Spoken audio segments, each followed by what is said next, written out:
since its rebranding last October, has had a dynamic start accompanied by investments in new writers and editors, online content and video, bringing you a much more robust international sensibility to our print and digital offerings. I start with this rebranding because the Athens Energy Forum is actually the first conference that we co-host here in Greece under the new brand. And I have to say that this is most fitting given that this sector is a sector of the future and in a region that is primed to play an even greater role in the years to come. We are delighted to be convening this conference here in Athens. I would like to extend my sincerest thanks and appreciation to His Excellency, Evangelos Venizelos, and all the distinguished speakers and panelists for accepting our invitation and coming here to discuss a wide range of energy issues and their business and geopolitical implications. I would also like to extend our thanks to our gold, headline and main sponsors, the Public Power Corporation of Greece, the Mytilineos Group, the Consolidated Contractors Company, the Public Gas Corporation, VEPA, and of course TAP, Trans-Adriatic Pipeline, for the generosity in supporting this event to take place. And I cannot not mention the Ministry of Foreign Affairs and especially the International Economic Relations Unit in the help that they've given us. We would also like to thank the Turkish newspaper Dunya and all our media partners, as well as, in alphabetical order, the American, French, German, Italian, and Spanish Chamber of Commerce. This year's event is co-hosted by the International New York Times, our partners in Greece, Kathimerini and SKAI Group, and co-organized by Simeon Tsomokos Company. Thank you, Simeon. For us, Athens is obviously a very special place.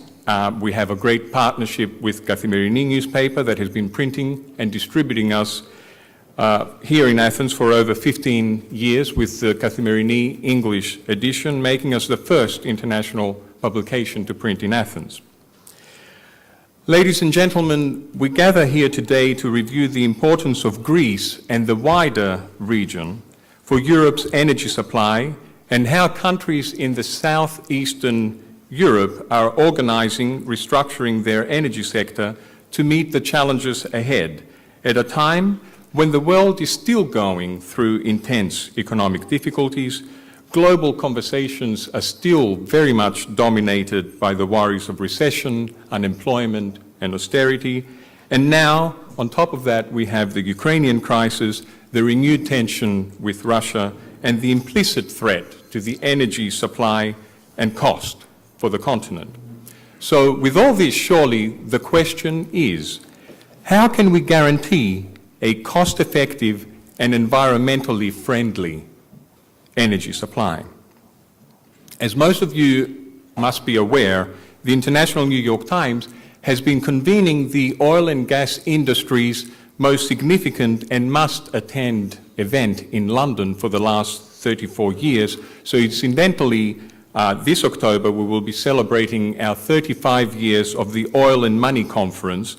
So we hope to see you in London in October, along with the other 500 or so C-suite executives from the top energy companies in the world.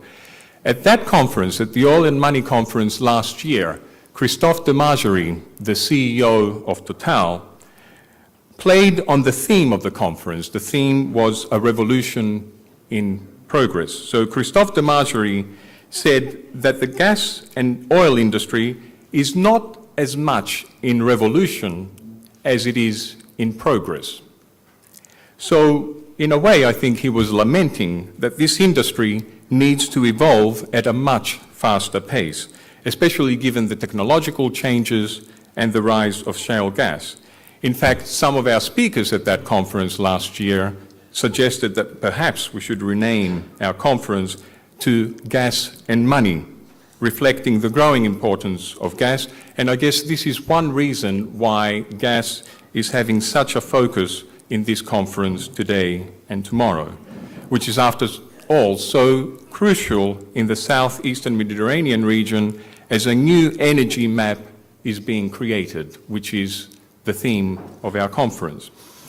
Peter Vossa, the CEO of Shell, told us at the same conference that a staggering $30 billion per week, we're talking about $30 billion every week, will be spent on energy projects until 2035 simply to meet demand.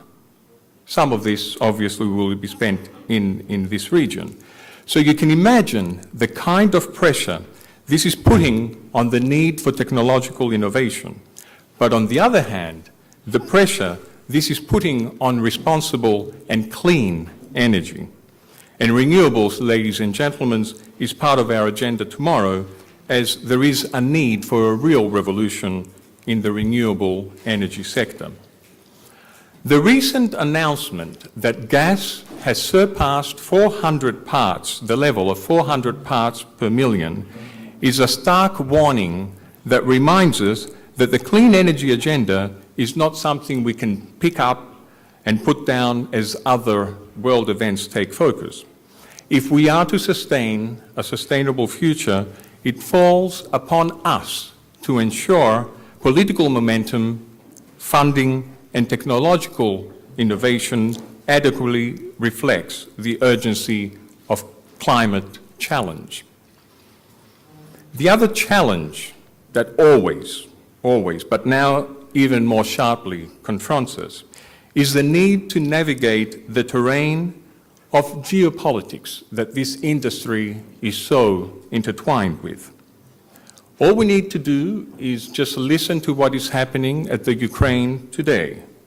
All we need to do is see how the energy war between the West and Russia is evolving, where just 2 days ago the EU Commission announced that it is freezing the development of the South Stream pipelines. And as always, there is surely more like this to come. And I'm sure we will be discussing that over the next 2 days.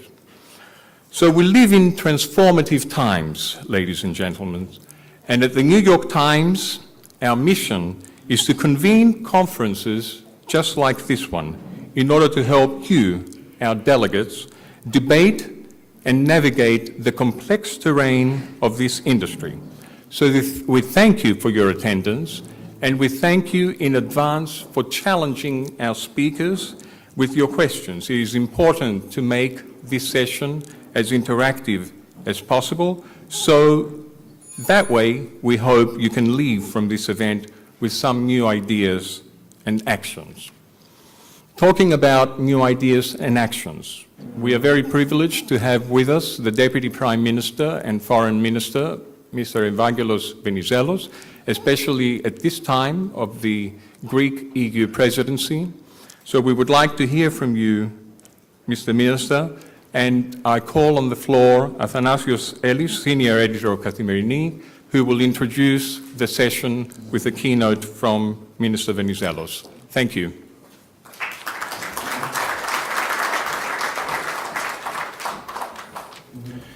Καλησπέρα σας, καλώς ήρθατε. Η πρώτη Good afternoon, ladies and gentlemen. The first speech for this conference will be delivered by the Deputy Prime Minister and Minister of Foreign Affairs, Mr. Evangelos Venizelos. Of course, we are going to deal first and foremost with developments in the energy sector, since we have had certain developments between Russia and Ukraine. And now, clearly, energy is a top parameter that shapes international developments. And given that, I guess that we could go so far as to say that hopefully energy resources that we expect to find in Greece and those that have already been uncovered in Cyprus and Israel and the respective economic area are important. And so let's lend an ear to what Mr. Venizelos has to say with regard to the EU presidency of the Council and the energy sector. On that note, let me say this: despite people's doomsday talk, it turns out that the EU presidency is being exercised by Greece in a successful manner, and we also have the upcoming EU elections. One last thing: in the past 4 years, The Deputy Prime Minister, Mr. Venizelos, has served in 4 very important ministries: the Ministry of Defense, the Ministry of Finance, and the Ministry of Foreign Affairs. So that's 3 ministries. All 3 are somehow implicated in the energy sector, and the way in which energy may touch on financial and economic benefits or security and safety issues, or also diplomatic maneuvering that's called for when it comes to capitalizing on energy resources. And given all that, we are looking forward to listening to what Mr. Venizelos has to say.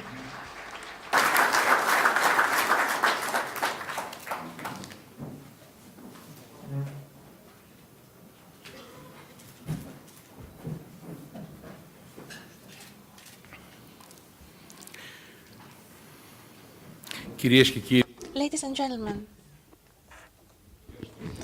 I would like to warmly thank Mr. Athanasios Ellis for the introductory remarks and for inviting me here. I would also like to warmly thank Mr. Tsaltas for his introductory notes, and in the name of Mr. Tsaltas, I'm actually thanking all the organizers of the Athens Energy Forum. It is a great pleasure for me to be given an opportunity in the name of the Greek government, but also as Greece is exercising the presidency of the Council. I'm pleased to welcome here in Athens all our guests coming from international institutions and organizations, including the European Commission, and welcome guests from other countries and other governments, because we're also joined by government officials from other countries. It is a pleasure to be here because, you see, during these 6 months of the EU presidency, which is exercised by Greece, indeed, we are greatly emphasizing on the energy sector. And the energy sector, indeed, is always very critical, not just for itself or in itself, because it obviously and apparently exercises, or rather has an impact on the foreign policy and matters therein that are somehow shaping international relations and developments, and this is part and parcel of EU policies.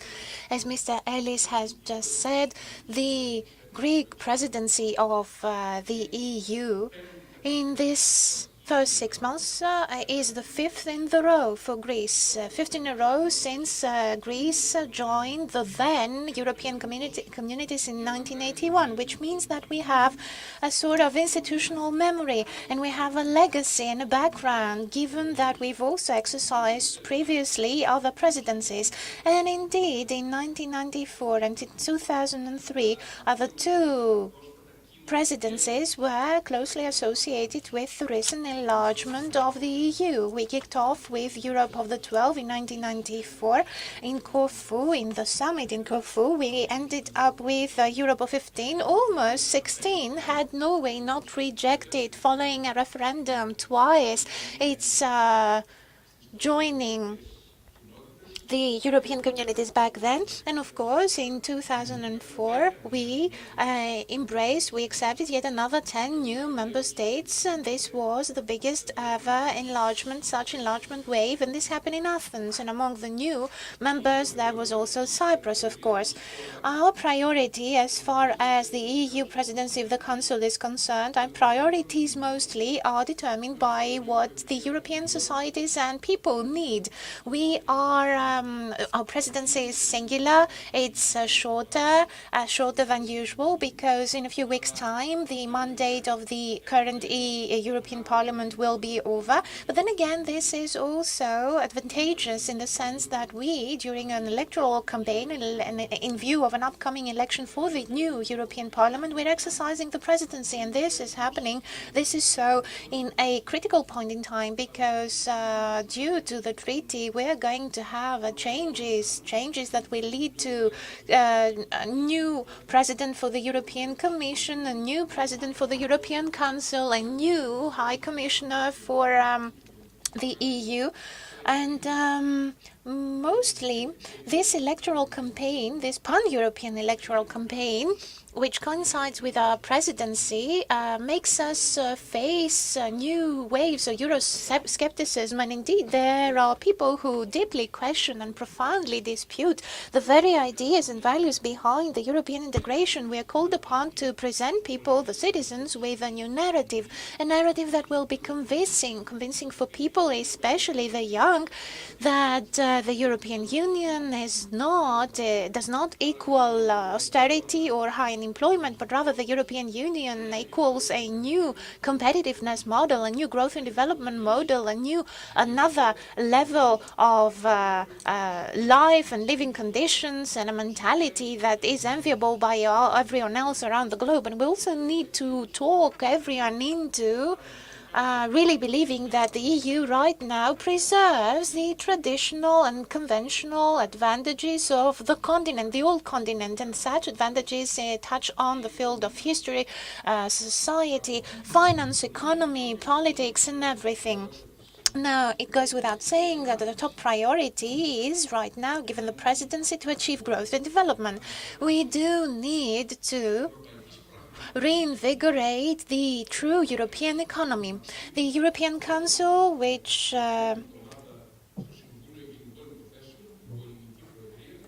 will be meeting next week on Greece, will mostly discuss the following subject: a new industrial policy. A new industrial policy cannot be there without an energy policy. Any industrial policy whatsoever will depend on two parameters, which we're all well familiar of here in Greece. The first parameter is the cost of money, i.e. interest rates and preconditions and terms for granting loans and credit, having cash flow and liquidity, allowing people access to the banking institutions and non-banking resources. And the second parameter is the cost of energy.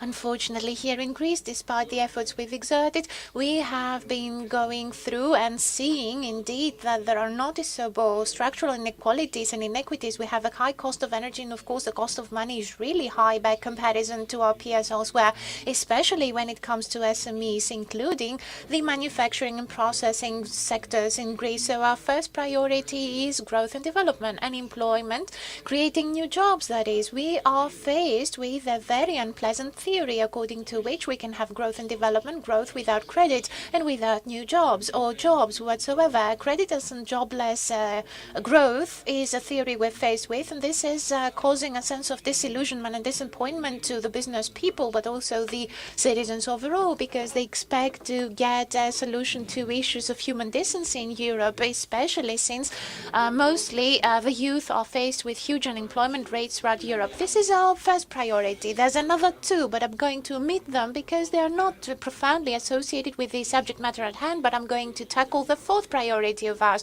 which is the integrated maritime and sea policy, which is a policy that starts with blue growth, touching on renewable energy resources and fisheries, and it also deals with tougher issues, such as, for example, the international legislation, especially when it comes to the Mediterranean and the EU overall.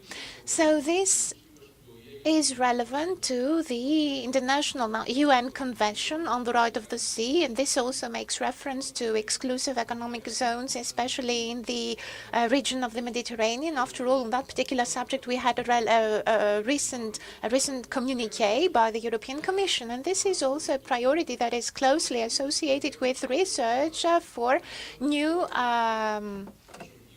resources underwater, and this of course is of interest to us here in Greece, but also every other EU member state that is clearly related to the energy sector. All of our priorities, for that matter, are linked to the energy sector. We are trying to take advantage of our intrinsic resources. We always claim that there is only two intrinsic such resources. There's the land, including the sea, and the people, i.e. the intellect. So there's two types of capital. In our quest for intrinsic resources, this brings us to our mineral resources, be they in the mainland or in the sea. And as far as that is concerned, important steps have been made in that direction recently, and progress has been made for such matter thanks to the ministry. And on that note, let me acknowledge the presence of Mr. Magnatis, the minister, and his team. They've been instrumental in efforts that have been made and progress achieved. This is a critical issue, but then again, this issue is also closely associated to the so-called and rather famous energy diplomacy. This is also linked to the different resources and Of course, we have to make relevant steps to make sure that such resources will be taken advantage of for the sake of the Greek and the European economy as a whole. As you can probably understand, for Greece, our fleet, our merchant marine, always offers and has been always offering a competitive advantage. This is, after all, a country that has a cosmopolitan character in the sense that its fleet is the biggest in Europe. And when it comes to our energy policy, I guess, needless for me to explain to you how closely associated energy policy overall is linked to maritime policy, not just because there's liquefied natural gas and the fact that LNG is also, and the condensed form thereof is playing a critical role in our shipping industry. But you see, the GDP generated by the Greek fleet and the Greek merchant marine is quite impressive. It's almost as much as the tourist industry is bringing in. So given all that, we are very pleased to have this Energy Forum meet. The Athens Energy Forum for 2014 indeed coincides with a point in time when we are about to present very specific results and concrete outcomes when it comes to the Greek resources, especially mineral resources in Greece. But Mr. Maniatis, I'm aware, he is going to discuss this. So in the land, but also in the sea, mostly in the Ionian Sea and in the seas which lie southern of Crete, we do have such resources, but we haven't forgotten about lignite, because this is yet another resource that we have. And lignite right now is subject to very strict limitations and due to EU regulations. So we have to look into scope there is for such resources and who is going to pay the cost for any restrictions. And we also have to look into the alternatives we have and what we can do for the sake of the EU, where we shouldn't have inequalities and we should have no energy dumping happen in this field either. Now, given that, or rather all of that, directly impacts on our diplomatic presence, our external foreign policies, our regional policies, especially in Southeastern Europe and the Eastern Mediterranean region. You're all aware of the fact that there is a new momentum there, a new momentum as concerns the solution to the Cypriot issue right now after the common communique that was issued by the leaders of the two communities. There is a debate in progress. Mr. Anastasiadis and Mr. Eroglu are taking part in such talks, and this makes us face or brings us face to face with an open and pending international issue that concerns the invasion and occupation of a big part of the Cypriot territory. And this is an international issue, but it's also obvious that the political issue Cyprus is faced with is closely and directly associated with the capitalization on the, or rather the utilization of the resources that the Cypriot Republic has, i.e., this concerns a united Cyprus, as we would all like to see happen. It is important for this issue to be settled eventually. It is very important to remember that the Cypriot Republic is a member of the EU. It's a European state. It is a Mediterranean country, and it's exercised all of its rights the way they were stipulated in and provided by international legislation. Moreover, this is a member state which has successfully made respective agreements and pacts with its adjacent and neighboring countries to protect this continental shelf and its resources, and so Greece, among other countries, including the US, according to a recent statement by President Obama, is in favor of the legal exercise of the sovereign and territorial rights of the Cypriot Republic in order to preserve such resources and foster cooperation schemes with other countries, including, among others, naturally, Israel and Egypt. And such partnerships will never turn against any other country, of course, and this is not a contradiction, nor is this a hostile activity. There's, after all, no exclusion of any country from such partnership schemes, which are always counting on respect for international legislation, acceptance of rules which emanates from the conventional treaties and the law of the sea, which makes us also quite happy, because given that we already have a very important key, for we have have the 1977 Greek-Italian Convention for the delineation of the continental shelf. This is an agreement we had back in 1977 with Italy, and we're trying to turn it into a multilateral convention that will include the exclusive zones as well. Now, hopefully, after the discussions we had with the Albanian government, always in a framework of good neighborly relations and friendly ties for that matter, the convention that was signed back in 2009 on the territorial self, the exclusive economic areas, among others, this bilateral agreement hopefully will be ratified and adopted, and so it will come into force. And this is the wish and desire of both parties. Hopefully this will be enforced within the wider context of international legislation. After all, we have excellent relations, and this means that Albania is on its way to the European Union after it actually joined NATO. We are hopeful that by June, and always given the deadlines and timeline of the current EU presidency of the Council by Greece, we will be given yet another opportunity to touch on this issue when the General Affairs Council will meet, and so hopefully we will be able to grant Albania candidate status.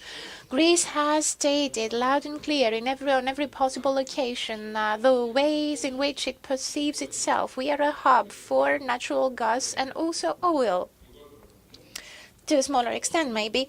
And so we are very happy and pleased because a decision was made by the Sakdanis Consortium so that TAP was eventually opted for. And so this decision allows us scope to have closer ties and cooperation with Albania and Italy, whom we are partners with. And this has been clear all along. We are also happy because this also brings us closer together with Azerbaijan. After all, Azerbaijan has a nodal position. It's a hub when it comes to the Eastern Partnership, and this is a partnership that has been fostered by the European Union. Now, maybe we are focusing on Ukraine and maybe Moldova and then Georgia, but let us not forget other countries within the Eastern Partnership, and such countries include Azerbaijan, since it's institutionally lagging behind right now as regards the EU, but this does not signify that it's less important for energy developments issues in the EU, especially when it comes to issues that are pertinent to the neighborhood or Eastern Partnership relations of the EU. We're also happy to notice that TAP is picking up speed. It's taking advantage of its scope. We're also pleased with everything that's happening as concerns the Ionian Adriatic pipeline. We are steadily and steadfastly promoting our policies with regard to TAP and FIROM, Bulgaria.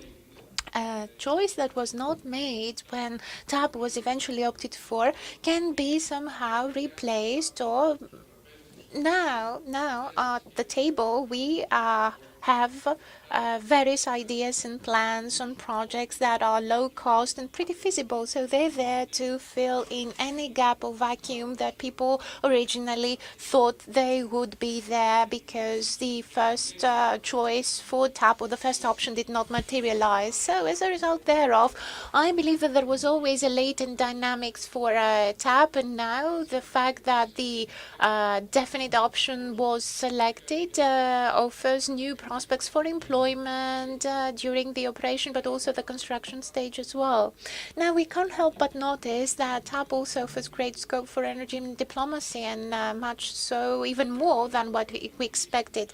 In the first place, a few days ago, i.e. on the 24th of February in Budapest, I had the chance to partake in a conversation between me and the peers of the 4 countries of the Visegrad and the 3 Balkan countries that are members of the EU. So, the ministers of Hungary, of Poland, of the Czech Republic, of Bulgaria, Romania, and Greece were there, and we touched on the Central Corridor.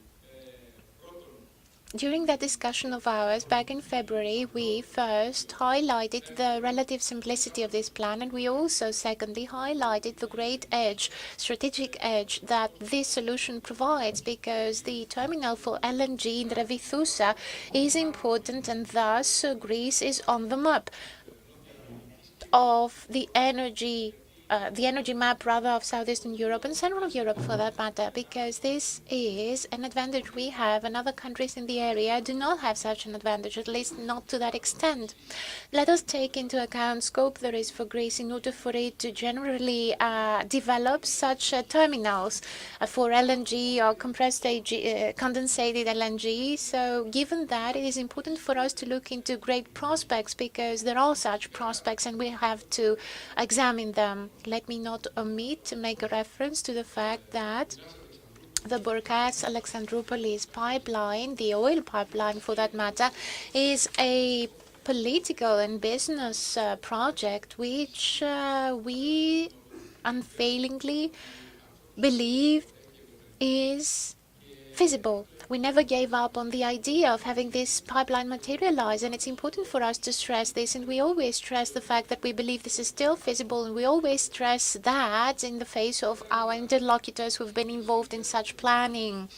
Historically speaking, when the idea of putting together this forum, this energy forum, was announced or publicized, obviously we had no idea that this forum would happen at a time when we would be faced with a global crisis that is somehow turning or could possibly turn Europe into a continent faced with Cold War circumstances or quasi-Cold War. All of a sudden, the crisis in Ukraine is bringing us face to face with a reality that we've forgotten about. Nothing is linear, nothing is treated as an key, nothing can be ruled out or excluded. That is why we always have to follow a principles policy. This is what we do as Greece, this is what we do as the EU.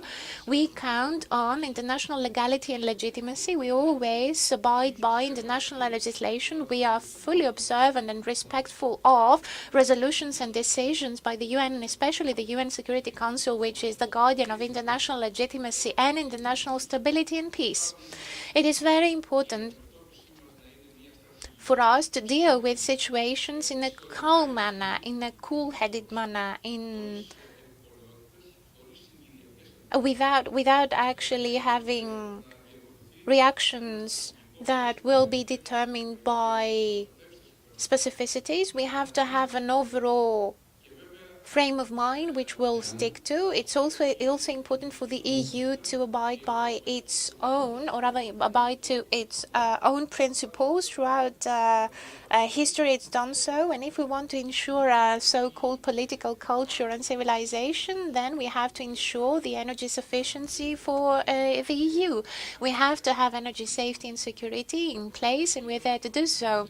It is also critically important for the EU to make choices that will not be dictated, nor should they be shaped by conspiracy theories or junctions. I mean, there have been theories in the past according to which all previous wars can be explained under different terms. But then again, we have to subscribe to an overall framework that will not be shaped just by interests, political, economic, or energy interests for that matter. In that sense, we deeply care and concern ourselves with developments. We are not exercising the EU presidency of the Council in the field of external affairs. As you know, the External Affairs Council is presided by the permanent presidency of Mrs. Ashton, who is the High Commissioner at this point in time. But to the extent that the Ukrainian crisis is linked to the enlargement policies and neighborhood policies that we enforce, then the General Affairs Councils, which is presided by the Greek presidency, the Hellenic presidency, is dealing with such matters. We do realize that it's important to highlight the Memorandum of Budapest and the guaranteeing powers. When the memorandum was signed, Ukraine became a signatory party to the Convention for the Non-Proliferation of Nuclear Arms. So we are following on developments. We are following up on developments that relate to Ukraine and the overall crisis. We're also closely monitoring the situation as concerns nuclear fuel and its needs. Ukraine's needs, that is. And we're also following up on developments touching on its monetary issues. So we are in touch with the IMF, but also the international community, because the price of natural gas in Ukraine matters to us all. A few days ago, I paid a visit to Mariupol. I went there in order for me to express the sympathy of the Greek government to the many Greeks who live in eastern Ukraine. 150 Ukrainian citizens of Greek origin are indeed very active within the context of local communities there. This is a true civil society in that area. So I had a chance to have a conversation with the transitional authorities of Ukraine. The highest level such senior officials were the ones I talked to. I am aware of how critical the situation is, and I'm hopeful that maybe by Monday or on Monday we will have a chance to make an assessment on current developments, so as for us to provide prospects for political solution and diplomatic solutions to such an issue, without at the same time leading to yet another crisis in the energy market of Europe. I will moreover have a chance to follow in on the steps of Mrs. Ashton, so I'm going to Tehran tomorrow. And I'm going there to have a political discussion with the new Iranian government. And we're going to talk about the new framework that's in place, the new framework that was determined by the interim agreement. We are going to assess what we can do and what prospects are now being opened, given that there is this new interim agreement. Hopefully this will turn into a final agreement that will lead to the lifting of sanctions, and so eventually we will have a new landscape in the global energy market. And this is very interesting to us, of course, amongst others, especially as concerns oil, but not just oil. And this meeting of yours, on that note too, I'm sure is going to provide us with ideas, data and information that we're going to capitalize on as much as we can. All of this neighborhood, the southern European neighborhood, this part of the Mediterranean is in constant upheaval. Unfortunately, this is a constant problem that is impacting on our European and regional policies. But we're also happy due to the fact that in the forthcoming weeks we're going to host a ministerial meeting of the EU member states in Thessaloniki. And we will also have the representatives and delegates from the 6 Western Balkan countries that are candidates to the EU. And then we are going to have a ministerial summit of the 28 EU member states. They will meet here in Athens, and they will be also meeting with the Arab League ministers. And so we will thus have an opportunity to touch on issues that are impacting on the energy market and issues that are also touching on the LNG market, the pipeline diplomacy. So we will be elaborating on a number of issues that I've already made reference to so far. After all, Cyprus is also something that I've referred to, and we will also be touching on that as well. As I am about to conclude, let me just say this. Since the EU energy policies are always focused around two main issues. First, the need to have diversification of resources for oil and gas, and also diversification in terms of channels and pathways and networks for providing CLNG and LNG, bearing in mind developments in the American market, where we have shale gas and relevant new technologies in that field. So bearing in mind this, and also bearing in mind the need there is in order for us to make sure that we respect the rules of competition, rest assured that, as far as we are concerned, on the level of the ministers of foreign affairs, we're always careful, or always take into account the foreign affairs parameters. And that is why we have invited next Monday the relevant commissioner to attend the Ministers of Foreign Affairs meeting and talk, so as for him to make a presentation and elaborate on his point of view, bearing in mind what's happening in Ukraine, and not just in Ukraine, because we will subsequently be issuing a common communique as a whole, and we will thus be elaborating on what we need to do as concerns the South Stream, the Nord Stream, Ukraine. We also have to and bear into account the major players in the energy market, including Gazprom, because the relations with Russia are under tension and everything will be translated into policies and politics. I'm also going to tell Mr. Reding and the Commissioner during that meeting that the first thing one would expect the European Commission, since we're talking about a single energy market and since we're talking about the need to do away with the structural inequalities amongst the member states, the first thing we have to do is to have one single and common negotiation as concerns the price of natural gas, so as for us to make sure that there will be no dramatic or huge discrepancies in the prices, that they also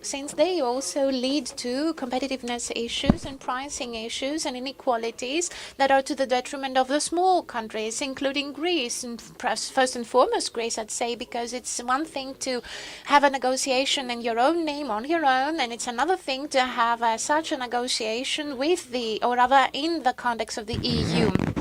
Because we're always taking into account healthy competition and we are always interested in the relevant channels and networks and diversification, just like I said before. But the simplest thing, the most important thing is to have one single negotiation for one single pricing, common pricing, and this has not happened and it's not been clear. You do realize that if you take into account the fact that there are countries that produce nuclear energy and there are other countries who, because they are more sensitive and sensible to the environment, or maybe they have tradition in not using the nuclear energy, well, you do realize that there is a gap between the two, and this greatly affects the correlation of powers within the EU. Now, honestly, this is my last remark. This is the epilogue, and I will let you be. But as you realize, the connection or the relations between the private and the public field is a subject which is always popular whenever the discussion, whatever a discussion might involve. But when it comes to energy plans and diplomacy and energy projects, the relations between the public and the private sector is more than obvious, because it involves geopolitics, national sovereignty issues, sovereign rights, external affairs, foreign affairs, safety, security affairs. And then we're also taking into account issues that there are problems like technology problems, investment project problems, risk entrepreneurship projects, know-how problems. And you see, this is a sort of entrepreneurship that is really classical, and then again it's post-industrial, post-modern as well, because everything that's happening and which involves mineral resources is in the essence of the capitalist model.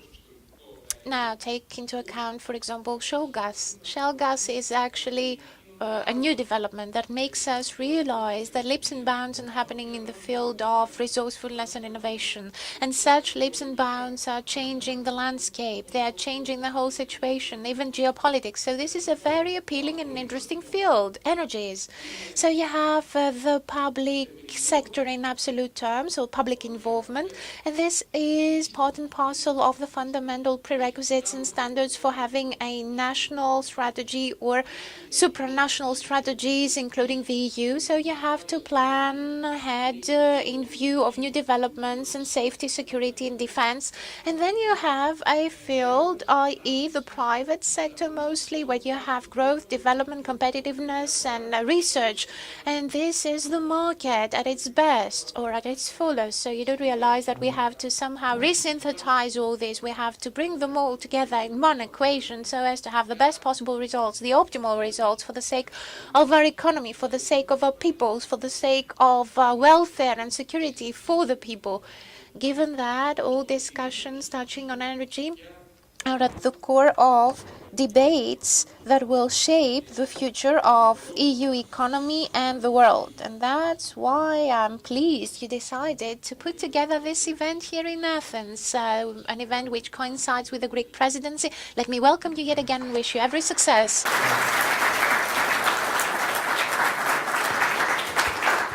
να εκμεταλλευτούμε την παρουσία του. Let us take advantage of the Deputy Prime Minister's presence. Maybe some would like to take the floor and ask questions. I myself have a very brief question. Maybe Mr. Maniatis will be elaborating on what I'm asking, but maybe you can give us the general framework for or rather make a general reference to resources that are in Greece, because there's been research conducted in that field. Do we have any sense or idea of what there is in Greece?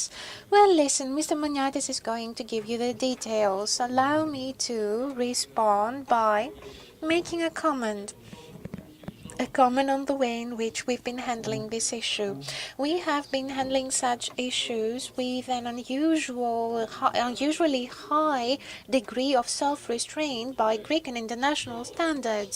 We have been following and are following the most safe international methods. We have excellent cooperation schemes worldwide, so we have very safe data we can count on, and on the basis of such scientific data we are opening up to the market, and we are accepting and agreeing with the cooperation proposal so as for us to subsequently take advantage of scope there is for new projects and capitalizing on such resources. Also, of course, as you know, in the energy field there are lots of ideas and news and proposals. We keep hearing about new reserves and resources.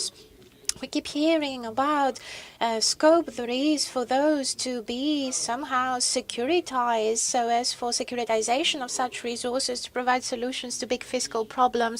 It's very difficult for anyone to move along those lines and make macroeconomic calculations and estimates and decide what this will mean in the next 40 years or in 40 years' time, and in net values and prices, and find out numbers, figures, and indeed corroborate the presence of resources here elsewhere. But then again, it's true, there are proposals, there are ideas, there's a lot that's been said about diversification, diversifying resources through other modes and means, and having LNG or CLNG. If you take a look at the number of ideas from a communications point of view, and then you assess such ideas and proposals from a fiscal point of view, an economic point of view, you will find there's a great distance between the two. We want to take steps, concrete steps, and be sure about them. We want to exercise fully our sovereign rights, and we are also preparing within the confines of the Ministry of Foreign Affairs, always in close cooperation with the Ministry of the Environment, Energy and Climate Change. So expect to have the outcome of such efforts become obvious pretty soon. We are always emphasizing on international legality and excellent neighborly relations. We want to make sure there will be no conflict, no tension, always being fully respectful of international legitimacy.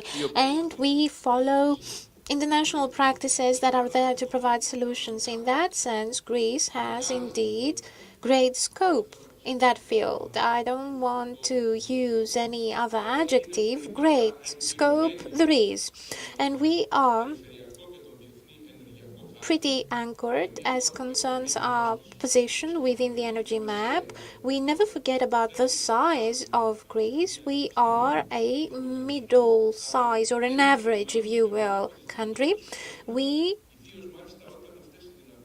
do not downplay on our capacities, especially when such capacities and resources are closely associated with issues of great importance, such as the Cypriot issue. Let us have the first question, since it's topical. We have an upcoming European election, so Ms. Tzavela, a Euro MP, will take the floor. Minister, my question is about South Stream.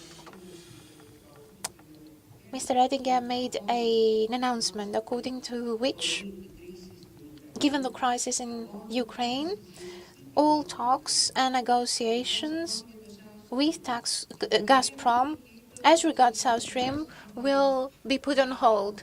Bulgaria said they're going to bilaterally continue, but as of yesterday, Gazprom has said that the eventual agreement will have been made on the South Stream by the end of this month. Do you have any news on that? This is not the most propitious time for us to talk about this issue in view of developments that we expect to see happen in the next few days. But I know, Mr. Zavella, that you are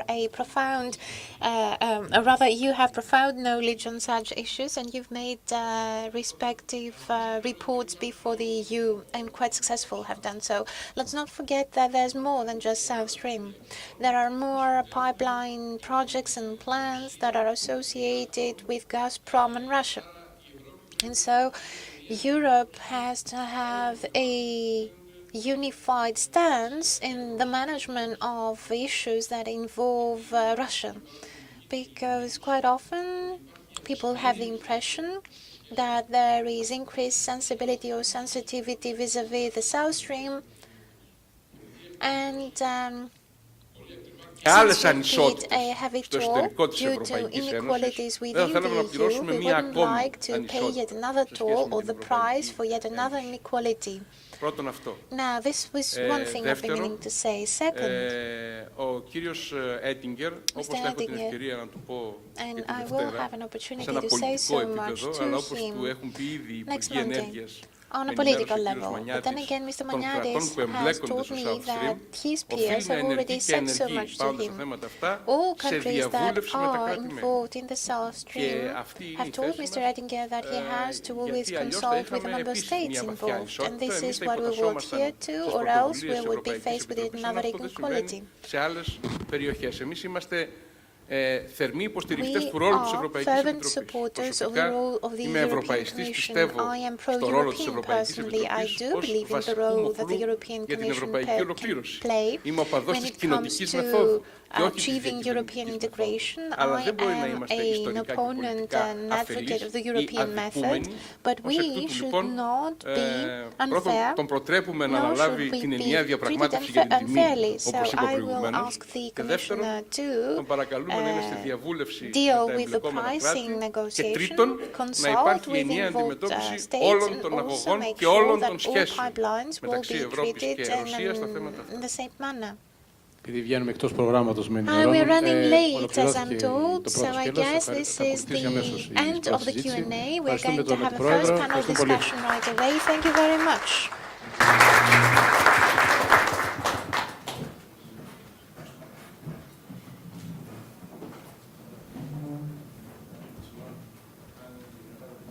Τη γραβάτα θα τη δώσω σε λίγο, Υπουργέ, κύριε Πρόεδρε. Mr. Ellis, thank you very much for your kind assistance.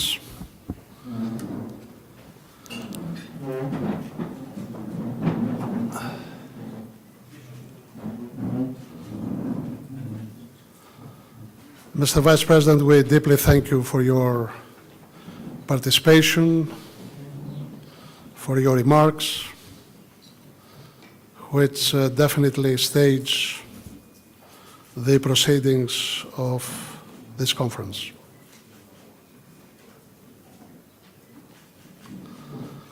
I would like only to say one word about the great support this chamber have had from the international relations of the Ministry of Foreign Affairs, specifically Mr. Panagiotis Michalos. We thank you deeply, sir, for all the support you gave for the success of this conference. We thank you very much. Ministers, ambassadors, I think this year we have a quite balanced agenda in order to present and discuss virtually all the key issues which are related with the oil and gas developments in this part of the world. Issues related with the restructuring of the electricity market and the potential of the renewable sector. Today's agenda, as we have announced, and you all have enhanced the program, we have three key topics. We will open with Europe's new energy agenda, with the participation of the Greek Minister of Environment. Kyria Maniati, we thank you very much. The U.S. Assistant Secretary for Energy Diplomacy at the U.S. Department of State, the Deputy Director General of the European Commission, and the Energy Diplomacy Coordinator. We shall continue later with a most interesting discussion of the Southern Gas Corridor, its importance for Europe's gas security, and we will elaborate on the benefits for this region. And today's proceedings, we will close with a presentation, a discussion about the new recent discoveries of the natural gas reserves in Israel and in Cyprus, and the potential existence of oil and gas reserves in Greece, and what is the impact of these energy sources on the European Union energy supply. Tomorrow again, we're going to have three very interesting projects about discussions about electricity, about renewables, and the forum will open around 9:30 in the morning. I would like only to say a word of thanks to Mr. Theodore Tsakiris, professor at the University of Nicosia and scientific advisor of this conference, who helped us a lot in putting out the agenda of this conference. With this, I would like to kindly ask Mr. Andritsos from SKAI to moderate the next discussion. Kyrie Andritso.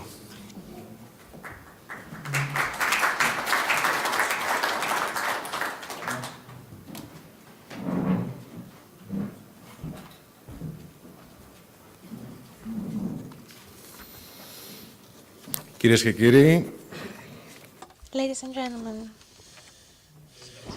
let me welcome you for my part.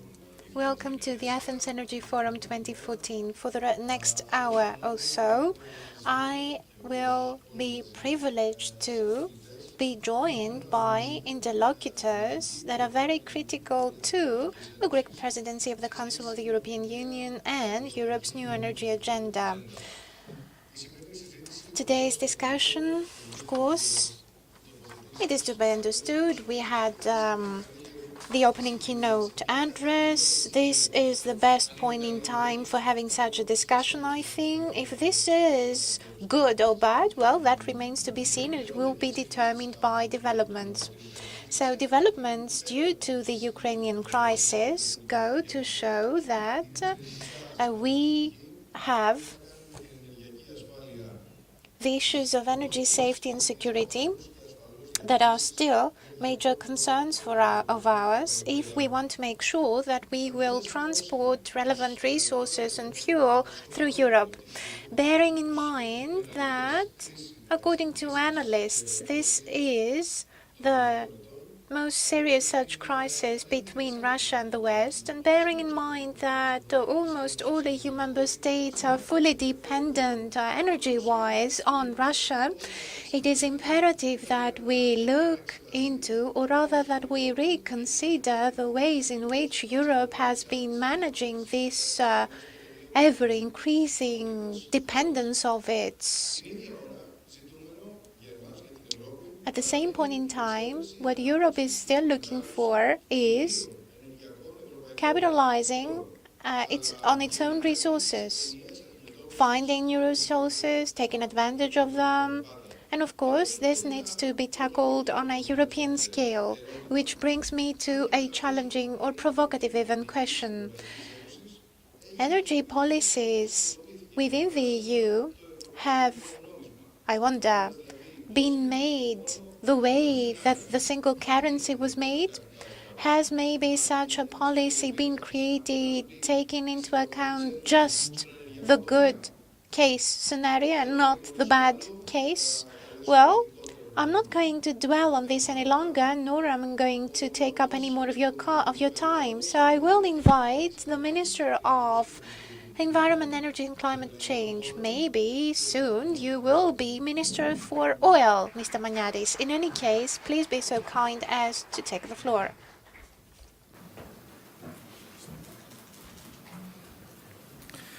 Τέτοιου είδους ευχές είναι πάντα... I guess that everyone agrees that it's quite positive to have that added to my title, not for my sake, but for the sake of the country. Let me welcome each and every one of you, ladies and gentlemen, especially our dear guests. It is also worth noting that here we are today. We are convening at the capital city of the country that is currently exercising the presidency of the EU Council. And I'm sure that your forum's conclusions will be very useful, not just for Greece, but for all EU citizens, and most certainly for all policies and statespeople throughout Europe. Let me seize this opportunity to actually change the text that I have prepared. And I'm changing the introduction because Mr. Venizelos made a remark earlier on.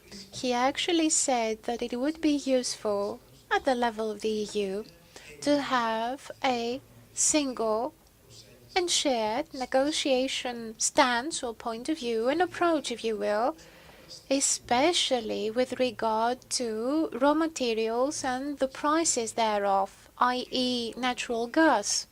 And this would be useful because that way we could have a certain equilibrium from a negotiation point of view. We would strike a balance between those big countries that are powerful and buy huge quantities and they're at the heart of Europe, and the small and weak countries, or rather those countries who are at the end or the borders of the EU and they need smaller quantities of fuel. So let me start from that point. Mr. Andritsos, after all, made a relevant remark himself. Let us have a look at where we stand today. Today, we are working within the confines of a union that is going through its fifth or maybe sixth consecutive year. It's still of a recession and a financial crisis. We are still going through recession, and one of the main reasons behind the crisis is the fact that we have a union that is incomplete from an economic point of view, economic union point of view, that is. So where exactly are we today? We are within the supranational construct, an edifice that consists of 28 member states, out of which more than 50% has a single currency, and still none of the 28 member states has a single fiscal and banking policy. This is what we're faced with, which means that in order for us to really mobilize resources, economies, and people, we need ideally a fiscal policy, a banking policy, and a single currency. And out of these, as you notice, parameters are missing. The single currency is there, the other two are missing. And this is probably the main reason why we're faced with the crisis the way we experience it within the EU. Now, can we draw any parallels with the energy sector? Unfortunately, there is such a parallel because you see, the energy sector within the EU, unfortunately, so far has been dealt with as a single market, and just a single market, that's all. Which means that we've been dealing with energy, trying to have an overall set of parameters in order to produce and consume intrinsic energy resources. But you see, still, we are missing, just like what the Deputy Prime Minister said. What's missing right now in the energy field is a single negotiation stance or framework vis-à-vis third countries that are providing energy resources to the member states of the EU. And there's yet another thing missing, and so the relevant or necessary triangle for the energy sector is still incomplete because we're also missing a single and common stance of the EU as one supranational entity vis-à-vis the infrastructures, the networks, the pipelines that can no longer be treated as national or transnational clusters or unions. They need to be faced with as European interconnectors instead. In a nutshell, or to put it in layman's terms, a pipeline which provides for or to the needs of the member states is not just relevant to the countries it goes through, but it's relevant to and should concern the EU overall. And so it needs to be dealt with as infrastructure that needs funding by all of the EU. Or if we fail to do so, in the energy field, we will still be making the same tragic mistakes that we've made in the single currency of ours. Let me now read from what I prepared for you, because this is clearly and directly associated with the presidency. The presidency's policies have been shaped gradually, and they focus on competitive pricing for all to cater to the needs of the industry and the households, but it's also been determined by environmental change parameters. But the ever-increasing dependence on imports is very important when it comes to us gradually shifting over to a low-carbon emission economy. A few years ago, Europe undertook the 2020 initiative, 20% less emissions, 20%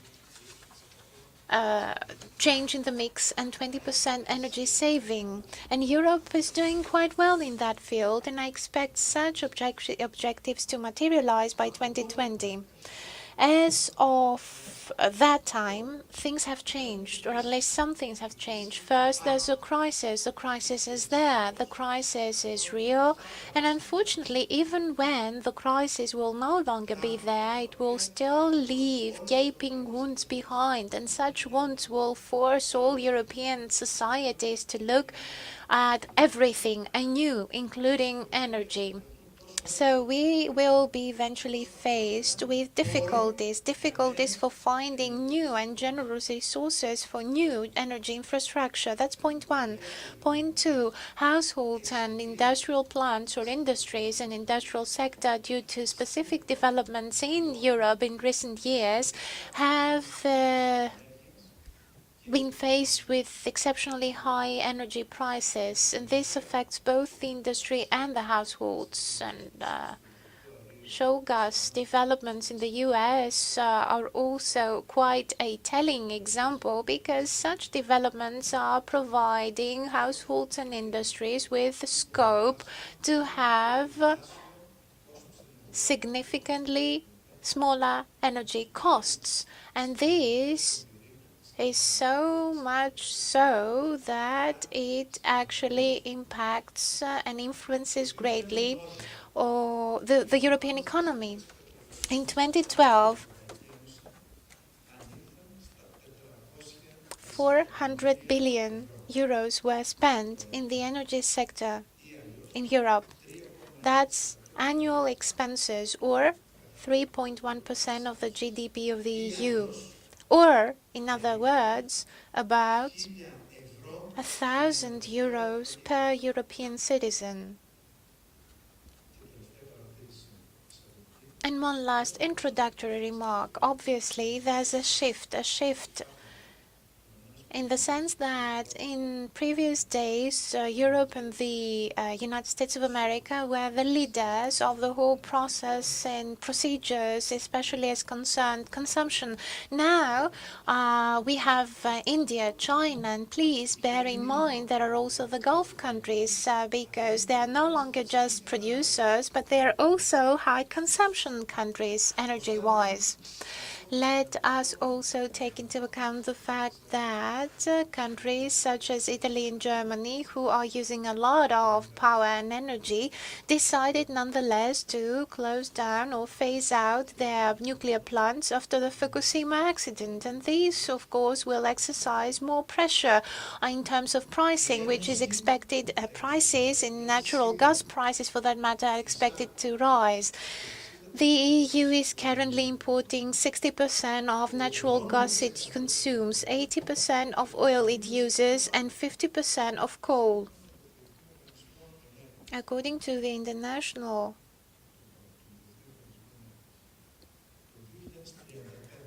Energy Agency, in 2030, 2035, in just 20 years from now, this sort of dependence will increase.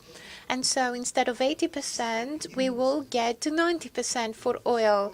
And instead of 60%, we will get to or be in excess of 80%. Again, within the EU. It is for these reasons that we decided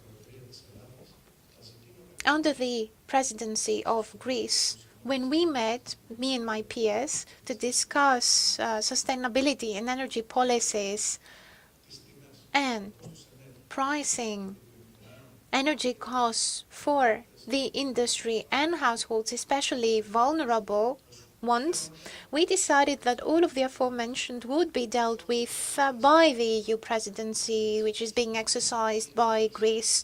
We are striving to strike a balance in terms of our aspirations, because we believe that the EU should still be ambitious in terms of forthcomingly dealing with climate change, especially in view of the World Conference that is convening next year in Paris.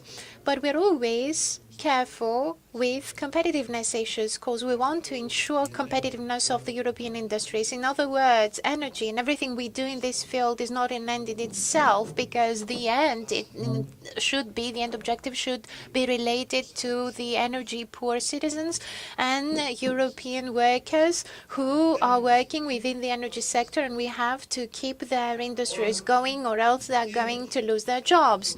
And rightfully so, all of the aforementioned will be discussed in the next summit that we're going to have.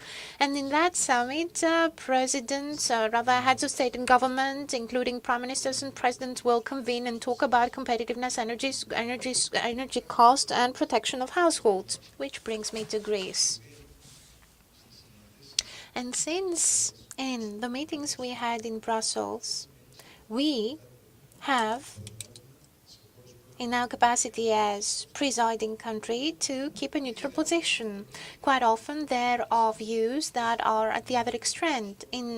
Nonetheless, we need to acquaint people with our objectives in view of 2030. So 40% less or fewer greenhouse emissions by comparison to the respective statistics in 1990.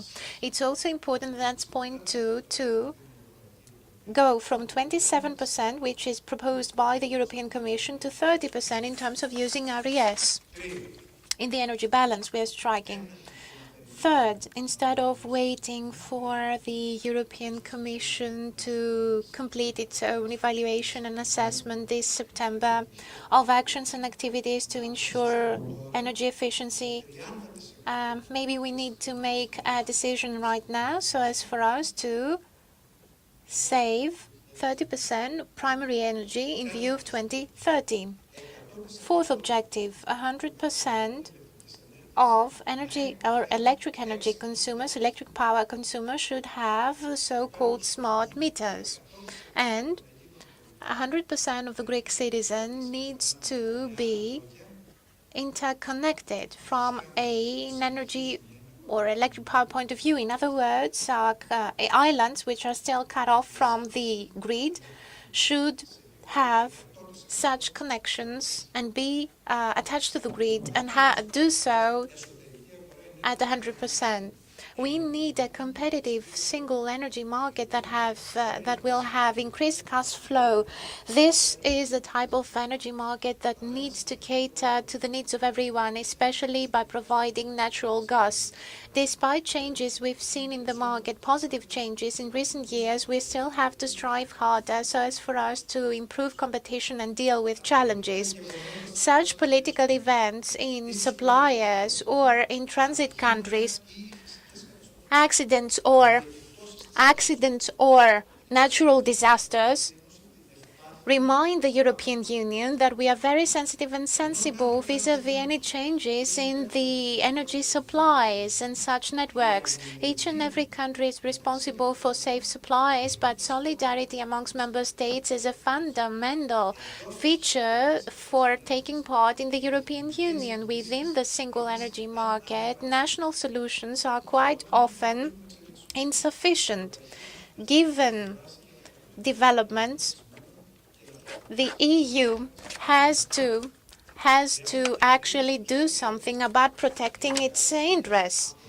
We have to do something in order to make sure that we have in place an effective policy, energy policy, while deepening our relations with the prominent suppliers and consumers. At the same time, we also have to promote PCIs and make them happen. Europe needs to continue its efforts with a view to its diversifying its networks, channels and resources by capitalizing on its own capacities and further developing the Eastern Corridor, gas corridor, to get gas from the Caspian Sea, the Middle East and the Eastern Mediterranean countries. The selection of TAP and the decision on Sardini's 2 as an investment project are landmarks when it comes to the efforts that the EU has been exerting for 20 years with a view to having such goals materialize and provide diversified solutions to Europe. The strategic importance and significance of TAP is important regardless of quantities. TAP is contributing to the diversification of the EU's resources, and it's also providing new channels and pipelines and options for Europe, not just the solutions that are offered by Russia, Norway, the North Sea or Africa, since in 2010 such networks and channels provided the EU with 75% of our imports. We have a PCN for the years that will follow through Sardini's, and we managed to do so, and this was an objective for us in the past 15 years. Moreover, there's scope for us to take part in the TAP joint venture by 50%, and there will be various benefits as a result thereof. There's a challenge for the EU today. The challenge lies with ensuring access to diversified energy sources in more countries, and especially in Eastern and Central European countries. Moreover, a challenge lies with doing away with inequalities, or minimizing inequalities between, on the one hand, the most integrated markets of the EU, which were in a position to take advantage of the competitive pricing of natural gas, and on the other hand, those more isolated or cut-off countries that are more exposed to higher prices, which also consecutively undermines the integrity of the internal market. This is exactly what Mr. Andrizzo said, but I put it in more diplomatic terms. So we have to have the relevant infrastructure in place, and we also have to maximize what we can do with smaller pipelines. The Greek-Bulgarian pipeline, IGB, is the characteristic case at hand because such a pipeline could help.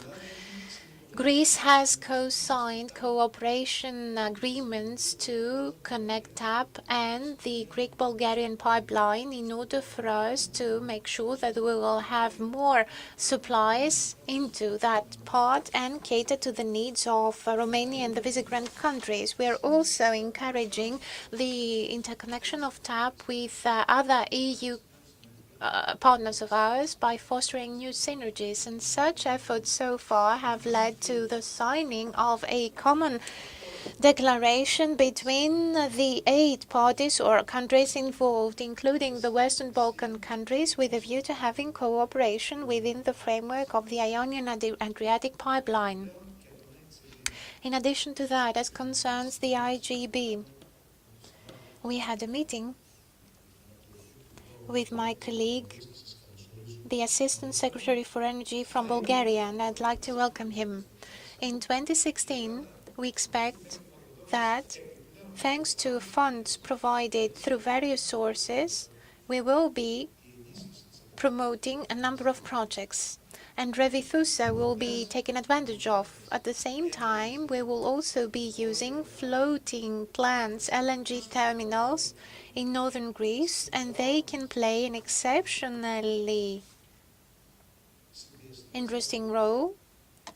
So we have compressors, reverse flow compressors, and let me once again remind everyone of the fact that Greece is always interested in and supportive of the Burgas-Alexandroupolis pipelines, because this pipeline, which is always an issue on the agenda every time we have bilateral meetings.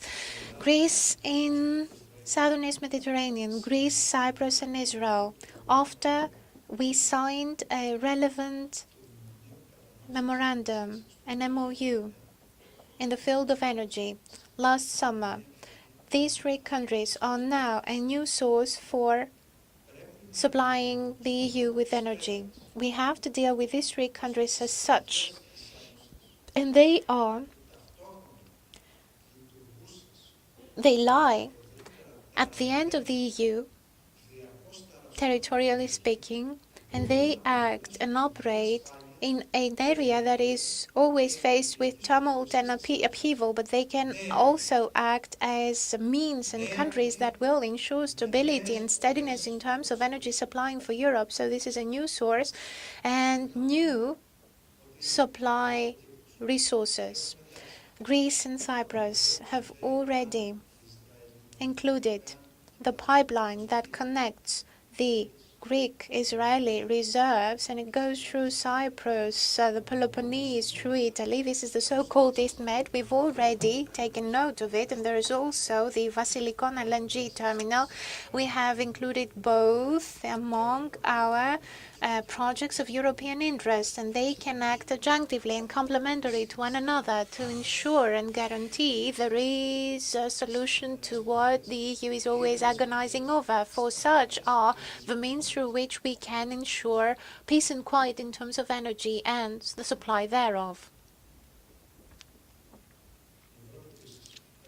Europe, moreover, needs to support and beef up its own production of raw materials. I'm referring mostly to hydrocarbons. Now, Greece is going past the memorandum and the crisis, and eventually it will heavily count on its own wealth, its raw materials, resources, mineral rather, and we have a clear place on the energy chessboard. We are becoming a paragon for peace, stability and growth in the wider region. Greece is going to look into capitalizing the wider spectrum of our resources throughout our territory, wherever we exercise our sovereignty rights, always with full respect to international prerequisites and principles. We will have international calls for tender and bids, and we will provide transparent, relevant information and data because all respective deals and agreements will be ratified by the Greek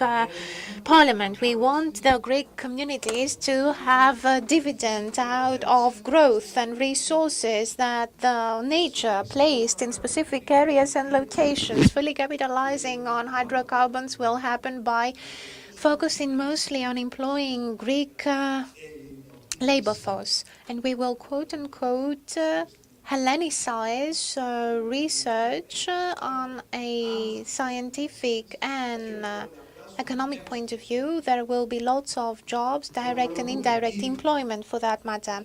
Already we have redesigned all the curricula, undergraduate and graduate or even postgraduate, in Greek universities that are somehow connected to the mineral resources and such resources, energy resources in Greece.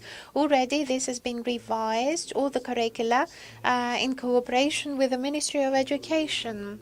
It's not just about geologists or mineral experts and engineers, be they all oil engineers or other.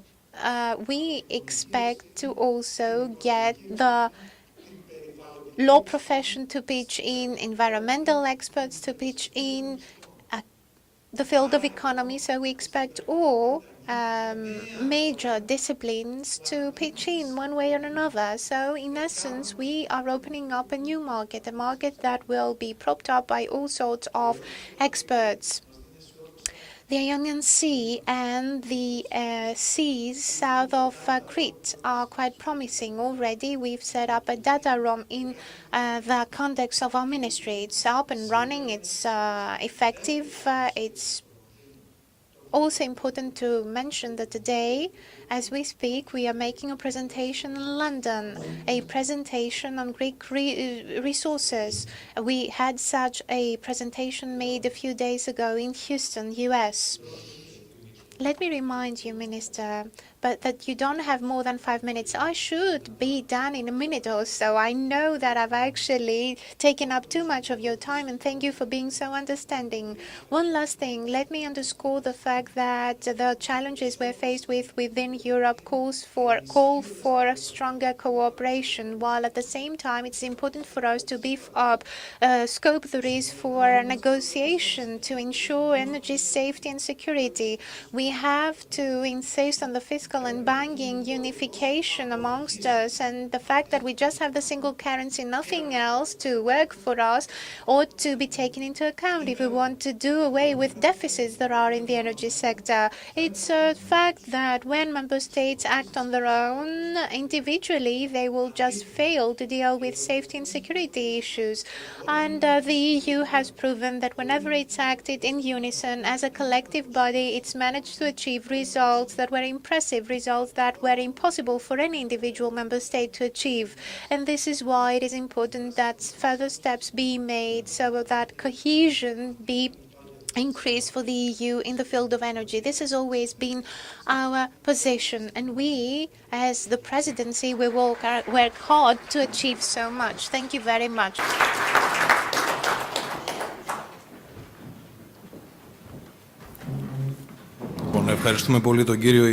Let us thank the Minister. Please be so kind as to refrain from asking questions right now.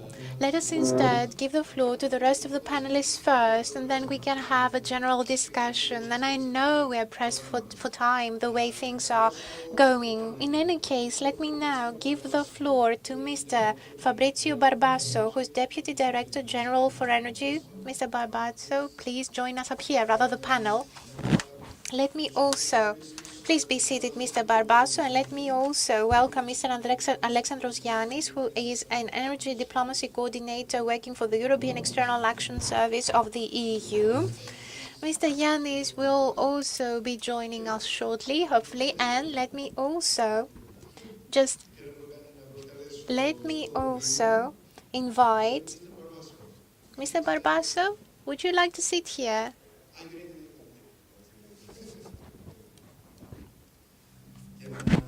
And let me also invite Amos Hofstein, Deputy Assistant Secretary for Energy Diplomacy, Bureau of Energy Resources, U.S. Department of State.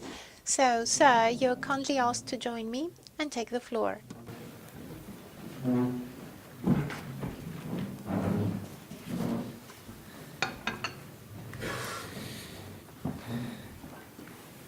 Thank you, sir, and thank you, everybody, for being here and for the kind invitation to speak here today, which I'm very excited about. I want to particularly thank the New York Times and Kathy Marini. As a New Yorker, it's great to come to Athens to speak at a conference that is co-hosted by my childhood paper, Mr. Sirmokos, and the Greek government. And thank you to Minister Maniatis for your great remarks. And frankly, there's a lot of things that I was planning on saying today that I now don't need to say because of the comments by Minister Maniatis, which I thought were very thoughtful and really hit the mark on a lot of the issues that we're facing today. You know, I want to make two basic points here today, and I think they're closely interconnected. The first is that the energy picture in Europe, which is transforming rapidly, as we all know, is part of a global shift in energy. And as we talk about energy in Europe, we have to always remember that energy in Europe is not in isolation. It is through the context of the global market that it has to be seen. And the second message is to underscore the United States' commitment to energy security in Europe. Energy security in Europe is in the U.S. national security. And as President of the EU, we look forward to working with the government of Greece as we face these challenges in energy security. And I think nobody thought we'd be dealing with the energy security challenges quite so soon in your presidency, but clearly now is one of those times. Let me start with before I get to the messages to explain, which I think gives the context of these comments, is where I come from. I used to get a lot of questions of what does that mean to be in the Energy Bureau or Energy Division of the State Department, of the Foreign Ministry. 3 years ago, Secretary Hillary Clinton, when she looked at the State Department and foreign policy and national security of the United States and global stability, realized that the one area that we were woefully unprepared for was in the area of energy, and created a division inside the State Department that will be people who understand the energy markets, but also have a seat at the energy security, at the national security table, and therefore created the Bureau of Energy Resources. Today, we have close to 90 staff in the State Department working on global energy issues, from oil and gas to renewables to transparency and good governance, energy poverty, etc. Let me start with the global context. Energy shapes national interests and relations between nations. It shapes politics, development, assistance programs, governance between nations, and it shapes the security and stability of the climate and our environment. And therefore our job, our collective job, is to consider all of these factors within the global context. As we look at energy today, and we talked about some of the particulars already, it's important to note that two historic processes are happening, and by coincidence, they're happening at the same time. The first is that there's a tremendous change in demand structure. While until now, demand was governed by the United States and Western Europe, today we know that for the next several decades at least, the non-OECD countries are going to be driving demand. Last year marked the first time in history that oil demand from developing economies surpassed that of developing nations. And in 2012, China's net oil imports exceeded those of the United States for the very first time, and that will be the trend for the foreseeable future. The strains on resource availability will continue to increase, therefore, and in the future, China and India's demand for energy will drive global energy commodity prices. So as we talk about Europe, it's important to note that there are these great powers and shifts, tectonic shifts in energy. But while we're looking at a energy demand restructuring, at the very same time and for unrelated reasons, we're also looking at a tremendous change on the supply side. It's no longer the big energy producers of yesterday who push fuels in one direction for consumers via transmission that they control. It's no longer, I build a pipeline, it's my oil, it's my gas, the pipeline ends in your country, you're the recipient, we have a Catholic marriage of sorts, you're stuck with me and I'm stuck with you, and I therefore control it because I'm the producer. That world is over. Everything is becoming distributed. But we're also seeing a myriad of new sources coming online. It's no longer the OPEC countries. It's now East Africa and West Africa and North Africa and Australia and Southeast Asia and the Eastern Mediterranean and ultimately the United States. The largest finds over the last several years have not been in the traditional producers in both oil and gas. They've been in Israel and Mozambique and Tanzania and Ghana, an enormous amount of gas in Australia. These changes are striking, and we feel them everywhere, whether it's in Washington, Brussels, in North Dakota, in Athens, and around the world. In the United States, when President Obama came into power, he received a briefing on energy, and he was told the thing to watch is the relationship with gas producers, because we're going to be increasing our gas production over the next several decades by exponential amounts. Today, we don't import any gas outside of our neighbors. And in just a couple of years, we will be beginning the process of exporting. Our first exports will come online in early 2016. Today, we are the largest gas producer in the world. And in a short while, by the end of the decade, we'll be one of the largest oil producers in the world. And Mr. Minister, you talked about before about predictions about oil prices and so on. So the first lessons that I've learned is that if I was able to predict oil prices, I'd be working somewhere else and wear a more expensive suit. But it's also important to note from these lessons, if you look at any prediction in 2009 or 2008, they were all wrong. So while we have to make decisions based on data, we have to always remember that there is that concept out there in the energy markets that you never know. We've already had an impact on the market as the United States, because all the gas that was destined and contracted for the United States today flows to other markets, including Europe and Asia. Our commitment to the energy security in Europe has never been stronger, but it's also been consistent for a very long time. We've supported our European partners in your efforts to diversify energy sources and routes with commercially viable projects that will ease reliance on a single major supplier, stabilize regional markets as a result, and help connect Eastern Europe and the Baltic region to Greater Europe. We were active participants in the Southern Corridor, and to open that corridor to where it is today, which following the FID that just occurred, the final investment decision by the Shah Deniz Consortium in December, and coupled with the decision to select TAP as the pipeline route to Europe, that means the conversation today is entirely around implementation and not about the vision. In this respect, the government of Greece deserves enormous amount of credit for strong commitment to the Southern Corridor and its equally strong support for TAP and its continued support for TAP, which is an integral part of the Southern Corridor. And I want to underscore that point, because I think sometimes the government in Greece doesn't get enough credit for this. TAP, and to say to my friends from TAP, TAP doesn't get enough credit. Not a lot of folks thought TAP had a chance of success. And it's through enormous amount of work and strong support from the government of Greece that TAP was selected. We, the United States, we were neutral. We had only one position: build it.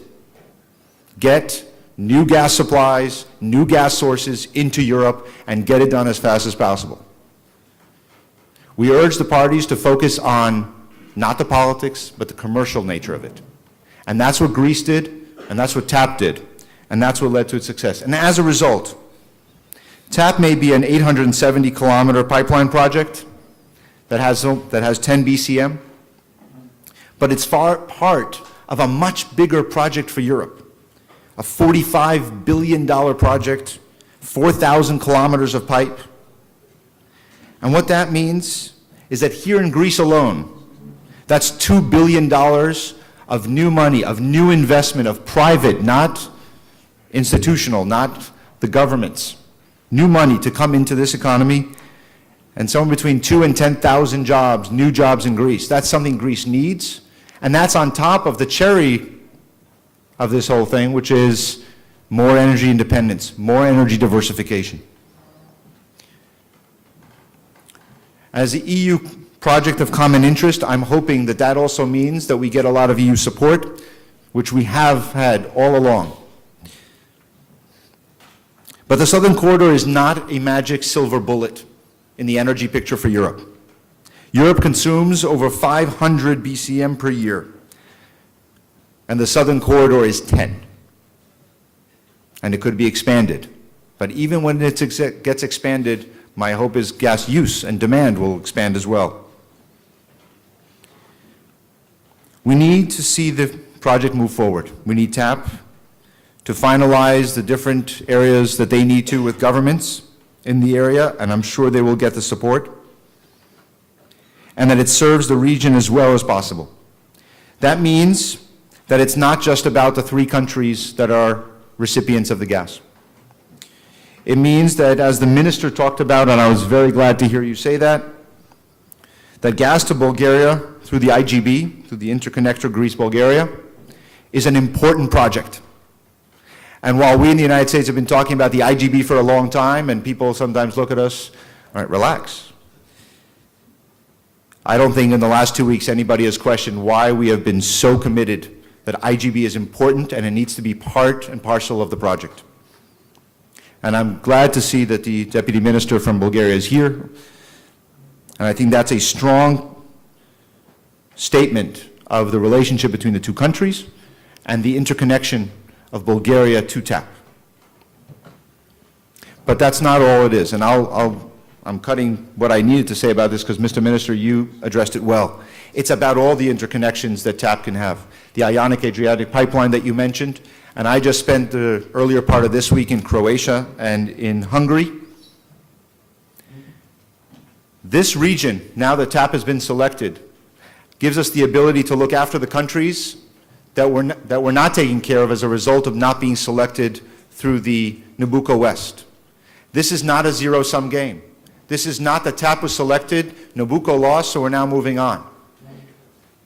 We need to make sure that energy security is energy security for everyone in Europe. And if Croatia and Hungary can resolve their differences over the INA situation and get back to working together on it, in that case, the LNG facility in Kirk Island is a distinct possibility. When there is more gas in the pipeline, IAP, the Ionic-Adriatic pipeline, could be more of a possibility, and that means that gas from this region can go all the way up to Ukraine, if there's enough gas. But we need to look at some of the other interconnections. Hungary and Slovakia are going to open an interconnection there, and really Southeast Europe is now a model for how we can interconnect the region through pipelines, through creativity. And I want to commend the EU, who since 2009, after the shutdown then, we're in a different world today. Because the EU took some courageous steps on regulation and the third energy package, which we continue to encourage all countries to come into compliance with. And that means that we have a much more diverse, more energy security throughout the region. Not enough, but we're in a much better place today than we were then. Fortunately, at this point, we also understand that there's been no interruption yet of oil and natural gas exports from Russia to Ukraine and through there to Europe. European gas inventories are well above normal levels for this season because of a milder winter, and they could replace a loss of Russian exports for several months if necessary. It's not on an equal basis, and Greece is in a different situation than the rest of Europe. But I must say this, that frankly, any disruption to Russia's energy shipments to Ukraine and Europe is a lose-lose proposition for everyone, with Russia losing out more than anyone else. Russia is heavily dependent on Europe and Ukraine as critical export markets for its natural gas, earning some $50 billion a year from these sales. And a large part of economic stability is investor confidence. This is especially true in energy, where energy companies must invest billions of dollars with the expectation of making their profits back years later. Russia's actions are a warning sign for any investor and call into question their reliability and motivation as a supplier. The mere fact that we all question whether a supply disruption is possible is a statement in of itself. We will do everything we can to be supportive. And I know a lot of questions were raised about LNG exports from the United States. So instead of waiting for the Q&A, let me just answer that right away. The Department of Energy has already conditionally approved 6 LNG permits for 8.5 billion cubic feet per day that can be exported to countries with which we do not have a free trade agreement, including those in Europe. We remain committed to the increased energy security, diversity in supply, and competitive markets that such exports will promote. And we've already seen how increased supply competition in Europe has put downward pressure on natural gas prices. However, the first project to export this gas is only expected to come online, as I said, in early 2016. And in the interim, increased U.S. domestic natural gas production will continue to free up those gas supplies to Europe.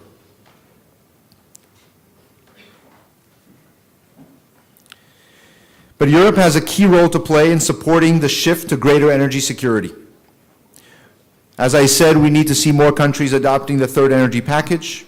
We need to look to Southeast Europe as the model of interconnection and continue it. We need to identify what still needs to be done in key places that will allow the LNG from new sources to actually arrive in Europe, and increased infrastructure investment in nuclear and renewables, and everything has to fit in all of the above approach. Not every country that has a coastline needs an LNG facility. Sometimes if you look around statements around Europe, you would think that that is not the case. We have to think about some of the questions that were raised by the minister about the Eastern Mediterranean, and I don't think I need to go into any of the details on that, because I think in this part of the world, everybody's very focused on what's happening in the Eastern Mediterranean. But I want to underscore only one statement that the minister said. We often talk about energy in the context of conflict, and these days more than most days.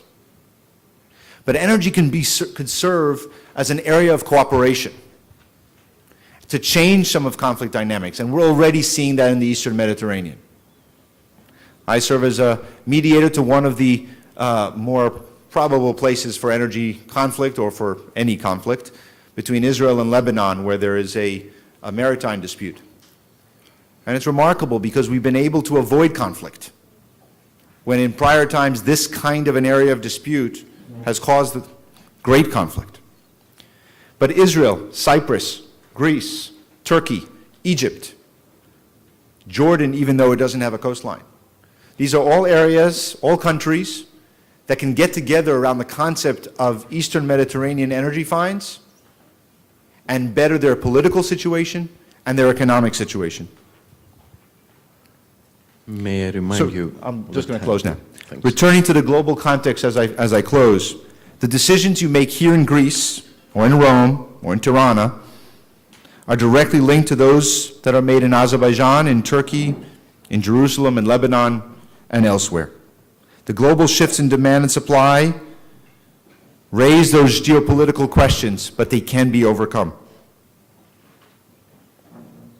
And as I have just outlined, even with our increased self-sufficiency in energy, we will never pull back from Europe or from the rest of the world. We will remain engaged, remain committed to energy security, to our friends and allies throughout Europe. Thank you.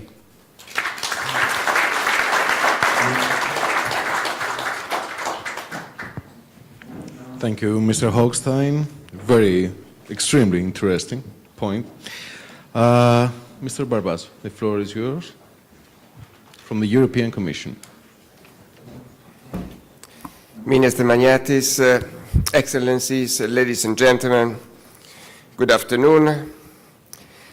It's amazing to what extent United States and Europe speak with one voice when talking about energy security in Europe. This happened already in the past with your predecessor, Richard Morningstar, and the same with you, but I could tell you exactly what Mr. Hogstein told you. For example, the opening of the Southern Corridor, the need to interconnect the Southern Corridor with the other countries of Central and Southern East Europe, and also on the East Mediterranean. We are speaking with one voice. And you are probably aware that there is a body of cooperation which is called the USA Energy Council, which meets regularly and where we try as much as possible to coordinate our policy. But from what I hear, from what we say vis-à-vis the third countries, we can assume that this body work has been successful so far. I would like to come back to the topic of this session, and this is about one of the main weaknesses of Europe, the fact that we depend to a very large extent on importing energy sources from elsewhere. Minister Magnatis has already provided you with many figures on this high level of dependency for gas, for oil, and the perspectives for the future. I know that Mr. Hochstein doesn't believe in perspectives, but nevertheless, in some cases, it might happen that perspectives are correct. So we have a trade deficit for oil fuels, oil, gas, coal, and even uranium. And this cost to European citizens a lot of money. Europe has spent 500 billion euros last year to buy gas and oil from elsewhere. So we have to tackle this issue as a matter of urgency and as a matter of high importance, also because of the strategic implications in terms of competitiveness of the European system, because one of the three elements of energy price, the fuels, is determined outside Europe. So we depend very much on prices which are fixed elsewhere. And second, if you think of what's going on today, where the possibility of applying sanctions to a big supplier of energy to European countries is raising the sensitive issue of the backfiring, the impact on the consuming countries in Europe. So this means that until the date where we are so largely dependent on imports, our energy policy is too much influenced from abroad. So what is the European response to all that? We are trying to promote four main strands, four main pillars in order to mitigate this aspect which depends on factual elements. So it takes time to find alternative ways and means to alleviate this dependency. First one has been stressed by the two ministers before is the building, the completion of the internal market. Internal market is not only a set of rules. By the way, you have been invited by our American friend to implement the rules, not only to transpose them into the various national legislations. It's not only about rules about network codes, it is also about infrastructures, to build the missing links so that we can create the synergies and we can exploit a larger market. Small markets, fragmented markets in the energy sector are detrimental. So we need to build this integrated, competitive, liquid, transparent market which would bring about more competition and therefore an effect on prices, but also more efficiency. And I'm thinking about Greece. I know that you are trying to develop a new legal framework, but nevertheless, in this country, the incumbent companies, both in the electricity and in the gas sector, are still very large, dominant. So there is still a lack of competition in the country. But this applies not only to Greece, as I said, but many other European countries where the market is still probably too highly concentrated. And there are also artificial factors, such as regulated prices, which influence the market. Second is about energy efficiency. Energy efficiency is always good because it reduces the bill that you have to pay for electricity, because it stimulates an increased level of efficiency in all sectors, because it creates jobs and it helps in fighting climate change. However, the schizophrenic approach to energy efficiency is that because it needs upfront investments, people, operators, industries are very reluctant to invest. even if we have reached, I would call it a leading result, a leading position in the world, we as Europe, because 40% of the world investments in energy efficiency take place in Europe, because we have managed to totally decouple economic growth from consumption of energy and emissions. Between 1990 and 2011, the growth of GDP in Europe has been 45%. 45%. Nevertheless, we managed to reduce GHG, greenhouse gases, emissions by 18.3%. And we will reach 20% target. We will even go beyond that. So this means that Europe is able to do a lot in this. In 30 years, the energy needed for producing 1 unit of GDP has been cut by half.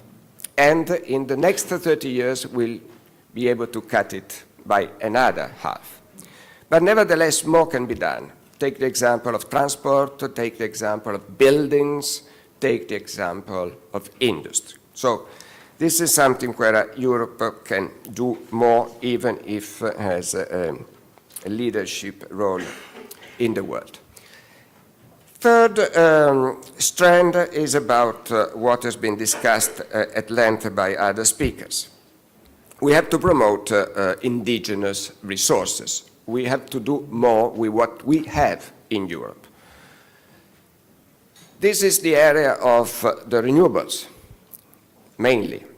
We have managed to promote quite significant renewables in Europe. We have the share of renewables in the European energy mix has grown from 6.5% in 2005 up to 14% these days. So if you look at the worldwide figure, it is very remarkable, because worldwide renewables is probably below 5%.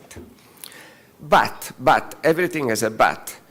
This has been reached also thanks to subsidiation schemes in Europe, which have gone against the market. In many cases have led to a situation of overcompensation. This has to be changed. And we should also avoid the fragmentation of markets in Europe. So we have to go towards a more European approach to the promotion of renewables. We have the, coming back to the more conventional sources of energy, we have this potential for new gas discoveries, both in the Black Sea and in the South Mediterranean. Let's be clear about this.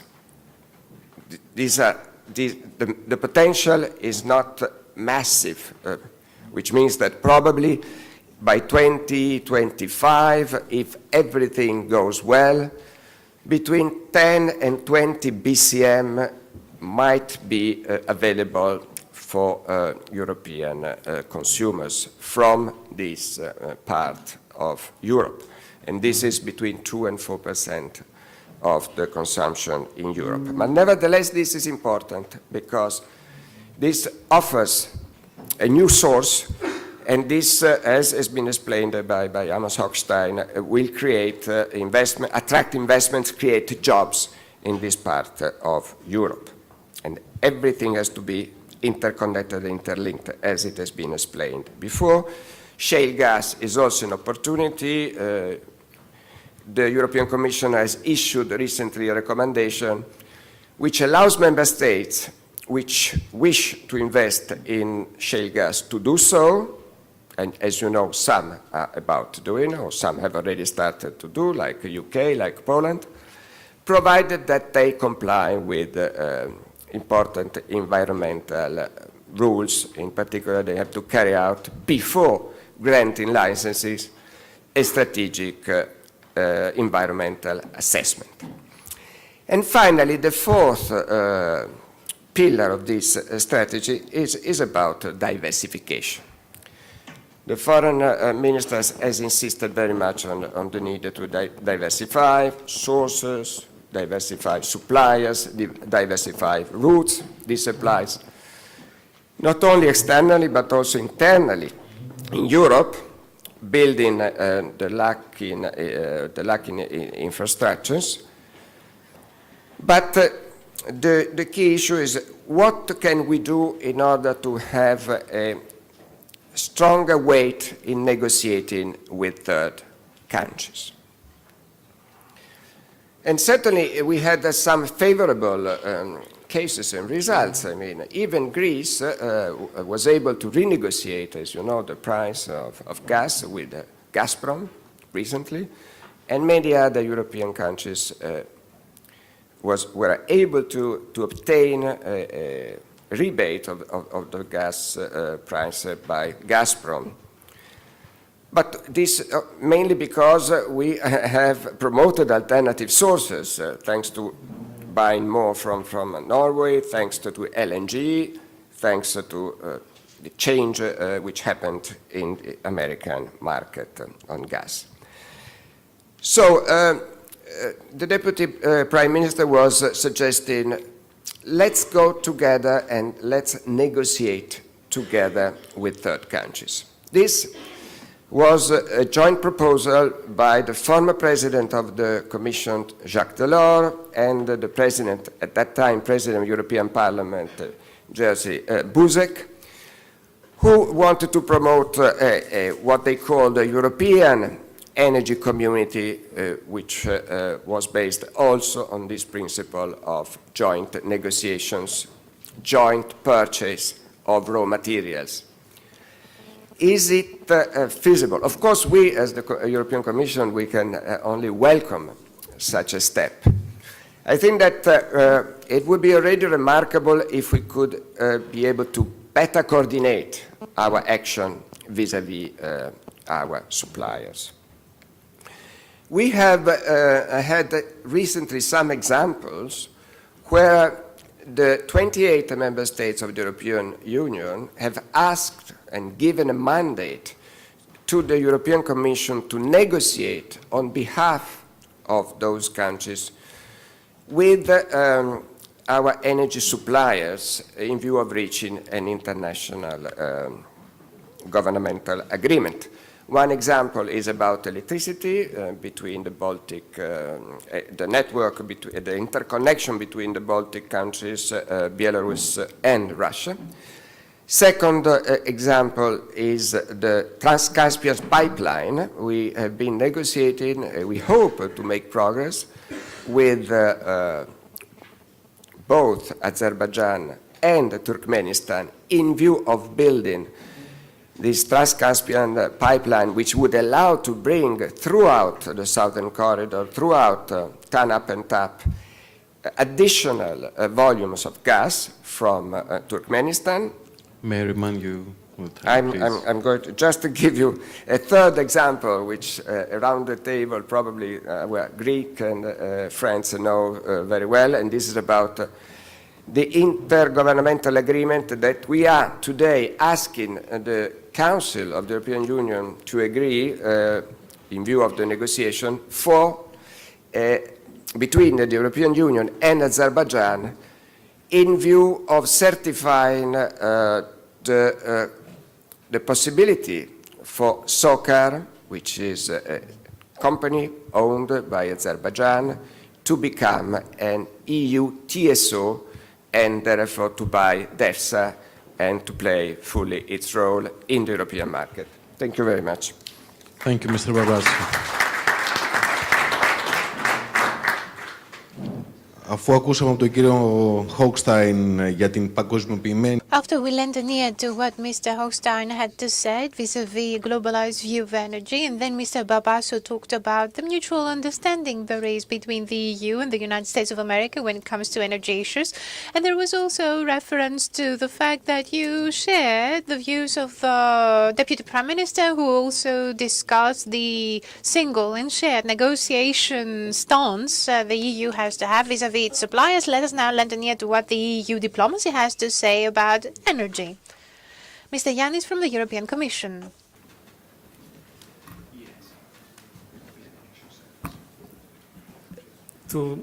εκ μέρους του European External Action. On behalf of the European External Action Service, which is not the European Commission, but then again, you're right, we are a member of the European Union, just like the European Commission is. Let me welcome all of you. Now, let me, for my part, first commend the organizing committee of this event. Thank you for undertaking this initiative, and thank you for extending an invitation for me to participate.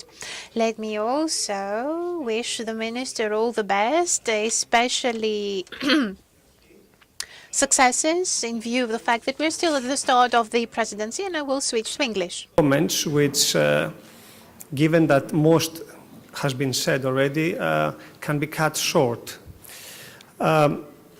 Energy is clearly emerging as one of the mega themes of our times, and we all know that the world energy landscape and energy geopolitics are changing drastically, and this affects Europe in different ways.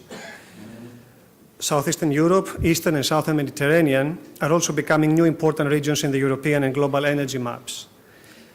As most has been said, I will add a few comments from a European Union foreign policy perspective, which in a way can complement and if not complete the picture of the previous presentations. First, some wider comments about the wider context of the major changes, as it has already been outlined, that are happening in the world of energy. The first key element is the decisive shift of global energy demands towards the emerging economies, particularly China and India, including a major rise in their own imports dependency, which should be underlined as well. Let me give you a couple of telling figures to add to the previous figures that have been mentioned. First, the International Energy Agency is telling us that electricity demand in emerging economies may push worldwide demand by 70% up by 2035. Second, the UNDP, in a recent report, told us that the world middle-class population will rise from 1.8 billion in 2009, 3.2 billion in 2020, to 4.8 billion by 2030. And with a vast majority of these, up to 90%, coming outside of the Western Europe. On the one hand, these developments present opportunities. They are signs of a growing world, one in which more people have access to better living standards, and therefore they are also an opportunity for our companies and our economies in Europe. But there are also risks. The spectacular rise in global demand can have serious negative consequences on the environment, on water, and on climate change more broadly. It can also lead to increased competition over resources. For example, the EU's share of the world energy demand is set to decrease substantially, perhaps down to 10% by 2030, 2035.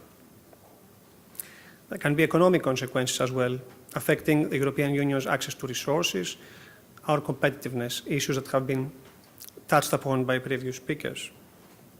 It can also have political or security implications, as it could affect the bargaining power of the European Union, its influence in the world, this decreased role in the energy demand market. It can affect our partners' priorities and strategic choices. It can therefore affect partnerships and priorities of the European Union. There are other major elements in this, one can call them revolutionary changes in the global energy landscape. They have been mentioned by previous speakers, issues such as the rapid development of technologies enabling the extraction of new resources. Shale gas is the first thing that comes to mind to all of us. New market dynamics and transportation possibilities, the LNG and others again come immediately to our mind. New routes, the Arctic, as well as the emergence, as it was mentioned earlier, of new producers around the world, from Latin America, East Africa, closer to here in Eastern Mediterranean, in Israel, Cyprus. And we should combine these factors with the increased uncertainty about future energy developments. Few could have foreseen just 5 years ago the US shale gas revolution, or few can tell the future technological growth in renewable energy. We are a bit in the dark. We talk about 2030, 2035, but all these are assumptions based on current dynamics, and things can change fast. And therefore, for the European Union, as for others around the world, flexibility to respond and adjust to changes will remain a key factor in energy diplomacy, energy policy. Finally, we should add to these new trends that I just mentioned the more traditional threats to energy security, such as political instability and conflicts which can affect supplies and routes. The Middle East, North Africa, politically motivated disruptive acts such as terrorism and so on. And when it comes to Europe, has been underlined earlier on, and we all know very well that energy security is of particular concern because the hard facts that we are far from being self-reliant on energy. If the trend continues, Europe together with Asia will be the only continents which will have such a high dependency on energy in the future. The challenge for the European Union is to ensure that Europe looks at these issues pragmatically and with a long-term perspective, because there cannot be quick fixes, and as things can change, we'll have to adjust. To address these broader challenges, but also the particular import dependence challenge, the European Union needs concerted efforts both internally and externally. Mr. Barbaso has already outlined the broader picture of our internal energy policy, or our energy policy more broadly. I will focus on a few elements of our EU external and foreign policy on energy. First of all, externally, we need to continue developing greater cohesion, speaking whenever possible with a single voice and showing solidarity, things that we all agree, not always easy to achieve, but we are already in a much better situation than we used to be a few years ago.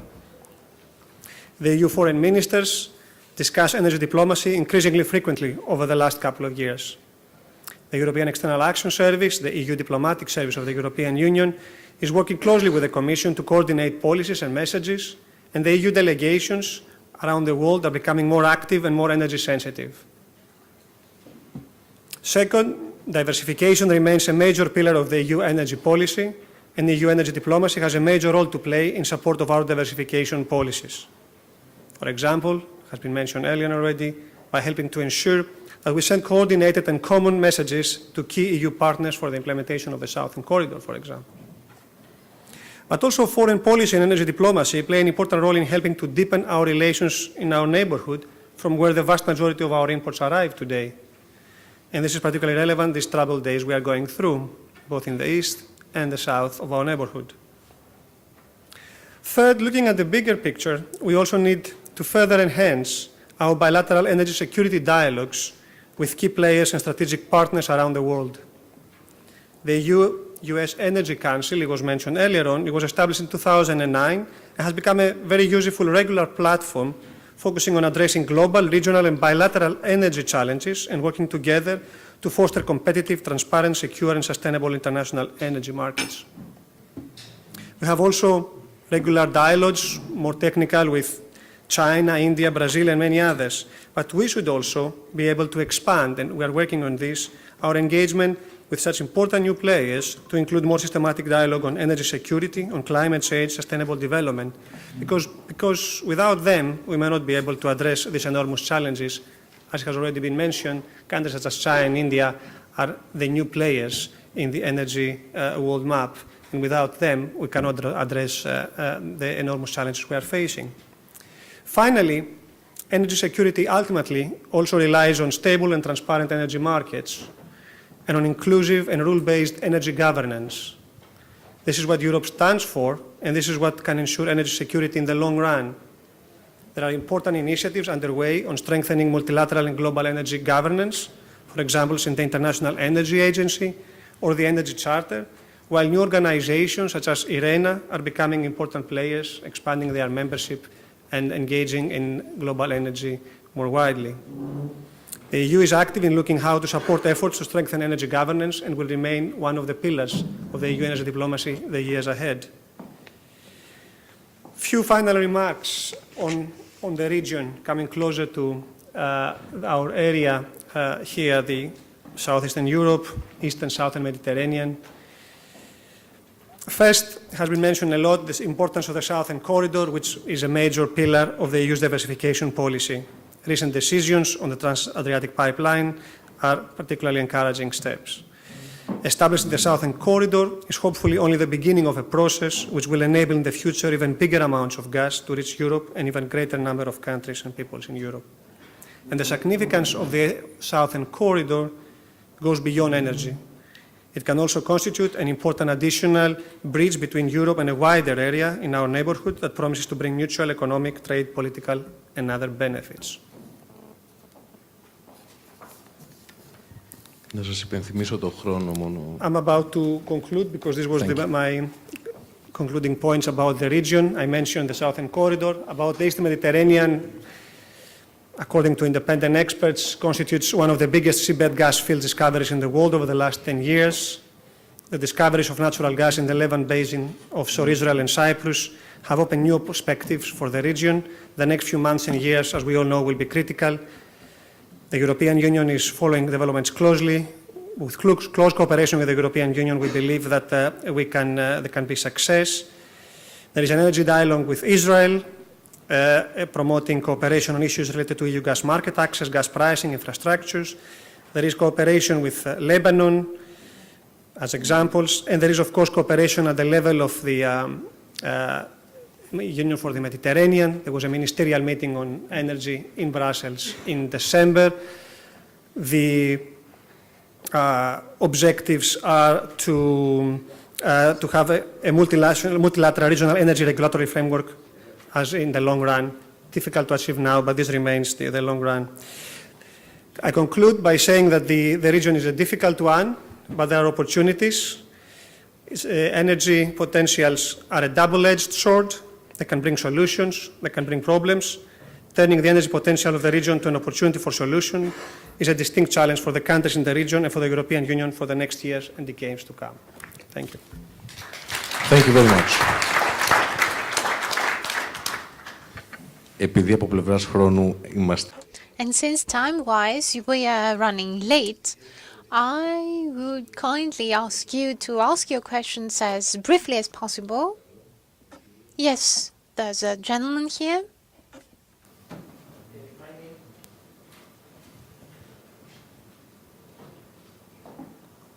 Να μας πείτε μόνο σε ποιον απευθύνεται. Please identify yourself and tell us who you're asking the question to. Microphone, please. Microphone. Mr. Hochstein, my name is Paris Kitsos. I'm managing council of Mentor Group. Mr. Hochstein, international community from reliable American sources learn that William Burns and Mr. Sullivan work too hard under Oman mediation to prepare the agreement of the Group of Six with Iran, which now started to be applicable from 20 January. I would like to ask you if your newly established Energy Division in State Department is studying Iran potential use as an additional source for the Southern Corridor, taking also into consideration that one of the historical founding units of TAP, the Swiss EGL, started exploring in the previous time this opportunity. Thank you. My office takes a look at Iran's oil, but in a slightly different twist. We look at Iran sanctions and preventing Iran's oil exports from growing. 2 years ago, Iran was exporting 2.5 million barrels a day and was even then a net importer of gas. Today, they export around between 1 million and 1.1 million barrels of oil a day. We, as part of the sanctions laws that Congress passed, were asking remaining countries to reduce significantly their purchases of oil from Iran every 6 months. That process has dwindled the number of purchasers from 23 to 6. And those remaining purchasers under the JPOA, the Joint Plan of Action that was reached between Iran, the P5+1 led by the Lady Ashton and the European Union, meant that we suspended certain or eased certain sanctions, one of them being that countries that remaining procurers did not have to continue to reduce. However, they do have to stay at current levels. So we're not going down, but we are remaining flat. We will continue to look at that. As far as Iran's potential, I think Iran's potential is fantastic. If they were to negotiate and come to the table in good faith, under the leadership of the European Union that is convening us in the P5+1, and reach a comprehensive agreement. If there is a comprehensive agreement, we can then talk about opening up for business. But as of today, no other sanctions have been lifted, and Iran's hydrocarbon cannot be exported beyond what they are today. Thank you very much. Η κυρία παρακαλώ, μπορεί να πάει το μικρόφωνο, αριστερά. A lady to my left. I have a question to the European Commission, but also to the Greek presidency, Mr. Maniatis, concerning Turkey. Turkey, indeed, especially today, is extremely important, is synchronized with the European power system, is important for the transport of gas, etc. The energy chapter is not opened. I know the European Commission wanted to open it, but unfortunately member states have not agreed on this. Where do we stand there? I believe it's extremely crucial to go ahead there, also because Georgia and Turkey are now interconnecting, etc. Why are we blocked? Κύριε Μανιάτη, θέλετε και εσείς να προηγηθείτε, Κομισιόν. Well, as you said yourself, the European Commission has proposed to open the chapter on energy in view of the negotiation for accession of Turkey to the EU. As you know, this is also one of the reasons why Turkey has frozen the negotiations to join the energy community, which would allow to Turkey to apply the EU acquis and to promote projects of common interest and a full interconnection with neighboring countries. So what prevents this? Well, officially there is one or two countries which do not want Turkey to start negotiating the energy chapter. What are we doing in order to bypass this stalemate? We have promoted with Turkey what we call a positive agenda with energy volley. We had already a number of meetings related to electricity, to gas, and others are planned in the next few weeks on nuclear safety, as well as renewables and energy efficiency. So we try to cooperate even further with Turkey, pending the setting up of a more formal legal framework. Κύριε Υπουργέ, θέλετε να προσθέσετε και εσείς κάτι? Ναι, απλώς να υπενθυμίσω σε όλους ότι... Let me remind everyone that when a chapter is not opened, it fails to be opened not because the country is asking people not to open it, but rather because certain conditions or preconditions are not being fulfilled on the basis of the overall community acquis. And one last question, if there isn't one last question before we give the floor to the next panel. Yes, please, but be as brief as possible. I will try. I promise to condense what I've been meaning to ask Mr. Maniatis. I'm Thodoris Kitsakos. I am a chemical engineer, and I'm also a member of the Energy Commission of Syriza. Minister, I will try to condense in one question what you clearly referred to, because you talked about the common interest projects, and of course this is what the Greek presidency is working for. Since this united Europe's objective, after all, is to ensure there are European routes and European resources, not just in the long run or the medium run, but rather in the short run. The East Med first. Greece and Cyprus share an expectation. They would like to see it happen. Get it from Israel through Cyprus and then in Greece through the Peloponnese and so on. But then There are a lot of articles, and have been quite a few in the international press, according to which during the negotiations between the two communities, pressure was exerted, and talks also touched on the energy market, and pressure was exerted so as to have the pipeline go via Turkey. Since we, Greece, are exercising the EU presidency of the Council, and since we are abiding to our own principles in terms of national policy, what are we doing as far as this is concerned when it comes to this matter? And then what about our own clearly national resources? Because Prime Minister Samaras has formally referred to getting another, or rather 150 billion from the energy market in the next 30 years. I know that there have been 3 roadshows. The moderator is breaking up the... I will conclude, says the gentleman. Given the policy and the national policy and the roadshow, do we have any clear indications on the part of the investors? Your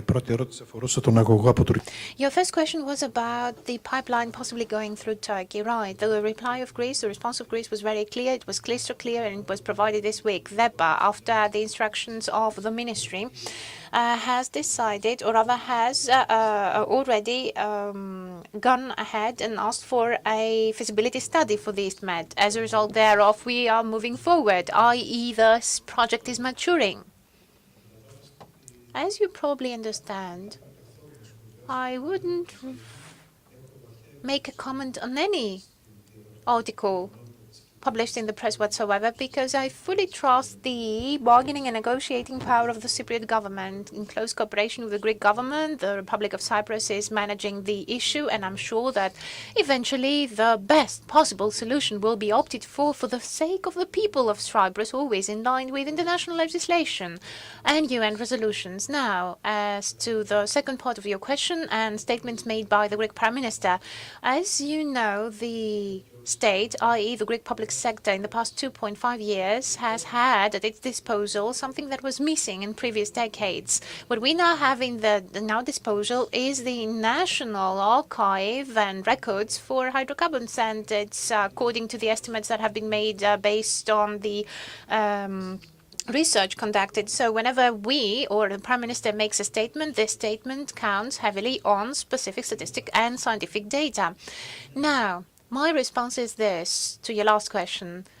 My response is positive. Yes, the people and colleagues who have taken part in the roadshows and the international conferences held in Houston and London. Well, you know that half of the team is in London right now, so they are still on the way, but they have communicated with me, and overall their impression was very positive due to the fact that Greece's presence was really positive and interest was displayed on the part of big enterprises and corporations for that matter. But what I think is important is the following. Let me highlight this. Greece is pacing in the past 2 or 3 years in a really serious and steadfast manner. And we are very careful in the steps we make in all directions, be they human resources, international policies, geopolitical politics, and we always stick and adhere to the timelines we announce.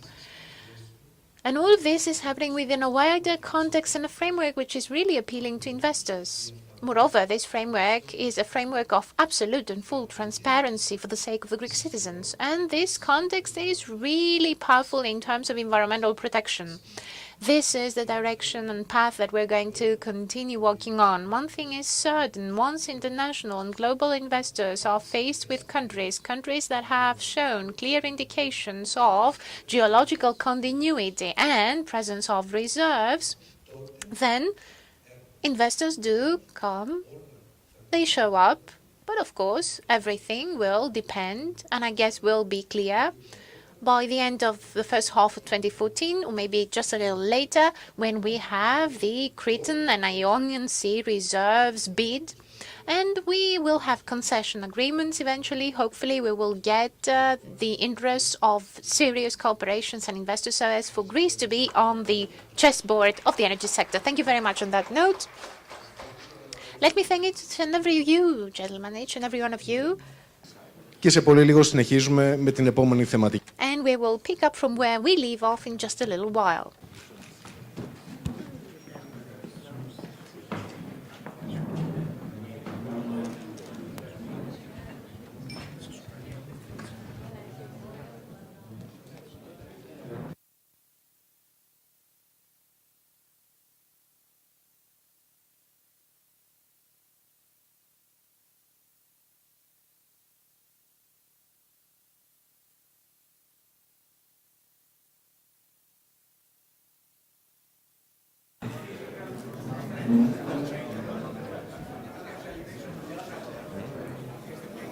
μπορούσα να το κάνω πιο σύντομο. Λοιπόν. Έκαμε εκτός. Περίμενε λίγο. Θα ξεκινήσουμε.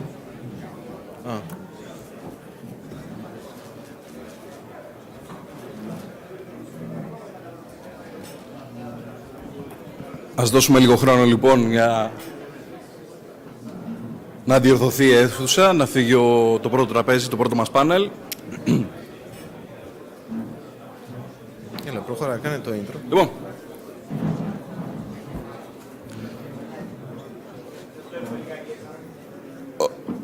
Πολύ ωραίες φωτογραφίες. Πάμε λοιπόν, όσοι ώρα βγαίνουν φωτογραφίες και αλλάζει τη δομή της η αίθουσα, να προλογίσουμε το δεύτερο μας θέμα, τη δεύτερη μας ενότητα, που είναι ο νότιος διάδρομος. The Southern Gas Corridor. Good afternoon, ladies and gentlemen. I will be moderating along with Mr. Andritsos, and you are here, and you will be moderated by two Nikoses.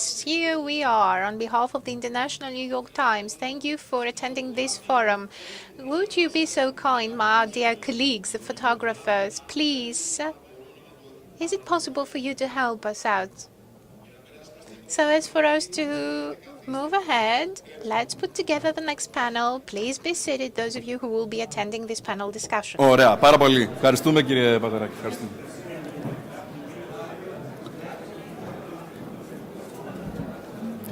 Λοιπόν, η ενότητα η οποία σε λίγη ώρα θα εξελιχθεί εδώ στο πάνελ έχει να κάνει με τη σημασία. So, we are going to refer to the importance of the Southern Gas Corridor for Europe's import security compared to the EU's traditional gas partners. These gas partners, traditional ones, are providing gas to the members. So, what is the timetable for the implementation of TANAP and TAP? Can the TAP project contribute to the liberalization and integration of gas markets throughout Southeastern Europe, and what are the benefits for Greece? These are the main issues that we will be dealing with in the confines of our panel discussion. Let us invite Mr. Panagiotis Michalos, who is the General Secretary of International Economic Relations for the Ministry of Foreign Affairs. We will also be joined by the Deputy Minister of Economy and Energy of Bulgaria, Mr. Krasin Dimitrov, along with Mr. Amnar Mamadov, who is the CEO of SKAI.gr Gas Limited, which is based in Azerbaijan. Once the three addresses are completed, we're going to get Kuwait Petroleum and Mr. Abu Sadar, who will take the floor as well. But Mr. Michalos, I think you go first.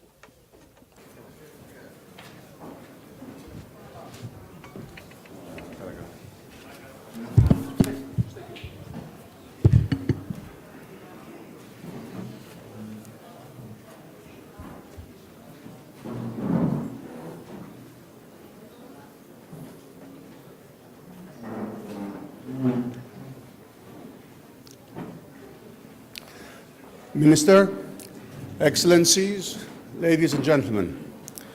First of all, I would like also to thank the organizers for the opportunity to address this forum. Let's see why we're here today, why an energy forum is organized in Athens for the second year in a row. That is because things are changing. As Prime Minister Antonis Samaras recently stated, we, as a country, we delivered. That is the reason that Greece is now ready to move out of the memorandum era. The sacrifices of the Greek people and the commitment of the coalition government to reforms and to the goals of the fiscal adjustment program now, I believe, pave the way for recovery. So this is a good starting point. As I was sitting listening to the very eloquent speeches of the Deputy Prime Minister, Minister of Foreign Affairs Venizelos, and Minister of Energy, Yannis Maniatis, as well as the rest of the distinguished speakers, I kept changing and editing my comments, so I will not be repetitive and I will not repeat what basically they have said. So to that end, I will be a bit more specific, cutting out everything that the previous speakers spoke about. So allow me to touch very specifically on the energy issues. Energy, as most of you now know, has become a very hot prospect for growth in Greece. And TAP, the Trans-Adriatic pipeline, was the turning point. We, the government, Greece, started as an outsider. Years later than a competing project that called Nabucco. But we worked very hard together with our partners, Albania and Italy, in order to present the advantages of the Trans-Adriatic pipeline. Our concerted effort and action helped us to secure TAP and start planning for a broader vision, the energy security and diversification of the whole region. Our experience with TAP showed that when the numbers make sense, the economic numbers, and the government decides to throw its weight behind a specific project, inevitably success follows. To reiterate, because many people do not 100% comprehend, the Trans-Adriatic pipeline is a private project. It is an investment for the Greek part of the project of 1.5 billion, private equity and private debt, private money, not public, and will create in total 12,000 jobs, 2,000 direct and 10,000 indirect. While working, I want to mention this, while working on the TAP project, we built an excellent relationship with Azerbaijan. Apart from our common economic interests with Azerbaijan, we discovered we have significant cultural bind between the two peoples. In SKAI, we found a great business partner who saw Greece as an equally attractive new business area for investment.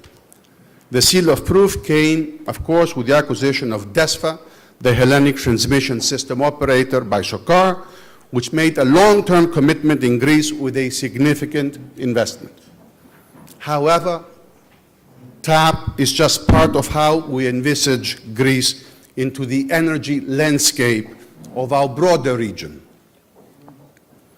We have the events in Ukraine. This issue has helped highlight what we always talk about, but a bit in theory, but it has highlighted the need for energy security and diversification in the region.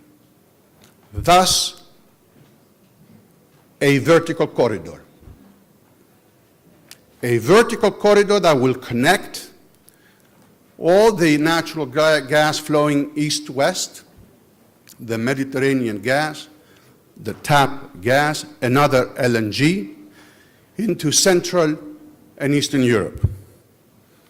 A network, this corridor, a network of interconnectors leading from Revithoussa, the LNG terminal in Piraeus, all the way up to Hungary and Ukraine. Why is this the most realistic scenario of natural gas flow and energy security to Central and Eastern Europe and the Balkans? Simply, it is very easily and realistically accomplishable and very affordable.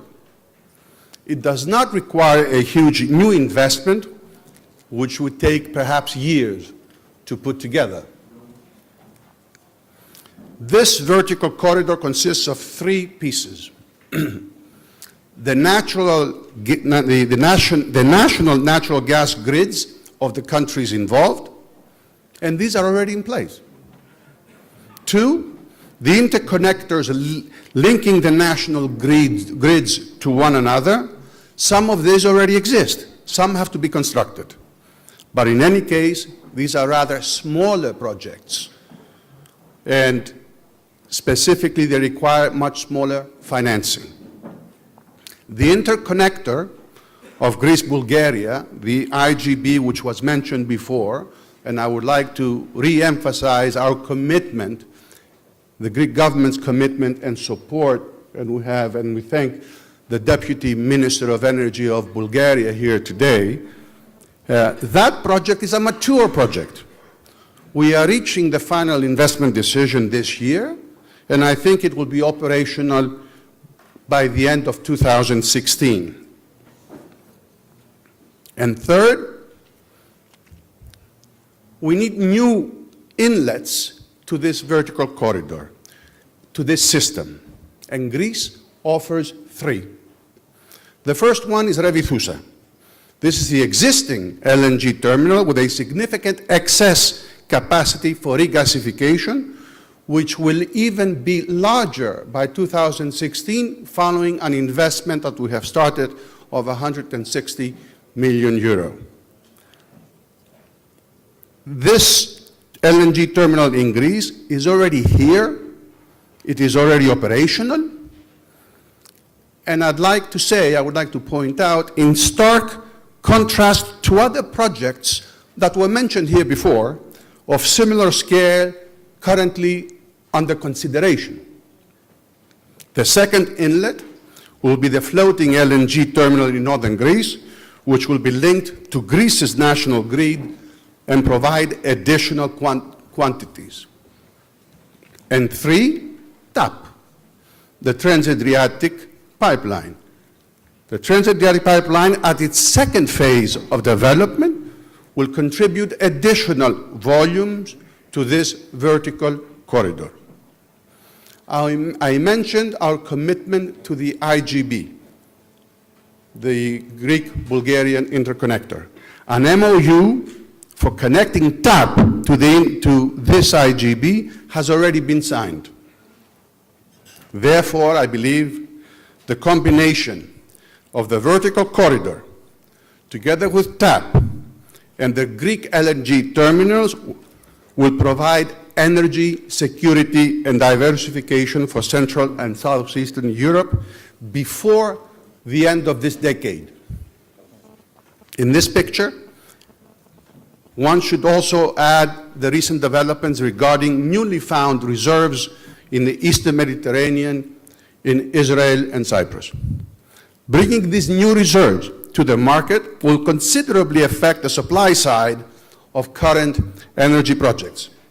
As you know, the options regarding possible transit routes are still open.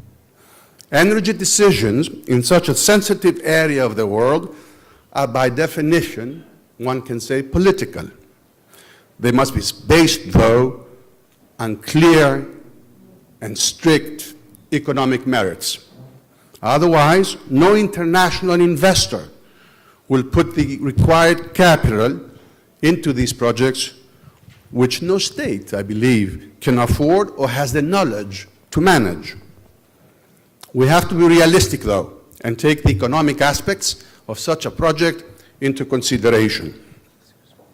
Allow me to mention at this point that 80% of crude oil and 30% of international natural gas trade is done by ship. Greek ship owners are already commanding, as all of you know, a large fleet of tankers carrying oil around the world. We expect that the Greek shipping community will keep increasing its share regarding LNG ships.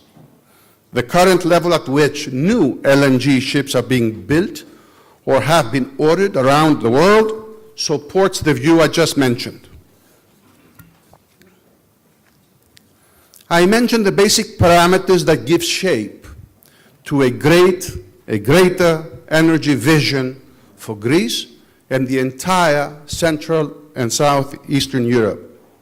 These parameters is what we believe will be transforming Greece into an energy hub and not simply transporting. Energy, in closing, energy is an important area of economic growth and prospects for all the people in the region. Now more than ever, Central and Southeastern Europe needs a future with a stable political and economic environment. Through energy, it is within reach, this security. The vertical corridor and the other energy developments will contribute to the prosperity of the region for decades to come. I wish you all the best, and thank you. Ευχαριστούμε κύριε Μιχάλη που ήσασταν σύντομος στο χρόνο. Thank you, Mr. Michalos, for being so short. Mr. Dimitrov. Dimitrov.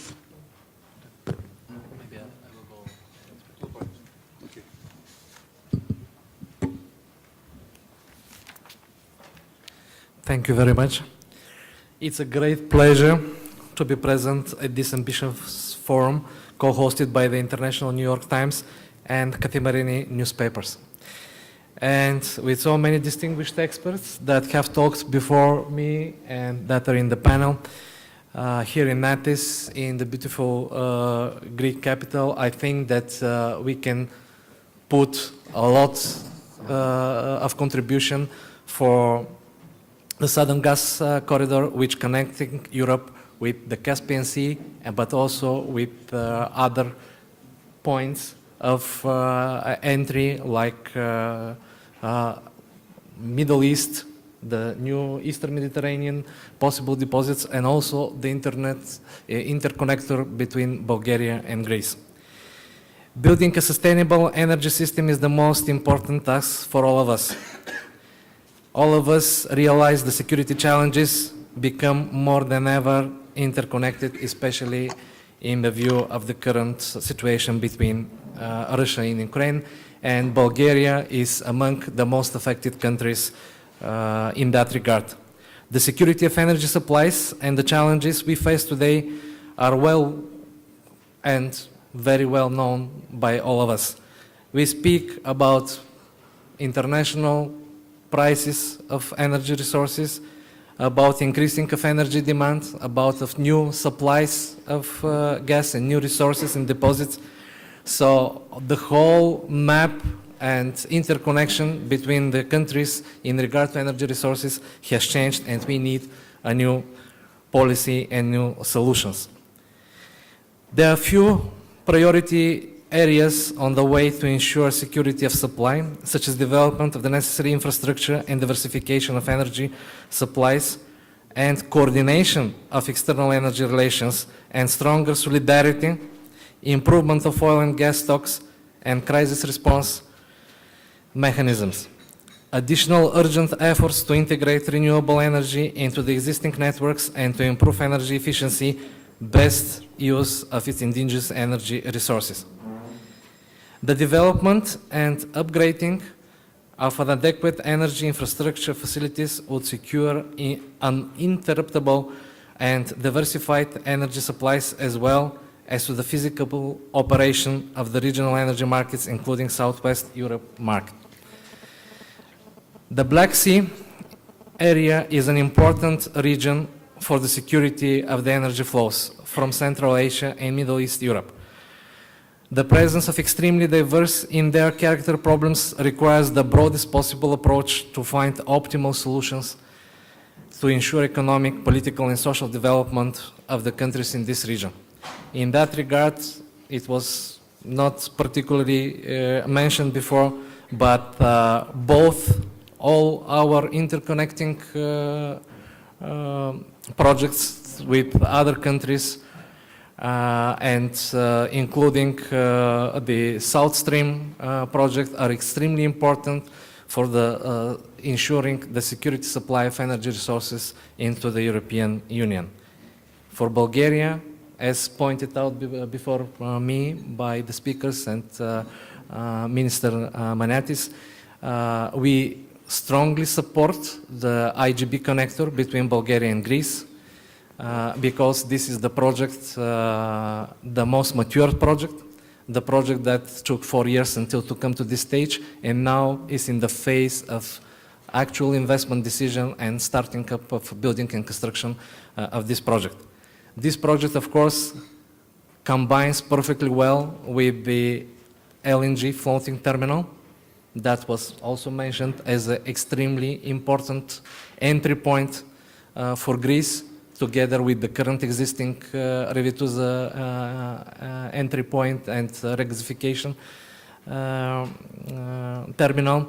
And when we talk about the vertical corridor, we also call it a cluster of interconnectors that are of European Union priority to be realized in the near future, because they do not provide energy security only to our two countries, Bulgaria and Greece, but as mentioned, all other countries like Romania, Hungary, the Visegrad 4 and 4 Plus interconnected, and this is extremely important route of providing of natural gas to the countries of Central and Eastern Europe.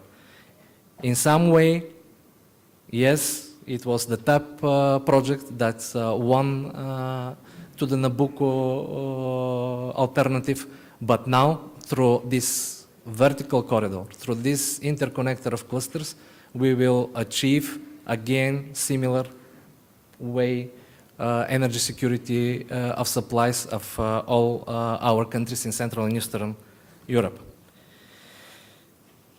I would like also to say that for successful implementation of the Southern Corridor priority, it is necessary to intensify the cooperation with the regions and the countries that participate in. And to add on to what Mr. Holstein had said, in this period it is much more important that there is a cooperation between the countries rather than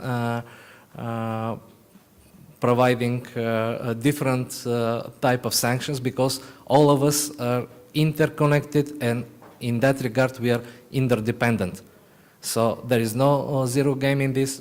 All of us have to be cooperative in order to achieve our global European energy security. We do believe that the energy security of all countries is strongly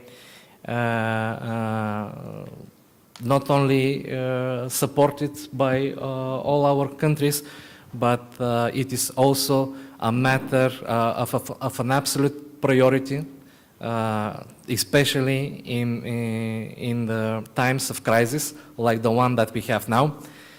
And the only way to guarantee the energy security is to work together and develop projects of regional dimension, what we do between Bulgaria and Greece. In Southwest Europe, there are a number of other strategic projects which could transform the picture of energy supply and security, and the gas corridor between TAP and Central Europe, and the connection between TAP and the interconnector IGB, Bulgaria and Greece, is of extreme importance. The development and upgrading of adequate energy infrastructure facilities would secure uninterruptible and diversified energy supplies, as well as the physical operation of the regional energy markets. All our efforts are focused on building sustainable and diversified energy system. In this context, again, cooperation is the key element of European energy policy, and it is goals of security of supply, competitiveness and sustainability. Secure energy supplies, an efficient use of resources, affordable prices, and innovative solutions are crucial to our long-term sustainable growth, job creation, and quality of life. In conclusion, I would like just to express my confidence that we will achieve our goals, and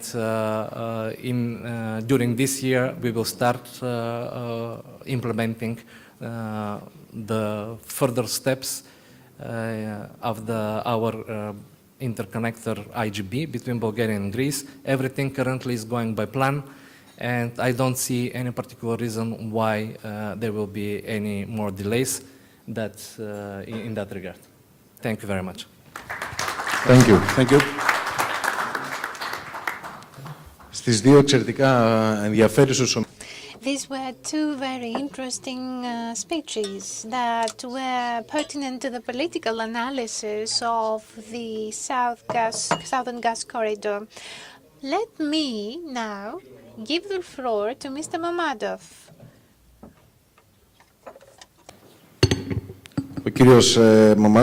Mr. Mamadov represents SKAI Georgia Gas Limited, Azerbaijan, and he's going to give us the point of view of the enterprises, one big player in this corridor. It is a great honor for me to address the Athens Energy Forum today.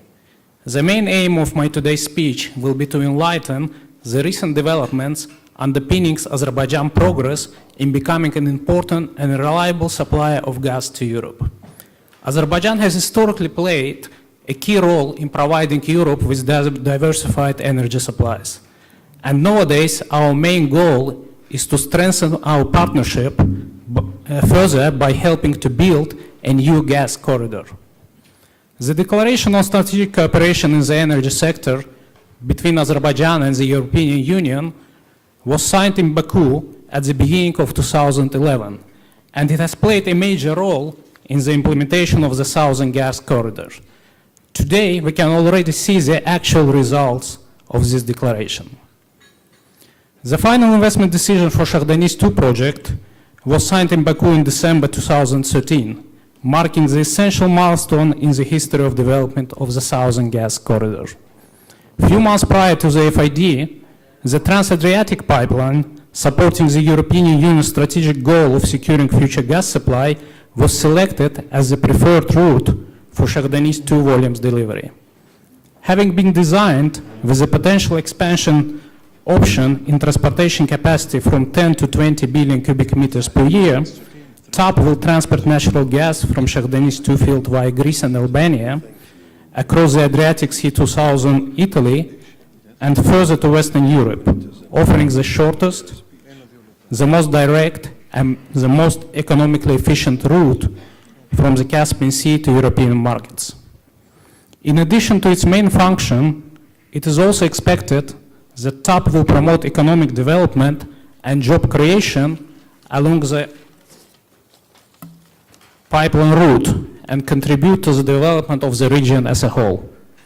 Slightly minor, but yet very important achievement is SOCAR's investment in DESFA, which we hope shall enable SOCAR and the European Commission to help to increase the efficiency of the gas markets of Greece and Southeastern Europe, and continue the development of these markets towards greater diversification. The investment in DESFA is a proof of consistency and reliability of strategic partnership with the European Union, which emphasizes the openness and transparency of Azerbaijan's strategy. Let me use this opportunity to highlight the current status and the immense progress made on Shahdanis 2 project to date.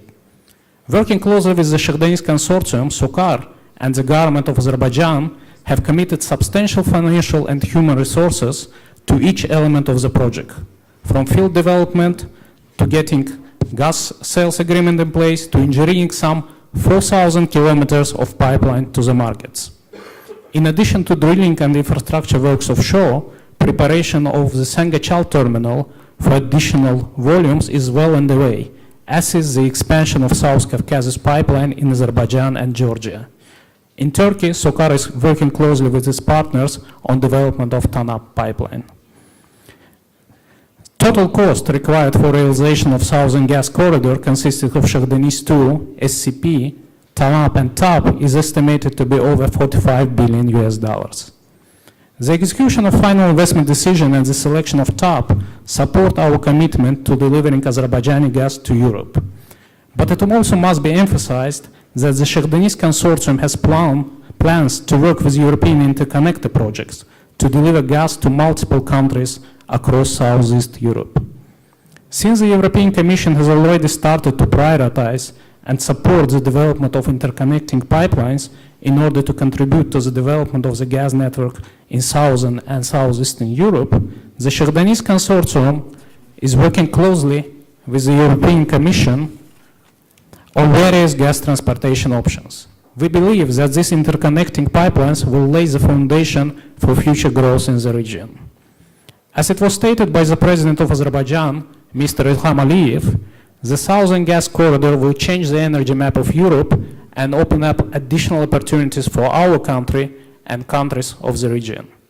This statement by the President Aliyev backs the idea that there will be further phases in our vision to the opening and support of Southern Gas Corridor. We anticipate that after establishing the first link designed to deliver up to 10 billion cubic meters of gas per year from Shahrdani Stage 2, Azerbaijan will work towards enabling the delivery of additional volumes from other gas fields, which elevates the potential aggregated volumes for European delivery up to 25 billion cubic meters per annum. Indeed, we envisage that in addition to Shahrdani 2, Azerbaijan gas exports will increase dramatically over the coming years, as fields like Azeri-Charag-Gunashli Deep, Absheron, Umid, and Shafak-Asiman are currently being developed, and we therefore foresee further increase of exports into Europe, both via potential expansion of TAP and through other viable routes. Therefore, we certainly consider Southern Corridor as a natural market for our future volumes of gas. In other words, this means that we expect the ability of the Southern Corridor to bring new sources of supply to European markets to extend beyond the immediate areas transited by TAP. Azerbaijan perceives Europe as the important market for its future volumes, and the planned Southern Gas Corridor is the most important part of our long-term goal to be a reliable supplier to our European customers. On behalf of SOCAR's management, I would like to use this opportunity to thank everyone who has contributed to the major steps taken towards the realization of Azerbaijan's plans to become a strategic and reliable partner and a safe supplier of gas to Europe, and to the joint effort of Azerbaijan and the European Union to build this road on the new energy map. Thank you. Thank you very much. Thank you. Thank you very much. Mr. Abu Saibah from Kuwait Petroleum.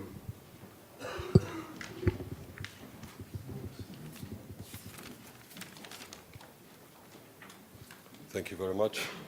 Your Excellencies, ladies and gentlemen, good afternoon. I thank the Forum Committee for the kind invitation to Kuwait Petroleum International, a subsidiary of Kuwait Petroleum Corporation, for this event. The road toward a new energy map, indeed a fit title and vision for energy companies and countries worldwide to go forward into the future, becoming responsible partners in Europe and Greece. We in Kuwait Petroleum International have been major players and are no strangers in the European corner of the world. Managing 5,000 retail shops across Europe, 70 airports worldwide, more than 150 airline companies around the world, 4 manufacturing lubricant plants across Europe, 2 refineries across Europe, and growing. We look forward to participate positively as an energy supply firm, always striving for excellence in Europe. We have been doing that for more than 30 years here in Europe. I thank the Forum and your Excellencies and ladies and gentlemen for your attention. Thank you very much. Thanks to you, Nishal Abu Shaiba from Kuwait Petroleum International. Ο λόγος σε εσάς, κυρίες και κύριοι. And over to you, ladies and gentlemen. Questions, statements on what was said. Just like I said in the beginning of this panel discussion, we tried to put a political framework to the whole venture with regard to the Southern Gas Corridor. Pretty soon we will be joined by, if I may say so, the players in the field. But let's have stage 1, questions, Q&A. Can I ask a question to Mr. Mamadov first? Could Azerbaijan possibly cater to the needs of Europe, just in case maybe the Ukrainian crisis would deteriorate? As I mentioned in my speech, volumes that Azerbaijan can provide to Europe can potentially exceed the volumes that are planned to be delivered through TANAP and TAP due to the development of new gas fields besides Chardonnay 2. We're talking now about fields like Absheron, Mud, Shafaka-Siman, and let's not forget that there will be stage 3 for Chardonnay also, I mean, after 2025, Chardonnay 3. So what I can say that SOCAR and Azerbaijani government is committed to performing its obligation towards our European partners, and today's crisis in Ukraine highlights and emphasizes the need to diversify not only sources of supply, but also transportation routes to Europe. Ερώτηση από εσάς, πριν Questions from you? I'm going to capitalize on the presence of Mr. Michalos instead. Mr. Michalos, a question. There are tangible advantages that Greece can get through the Southern Gas Corridor.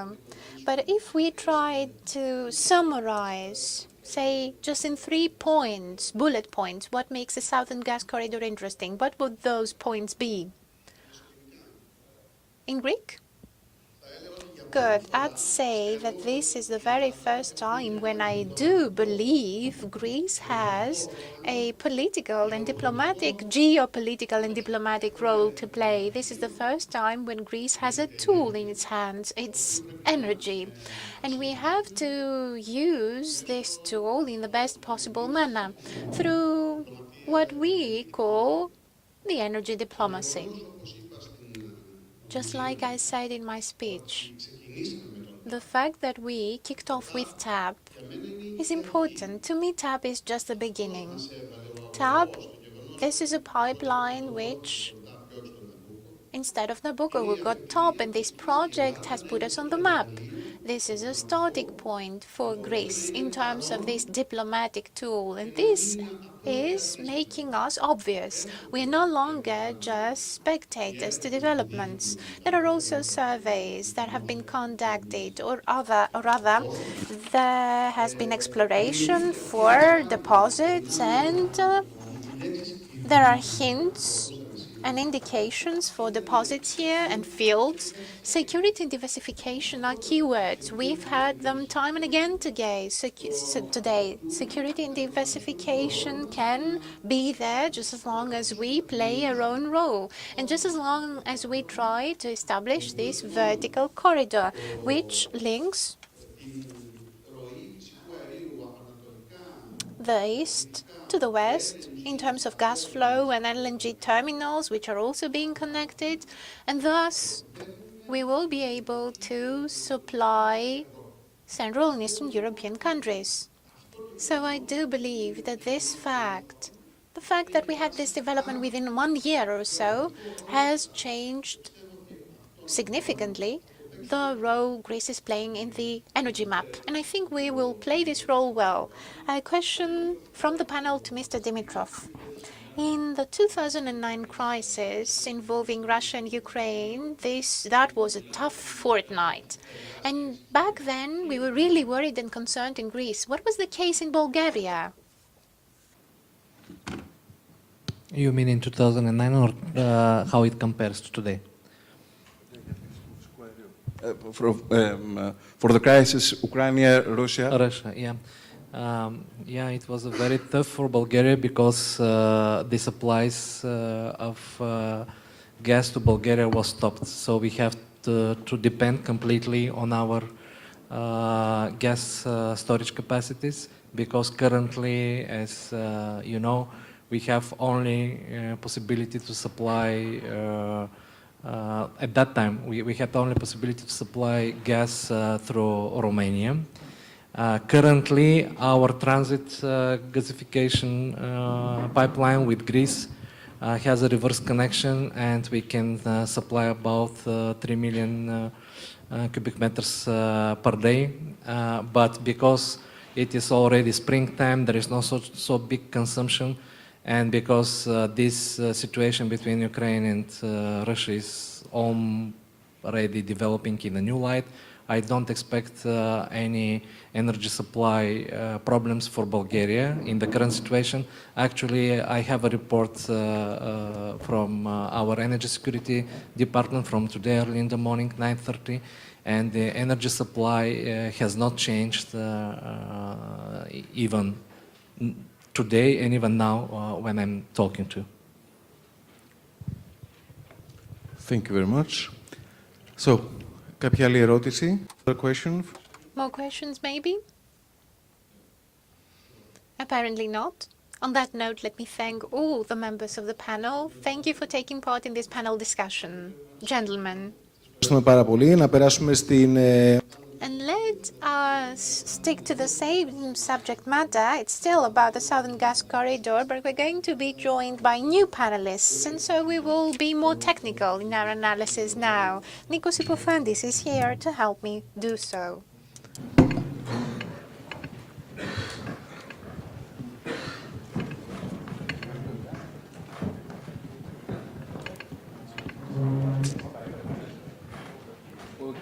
We call on the panel. We call on the panel Mr.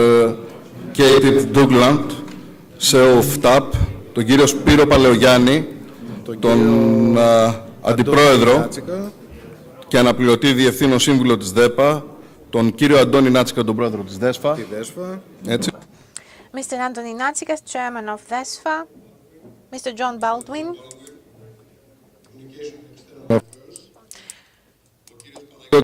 Mr. Panagiotis Kanelopoulos, CEO of M&M Gas, Επίσης και ο κύριος David. And Mr. David Korani, Deputy Director, Dinu Patriciou, Eurasians and Atlantic Council.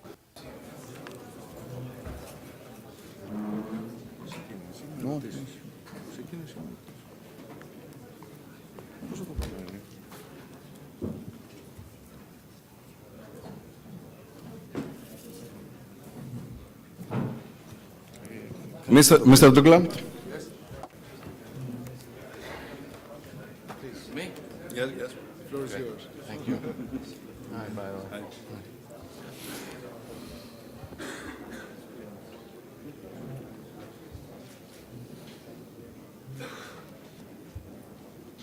Ministers, Excellencies, ladies and gentlemen, really is a great pleasure and a privilege to be part of this Athens Energy Forum. I am really very grateful to the organizers for inviting me and for organizing this. Really good stuff. I was just thinking, is it exactly 1 year since the last Athens Energy Forum? When I was listening to Amos Hochstein, I remember from the last year's proceedings that we had the pleasure of listening to Matthew Brycer. He was the former ambassador for US to Azerbaijan.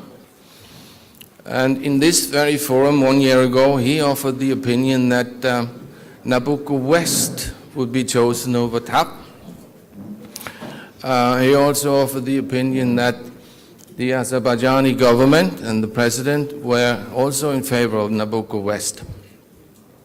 Now, 1 year after that, I have the pleasure of informing all of you that not only was Matthew Brycer wrong, but now TAP is chosen, but also every participant in this chain, value chain from Baku to Europe, have now made their final investment decision, which means that they are now all committed in making sure that this supply chain to Europe is realized. It's not just plans and opinions being presented. This is now a real project. Now, I would like to be quite brief. I have only 3 messages, so I brought with me 3 illustrations to highlight those points, and 2 of them are quite well covered already. And that is about the big picture. Have a look at this supply chain from the Caspian Sea to Europe. It's huge. It's several projects just in Azerbaijan for drilling of all the production wells, putting in place all the production gear, bringing the well stream to shore and process it in the Sangashal terminal. Then the pipeline expansion from there up to the border with Turkey through Georgia. Then a dedicated new pipeline through Turkey, and then TAP at the end of it, starting at the border with Turkey and ending up in Italy. But from there also, SNAM in Italy needs to expand their system so that this gas can reach consumers round about in Italy. And from there, you can also transport the gas further into the European markets.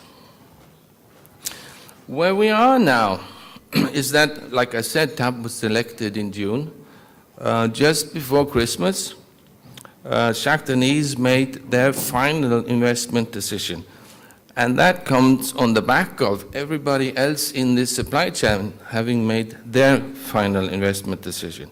So TAP passed its such decision in November, and Shahtanese made theirs in December. Our plan going forward then is to award the final contract to construct towards the end of 15, so that we can start constructing the major pipeline in 2016, late 15, early 16. That means that through the year 15, we will be awarding contracts for all of this work. This is in order to be ready to receive gas in 2019, late 19 or early 2020. Shahtanese is the entity that finally dictates the startup date. Now, this is the bigger picture. And as you can see, TAP is just one part of it. But for this thing to work, every piece has to work. So TAP has a very important role to play as being the last leg of the supply chain. Now, what does this mean for Greece? This has also been touched upon by several speakers. Now, I think the importance for Greece is that Greece is about to kind of become the turning wheel for gas in this region. Somebody call it a hub. I like the word turning wheel. If you look at how Greece can be supplied with gas into Turkey and how many opportunities TAP represents to actually then disperse gas out of Greece, that really makes you into a turning wheel. The numbers were mentioned earlier that in order to construct TAP, we would bring in 1.5 billion euros in foreign direct investments. The construction itself will need to be done by 2,000 workers, but the spin-off effect of that is 5 times as high, probably. Now, this is for phase 1. We have the capacity or the ability to double the capacity from 10 to 20 BCM, and we have the ability to reverse the flow so that gas can be backhauled from Italy and in here in the event of emergency, which again sort of makes another turn to this turning wheel. But, and this is my final and third point, it has to be built before we can realize all of these things. We have now completed what we call front-end engineering and design. We are doing the pre-qualification of every supplies of goods and services that we will need to make this going. These pre-qualifications have by no means been completed.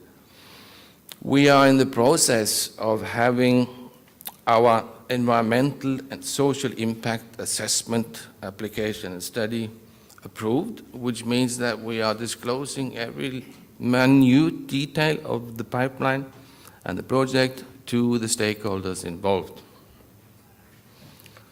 We, in this process, are really much concerned about knowing what the impact of the pipeline will have on the communities that we pass by.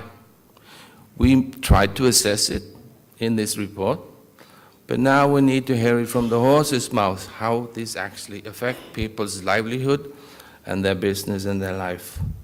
And that is a very educating process where we get lots of good feedback, lots of good proposals for how we can make adjustments. We've made 40 adjustments to reroute the pipeline already. I'm sure there will be more to come, but I'm also confident that we need to complete also that process so that we can have the final approval and get moving. The pipeline is passing through, our current calculation stands at 12,000 land plots. And we need to have agreement with every one of them. In addition, we need to have an agreement with those who actually use the land plots, not only those who own them, but those who are using them. And that process is ongoing, and also this needs to be completed before we can put the machinery on the ground.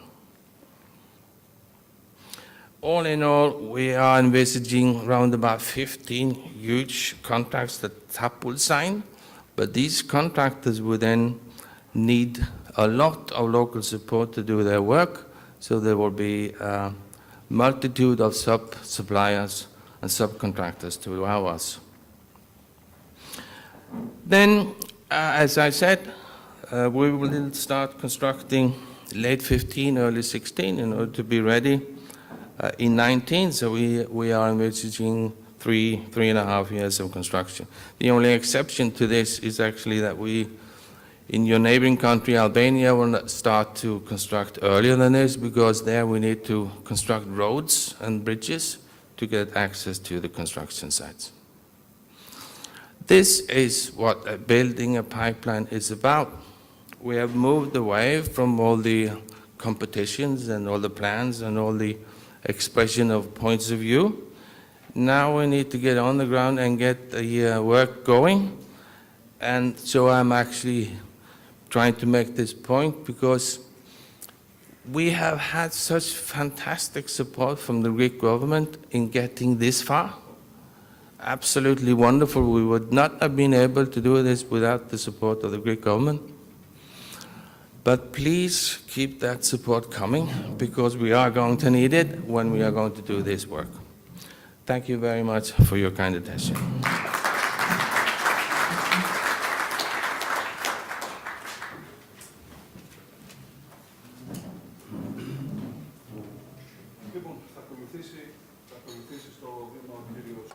No microphone, unfortunately, no microphone.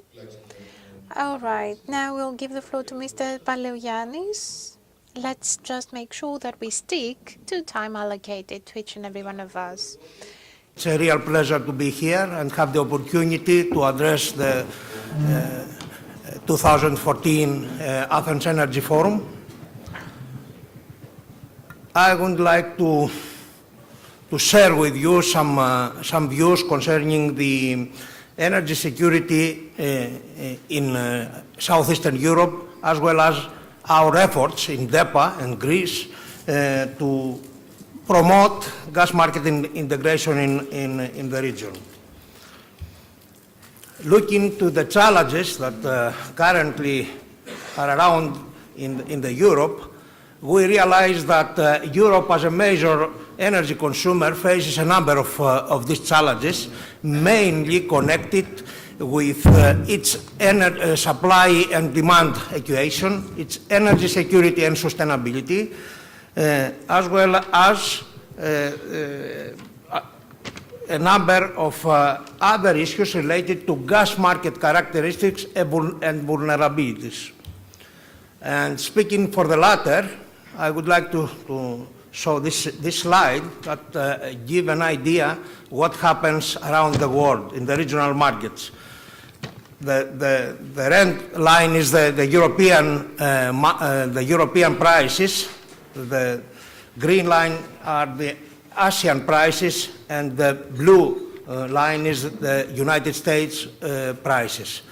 As you can see, prices in Europe are by far higher than the United States ones, and that creates a real problem in the competitiveness of the European economy. On the other hand, while the internal gas market is functioning quite well in the northern west, at least in northern west Europe, and prices has converged, oil-linked prices and ham prices. These high-level prices, persisting for some years now, lend to a lower competitiveness of gas against other fuels. And that creates also problems for gas, which is losing market share, and it is estimated that the last 2 years, 60 BCM of gas has removed from the power generation sector. Nevertheless, Europe, due to decline in indigenous production, will need about 60 to 80 BCMs by 2025, and that creates a challenge how to secure these quantities. Coming to Balkans and to Southeastern Europe, the challenges are very similar, even more complicated. High dependence on Russian gas, declining indigenous production, and insufficient interconnections, LNG facilities, and underground storages. And answer to the question of Mr. Epiphandis, what happens in 2009, I would say that just the shortages in 15 days was just 1 day difference between the normal day in Europe and a winter day, a wild winter. This is what we have to do and what we have to cover in the years to come. Not very much, but important. And that's why TAP and IGB are extremely important. We estimate that differential demand in Southeastern Europe may reach 15 BCM, out of which 1.5 to 2 BCM will come from Greece. But look at this slide. Everywhere in Europe there are hubs, with one exemption in Southeastern Europe. This is a very serious vulnerability, and that mainly impacted the consumers. But where the consumers are impacted, there is an opportunity for suppliers.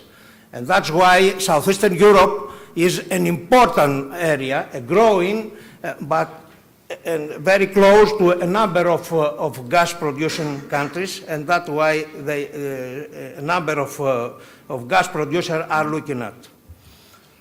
I'm coming now what DEPA has done and is doing in order to ensure that there will be enough supplies in our region and of course in Greece, and how the market will be a competitive one in order to utilize these opportunities as a commercial company. That is our vision, developed for more than a decade now. We want to create a new gas entrance for Southeastern Europe and establish Greece as a physical and pricing hub in the region. And that was the strategy developed some years ago, in late 90s, when Greece adopted a threefold strategy to diversify its gas supply sources, to establish Greece as a transiting country, gas transiting country, and to participate actively in the creation of a competitive market in the region. And that was also the idea of the Southern Corridor idea. Why the Southern Corridor idea? Simply because while the most of electricity are mainly produced within the European Union, gas is producing outside Europe and has to be transported to Europe. That was the necessity that led to the South Corridor idea. And just to have an idea what means, Jadil mentioned that, but look at the figures, it's a mega project. Decades of billions of dollars needed the gas, the molecular of gas from the Sac-Denis field to come to Europe. Probably a little bit different, but we are in the beginning, not at the end, Jadil. Jadil explained the importance of TAP. I would like just to mention that its strategic importance became more obvious in nowadays during the Ukrainian crisis. I would like to make a small reference to the IGB pipeline and to make a little bit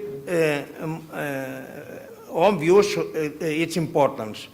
Look what happens in our region. IGB will connect Greece, TAP, for example, with the Bulgarian system, and through other interconnection of local nature, the connection between Bulgaria and Romania, Bulgaria and Serbia, etc., and furthermore to Ukrainian and to Moldova or to Hungary, wouldn't allow gas flows from the Caspian region or the Middle East to reach the entire region.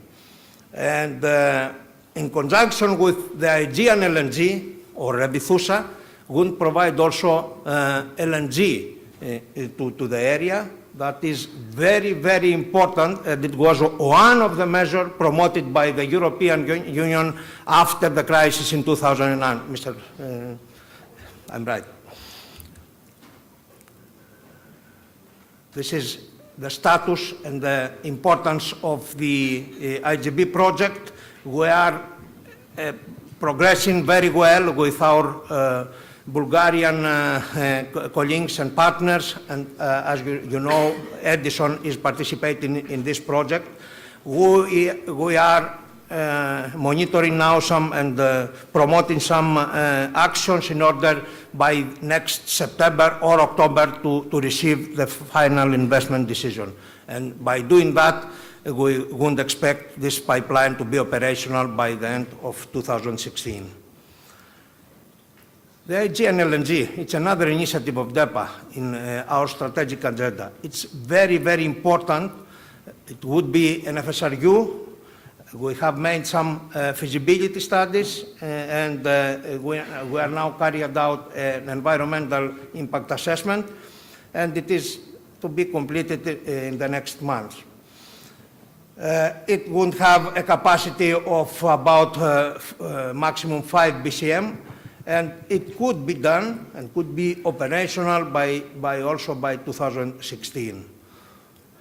But we have something to do before that. We must find some partners in that. DEPA is not, will not control in total this project, but as we have already discussed by our Bulgarian friends, our Romanian friends, it would be a multinational cooperation here.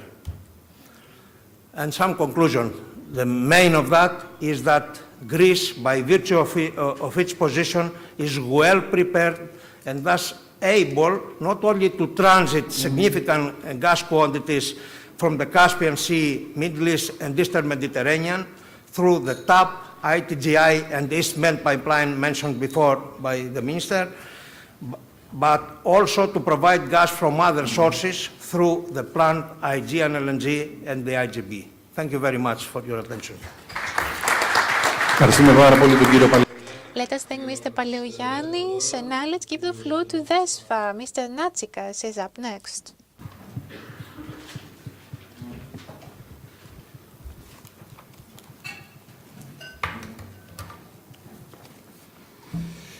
Κυρίες και κύριοι, εκλεκτοί προσκεκλημένοι. Ladies and gentlemen, dear guests, representatives of foreign countries, of companies and corporate entities. Let me, for my part, thank the organizing committee, the International New York Times, Καθημερινή, SKAI, for inviting me and for providing us all with an opportunity to communicate, discuss, exchange ideas, and talk about our experiences and also share our concerns.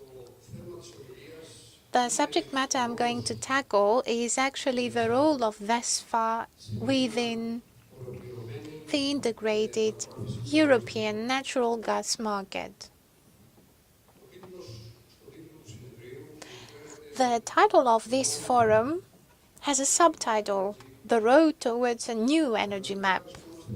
Indeed, here we are, faced with major changes in the map, the energy map of not just Europe, but also Southeastern Europe. Από χρόνο σε χρόνο. Each and every year, we can't help but notice noticeable changes in the routes, in the pipelines, and needs there are in Europe. And I can give you an example for you to grasp changes. DESFA, DEPA back then, because you know DESFA came in 2007. We were part and parcel of our parent company DEPA.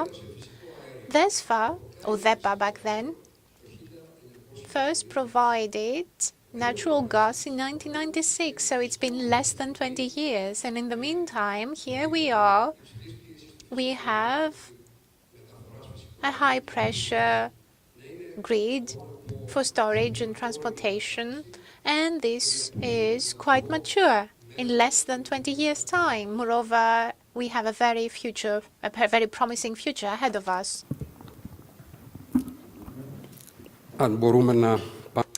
I would like to show you my presentation. Slide 3, please.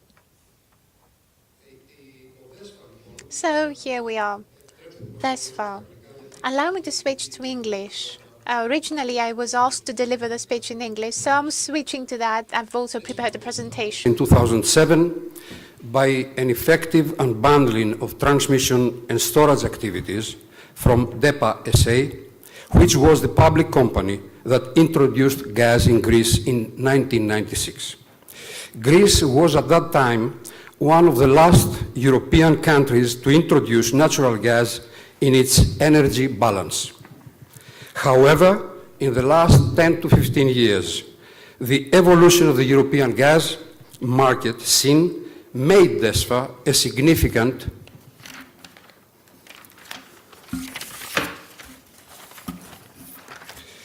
player and gave it a pivotal role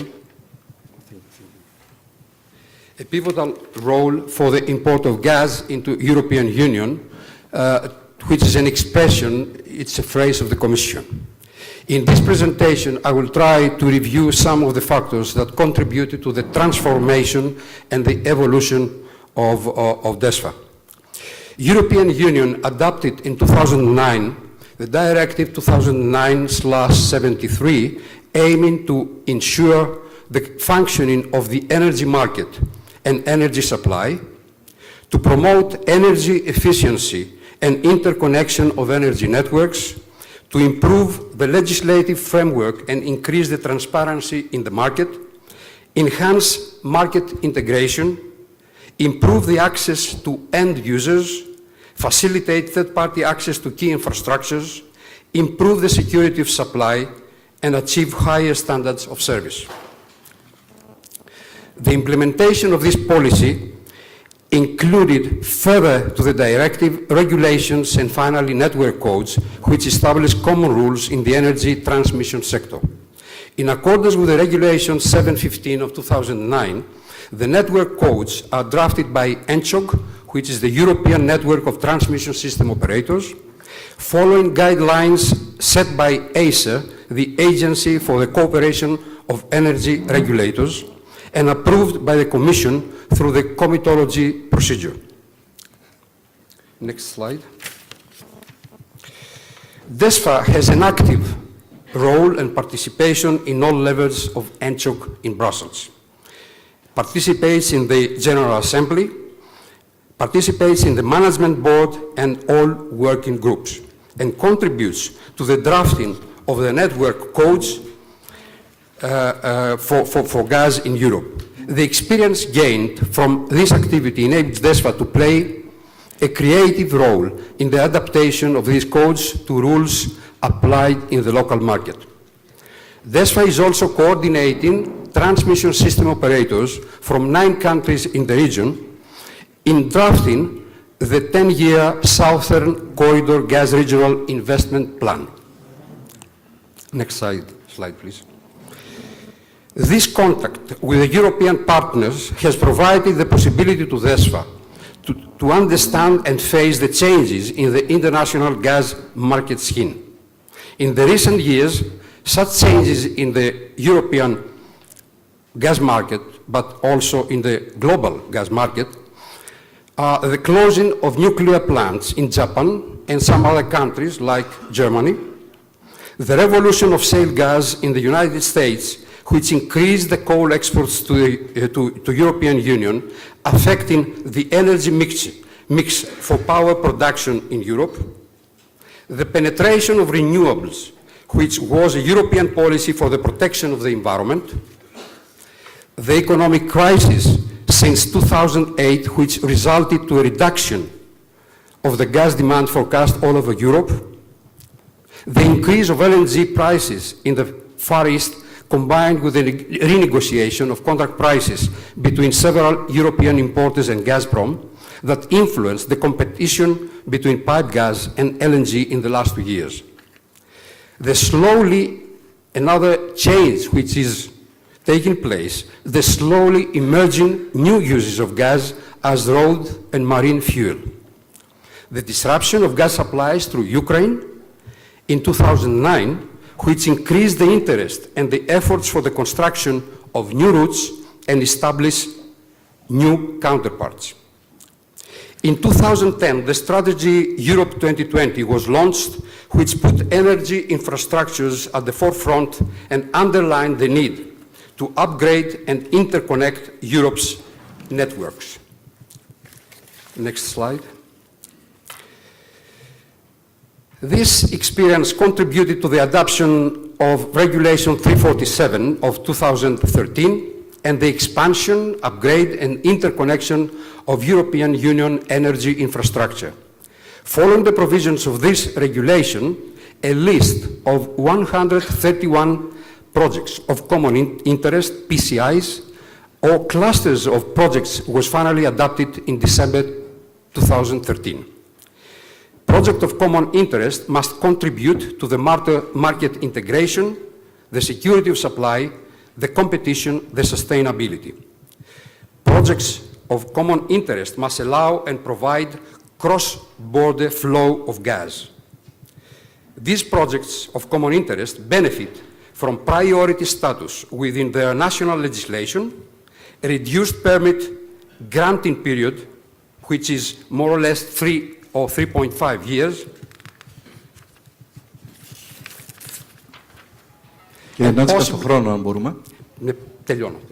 And possible financial aid for projects that face higher risks than those incurred by a comparable infrastructure project. On a final note, allow me to say this. DESFA, i.e. the national administrator of the system, has made great progress in less than 20 years, in the sense that DESFA managed to become a significant player within the wider region of Southeastern Europe and the Balkans. We are at a crossroads that brings together the various routes, corridors, and networks for energy in general and natural gas in particular. And so the discovery of new reserves and fields in the wider region will enhance further this role for DESFA. And the privatization of DESFA, which started back in 2012, and significant steps were made throughout the year 2013. The agreement was actually signed in December 2013. And thus, once DESFA becomes a member of the SKAI group of companies, because SKAI, for its turn, is a very important player in the field of oil and natural gas. Thus, DESFA eventually will make even greater steps in the future with a view to guaranteeing and ensuring natural gas flow and relevant supplies for the sake of not just Greece, but the region overall. Thank you very much, Mr. Natsikas. From natural gas, let's take a break, in the sense that now we can deal with oil instead. Mr. John Baldwin, BP Vice President, Communications and External Affairs, has the floor. Good afternoon, ladies and gentlemen. Καλησπέρα σας, κυρίες και κύριοι. The pleasures of speaking towards the end of the day is that actually virtually everything I had in mind to say has been said. So I'll keep my talk very, very short.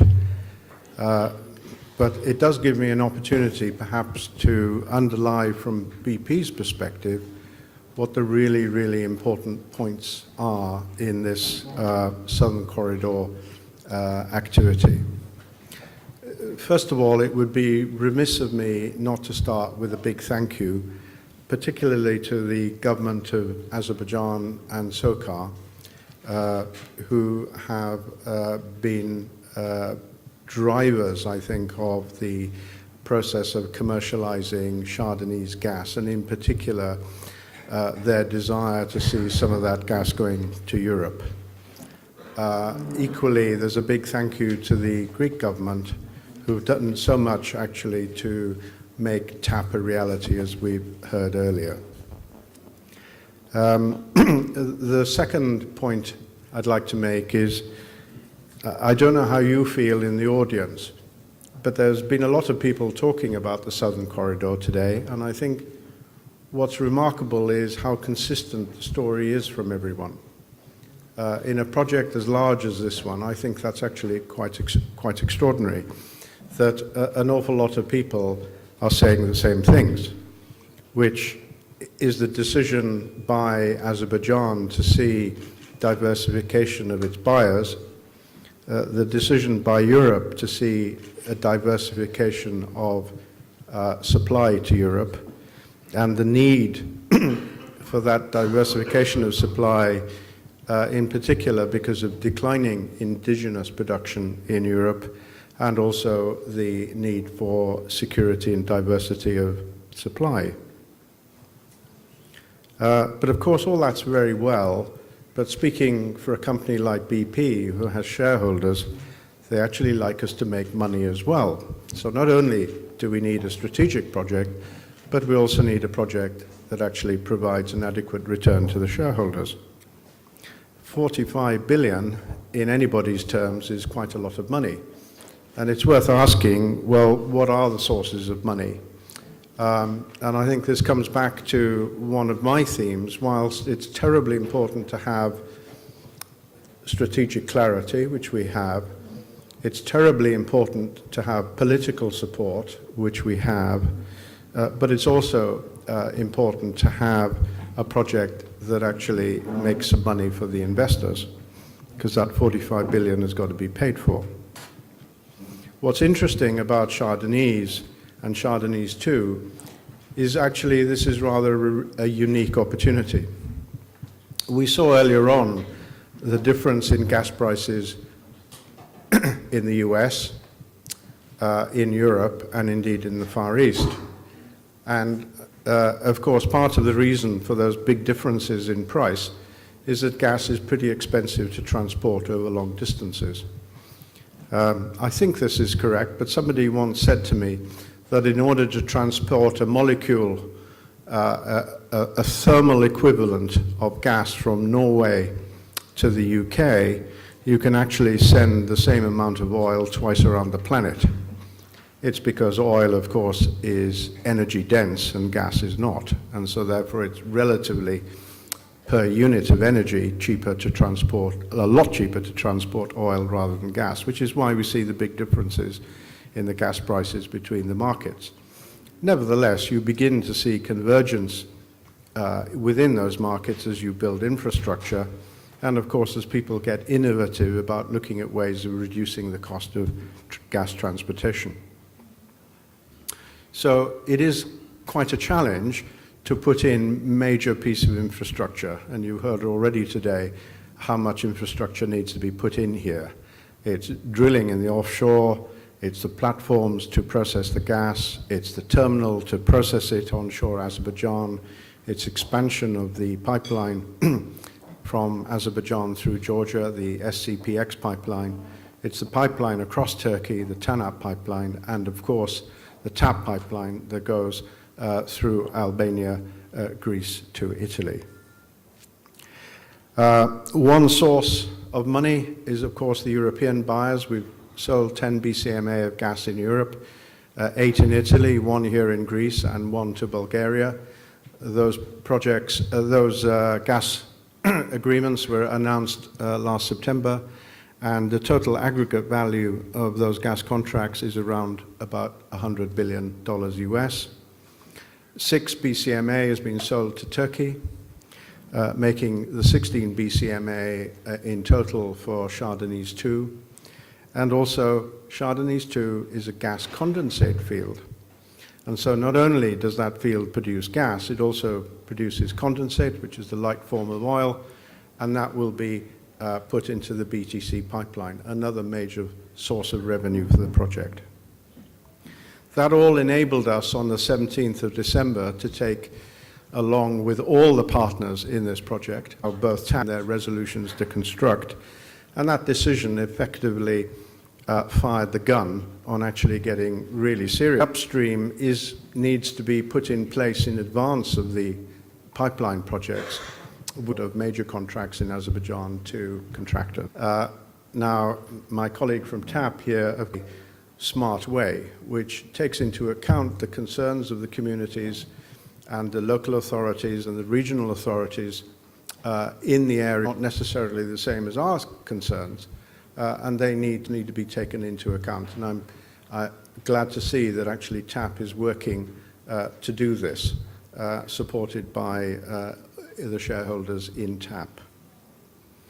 So, gas into Turkey and then into Europe, for us all.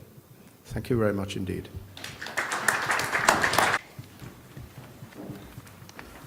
Good afternoon, ladies and gentlemen. I was kindly asked to try to shorten my presentation. Let me share a standpoint of view, the presentation as well. TAP, what will be the consequences, and I will try to address certain questions. How can TAP contribute to the Southeastern Europe gas markets integration? First of all, speakers told about that, so I don't want. Greece has 3 from the northern borders. We're talking about Russian gas. Last year represented approximately 64% of our gas. It's approximately 20%, while the rest is LNG from Revithoussa. So in a case like the one that we live right now, that there is 4% will be 20% coming from Turkey, will affect it indirectly. In total, the 84% of our gas supplies can be missed, and the security in the puzzle by covering one of the missing links. Next question is how TAP is related to the ongoing liberalization of the Greeks about the interconnections. We discussed before about there is the upgrade of Revithoussa. TAP can contribute to the liberalization of the Greek market, but can achieve also the opposite that DEPA has. DEPA will bring this one super dominant position. It is something that goes without saying that side of the coin, that TAP can bring more gas supplies and open up and the liberalization of the Greek and consumers. And for achieving that, we need to have, apart from the infrastructure projects like TAP, other interventions that if there is the willingness to open up, they have already given 16 BCM of natural gas to other than BOTAS market players. There are Gas de France. And I think that can a new source of supply, and this can add up in the liberalization of the Greek market and bringing the prices down, which already is getting us to our discussion, or what are the benefits and how can the Greek market capture these benefits. Of course, it's obvious that can this new source of supply on a standalone basis, in a certain extent, yes, but we need other things as well to reap the full, to think innovative and creative. We need to work. We have to create by any means. There is no, and in order to have a gas exchange at the gas hub, we need to have liquidity. And this can be done only by bringing there is the market. We have to release volumes and everybody to participate. TAP can widen the scope of the marketers like before, and of course can create a competitive environment that inevitably will lead to materialize clear commitment from all stakeholders, infrastructure like TAP. From our side, as a marketer, part of two companies, both very active in the energy sector, who have a long-term view on the Greek and wider regional market, and who are committed to cares on all stages of the Greek natural gas market. Thank you. Let us thank Mr. Kanellopoulos. Now, before we give the floor to Mr. Korani, unfortunately, Mr. Natsikas will have to go, so maybe if we have any questions, let us. Microphone, please. So, Mr. Natsikas, looking to the DESFA financials, Looking at the financial statistics of DESFA, and I know you had an official presentation. Okay, those actually happened because you had scope for that. You also have self-financed to have the know-how, you have innovation in your hands and respective. Mr. Venizelos earlier on said during his opening keynote address that the public-private entities are complementing that role in the sense that the institutional framework is put by the public sector, so you have a partnership. What I feel, why do you think that the privatization will grow further? Why do you think this will happen, and where do you base? I mean, what sort of outcomes do you expect? Just like you, the level of excellent, and I also believe that we will do at a high level, systematically. Moreover, our finances and economics are good, and they were last year, they're still so this year. The privatization plan, and so eventually the contract for TAP was signed, and this offers scope to DESFA, scope to work together. It's active and knowledgeable as concerns oil and natural gas. It's also and creating and constructing new infrastructure in its own country. Baku Sardanis. This is a company which is modern, it's technologically advanced, it has its. This is the key thing that DESFA, for its part, needs to open up. And there is scope for such extroversion investment projects which are being planned right now and others which are materializing in Greece. So funding and funds will be there. So given our economics and financial situation, I'm well aware of. I've been to Baku time and again, and this is a huge company, a great company, and it's really active in this field. They are knowledgeable. So profitable for Greece overall. Thank you. More questions? Because Mr. David Korani, the floor is yours. Deputy Director from Dinu Patriciu Eurasia. Remain seated if you don't mind. I'm sort of the odd man out on this background from a think tank based in Washington, DC, geopolitics among many other subjects. So let me address the issue from that point of view, from that context, especially. Before I do that, let me just come back to Kjetil's remarks in the beginning, and then I have to do that because Matt Bryza is at their usually gets it very wrong. So this time he was wrong, that's true. Let me just put essentially one issue, react to latest actions in Ukraine and how in light of developments with diversification might change. In my mind, it won't be business as usual. After speeding up the turning of the southern gas corridor into a genuinely strategic gas corridor. What do I mean by that? Beyond the initial 10 BCM, we have discussed that on several occasions today that there are uneven if the geopolitical context. Can we facilitate that process by making TANAP a strategic project instead of a commercial project? And the key question to that in my mind is actually EU funding. Is it something that so to facilitate TANAP being built with the larger capacity and to actually fund that so the surplus costs increase the capacity of TANAP. And I hereby join the John Baldwin movement of turning the strategic aspect instead of the pure commercial of TAP as mentioned. And your comment is over. Well, I think it is not so easy to blame Gazprom for everything. Gazprom is our main supplier, and I have to say that last December, we have an interruption from Turkey. Gazprom was the, and that is true. And supplier of gas, we, as European, as buyers, we soon diversify our any crisis. I think that's a very interesting question. Can we supply chain trades? How many opportunities there are just inside us? And I'm sure that if we can make this successfully, there will be more pipelines going in parallel. That's why we keep ITGI. I was just going to respond to the having strategic projects without somebody paying the money, of course, tends to be that once you get something in place, things then follow. All that said, of course, but all I would say is the Southern Corridor actually is successful because we've been careful that the initial steps are financeable and you can act very quickly, just grasp the opportunity.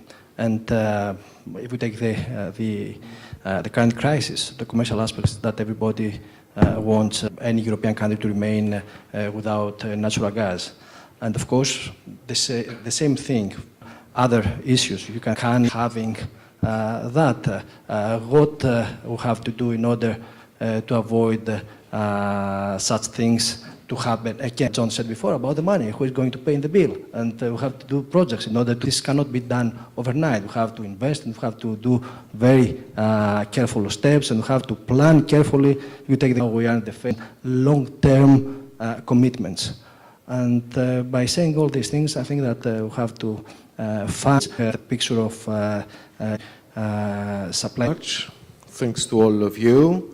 We will continue with the corridor. This is the question. You will have all the answers. May I ask to join us Dr. Saleh Jalad, Chairman, Middle East Economic Summit.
Ladies and gentlemen, we would like to start this session.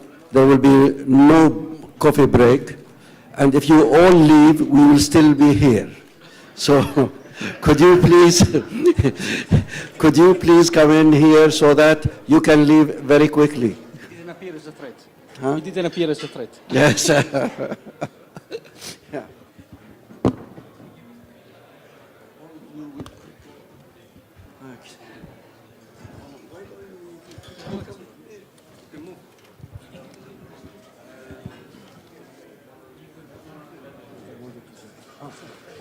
Speak in English? English. Sure.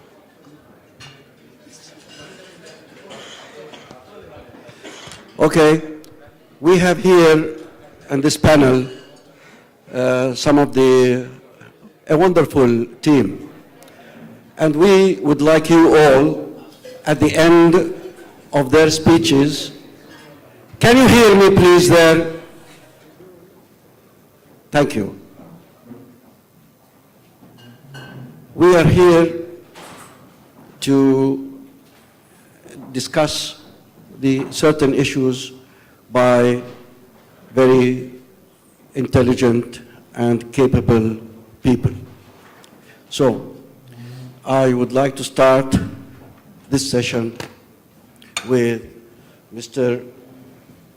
Sorry. Please. Secretary.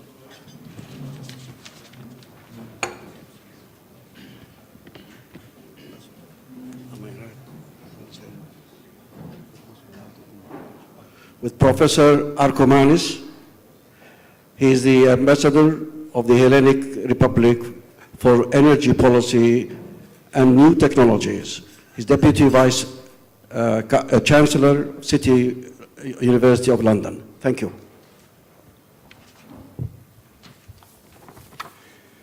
Good afternoon.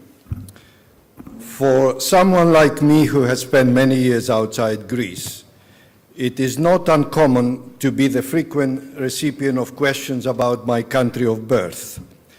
Last year, most of the questions were about, is Greece going to stay in the Eurozone, the infamous Grexit? And fortunately, the actions of the government, underpinned by the sacrifices of the Greek people, provided the right answer. This year, some of the questions that I receive are about Greece's presidency of the EU, as expected, but many others are relevant to this energy forum. Does Greece have adequate hydrocarbon reserves to provide a long-term solution to Greece's financial crisis, which I will refer in short from now on as GRENERGY, standing for Greece's energy prospects? This last question, I'm afraid, is not an easy one to answer, since they are not yet proven through drilling data, although the Prime Minister has recently attempted to put a figure on Greece's potential benefits by referring to 150 billion gradual income over a time span of some 25 years.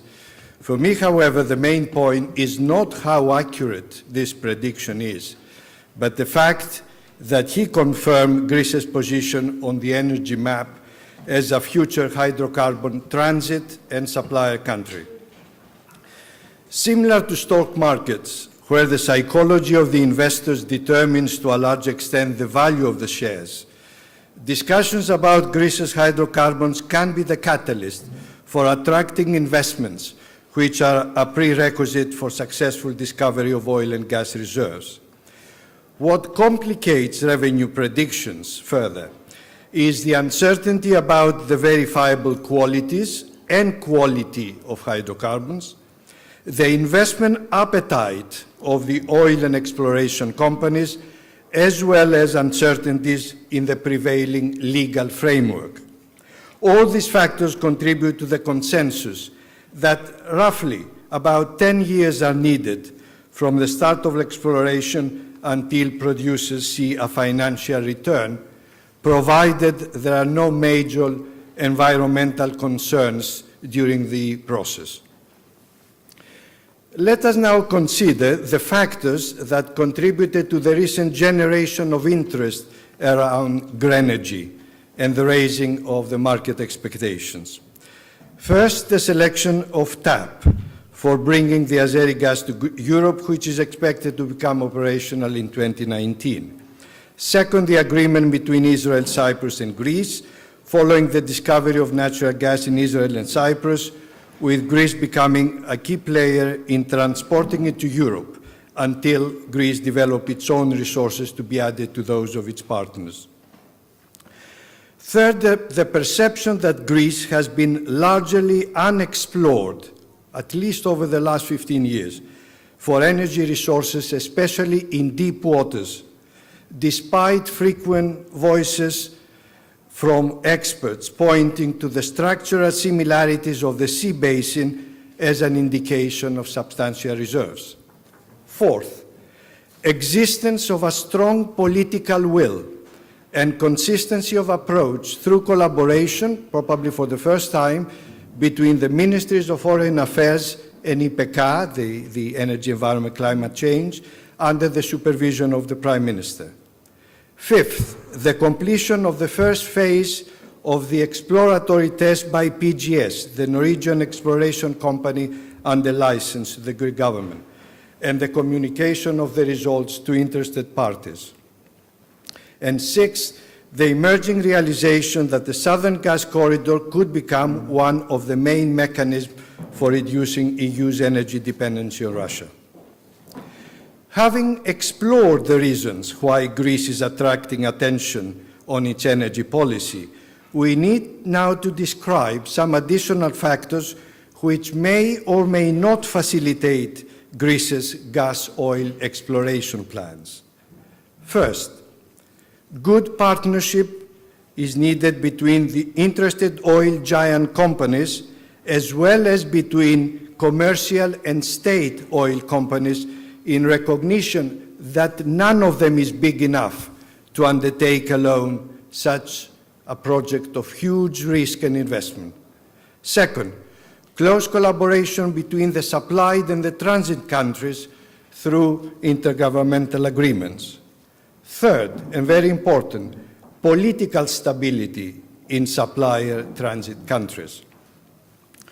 Fourth, EU's legislation framework affecting national potential benefits. Fifth, financial common sense in selecting best projects beyond any political considerations, but also social common sense in allowing those projects to proceed. And last, investments being as much as possible independent from national or EU subsidies.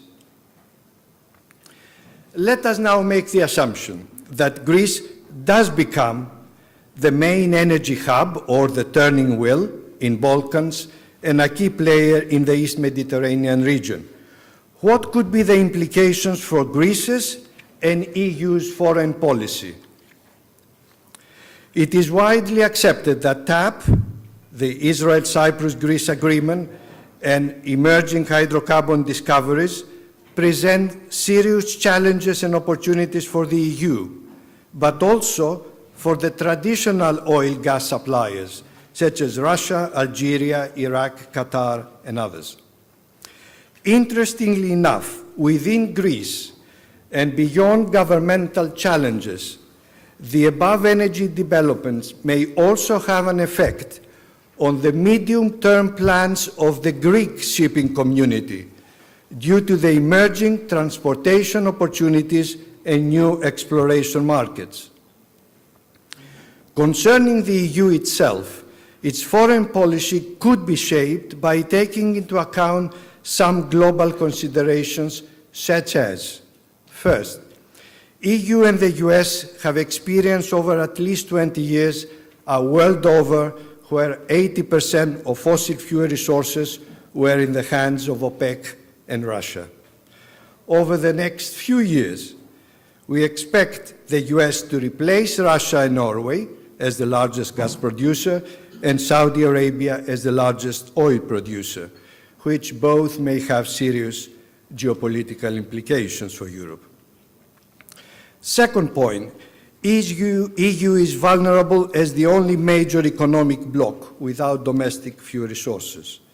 Third, EU is committed to its renewable program, which is seen by some member states as adding costs at a time of austerity. Fourth, EU will have to import more gas, which increases certain risks. Can it be in the form of LNG? And we had that discussion before. And fifth, EU's response to the Southeast European energy development has to take into account its core commitments to its 2030 energy and climate change policy framework. Overall, developments in Southeast Europe are not only going to affect Greece's prospects for financial recovery, but can also have a profound effect on EU's foreign policy through the unquestionable link between energy resources, energy policy, and geopolitics. Let us hope that political maturity and stability in Greece, underpinned by the prospects for financial recovery through Grenergy, would allow the planting of seeds for the long-term solution of major problems in Southeast Europe, i.e. Cyprus, which can lead to peace and prosperity for all concerned. Finally, I feel obliged to end my short contribution with a brief reference to the shale gas oil revolution in the US, which may not be very relevant to the Southeast Europe energy developments, at least for the time being, but is a topic close to my academic interest as the most important new energy technology of our generation.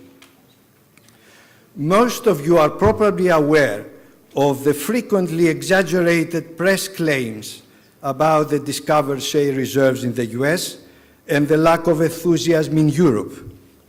But only few know that the success of the shale revolution is due to the perseverance, foresight, and single-mindedness of a Greek American by the name of George Mitchell, who started his research in 1981, and despite all the discouraging signs, he kept going, and we know where we are at present. So let us hope that there are more Mitchells in the offing, both in the private and in the public domain, capable of becoming Greece's champions for the development and exploitation of its yet untapped offshore and onshore hydrocarbon resources, and above all, to make the journey from Grexit to Grenergy a reality and a success. Thank you.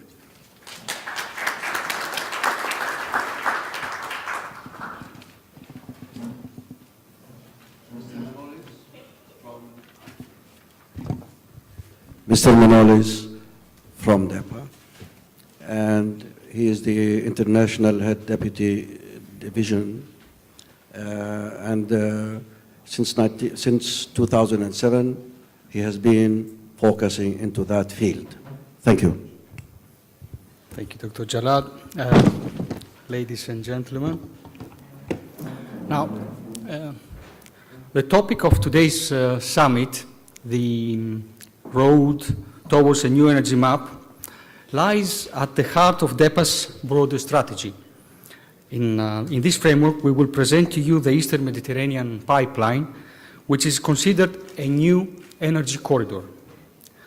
DEPA's goal has been to assume a leading position in the region and to foster the development of market conditions which characterize the more liquid and competitive markets of northwestern Europe.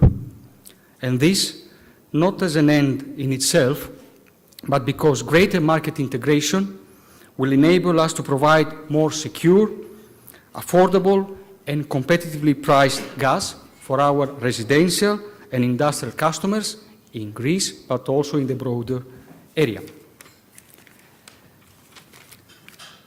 Apart from the European Union itself, its neighboring southeastern European region is especially attractive.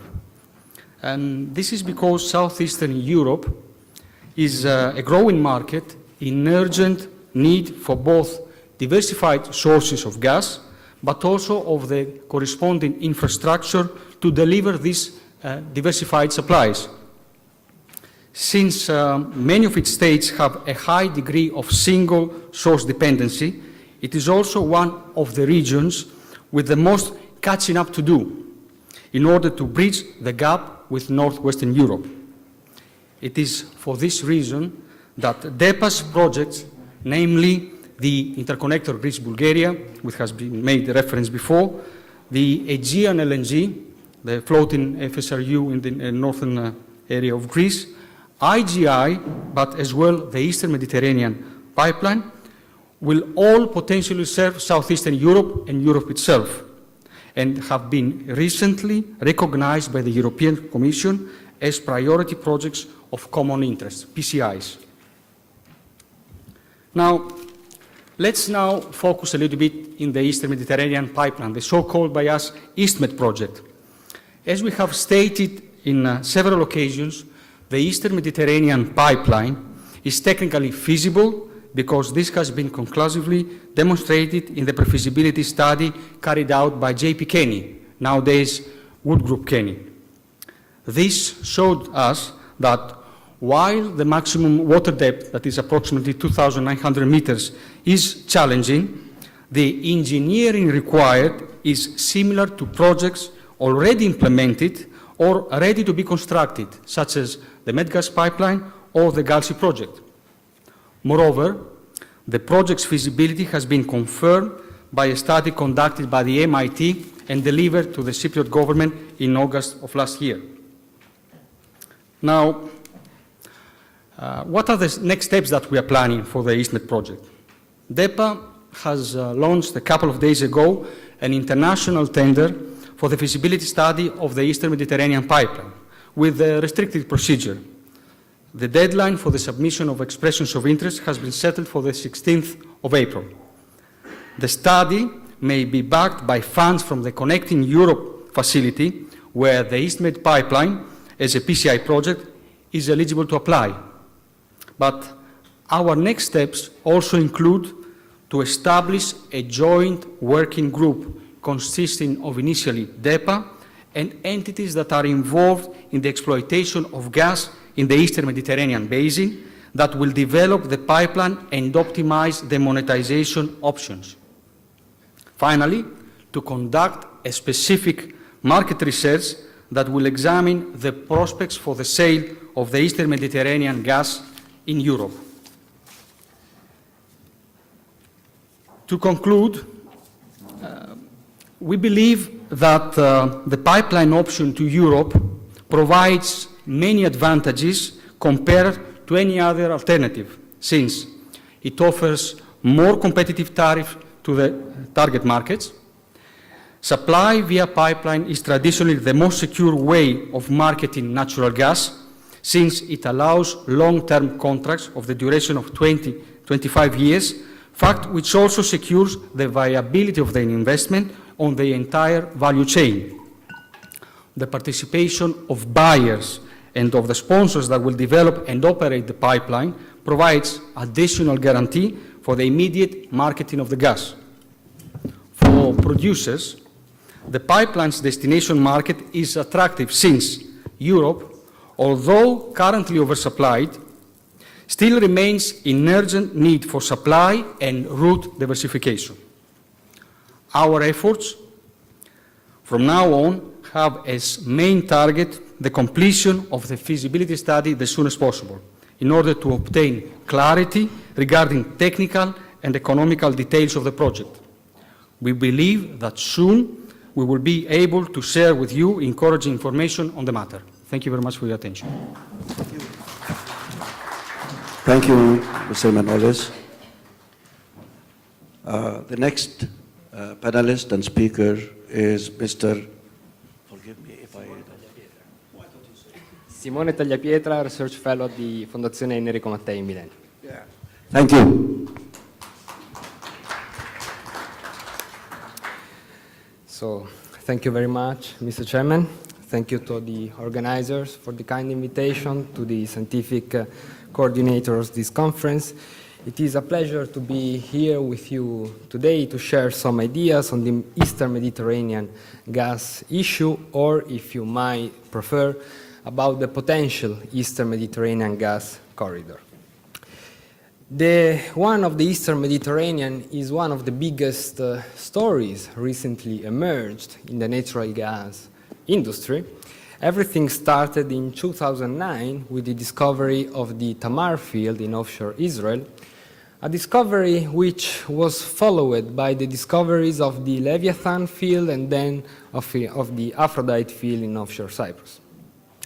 This wave of discoveries, together with the complex geopolitics of the region and the sovereign debt crisis affecting countries like Greece and Cyprus, and the related wish to fully and quickly monetize the gas resources, led to a big popular excitement about the Eastern Mediterranean gas.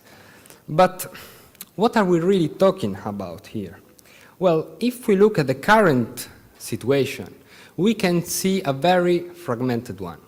In terms of gas reserves, we have Israel with considerable amounts, something like 900 billion cubic meters, the average estimation, with the Leviathan, the Tamar, the Tanin, and all the other minor fields.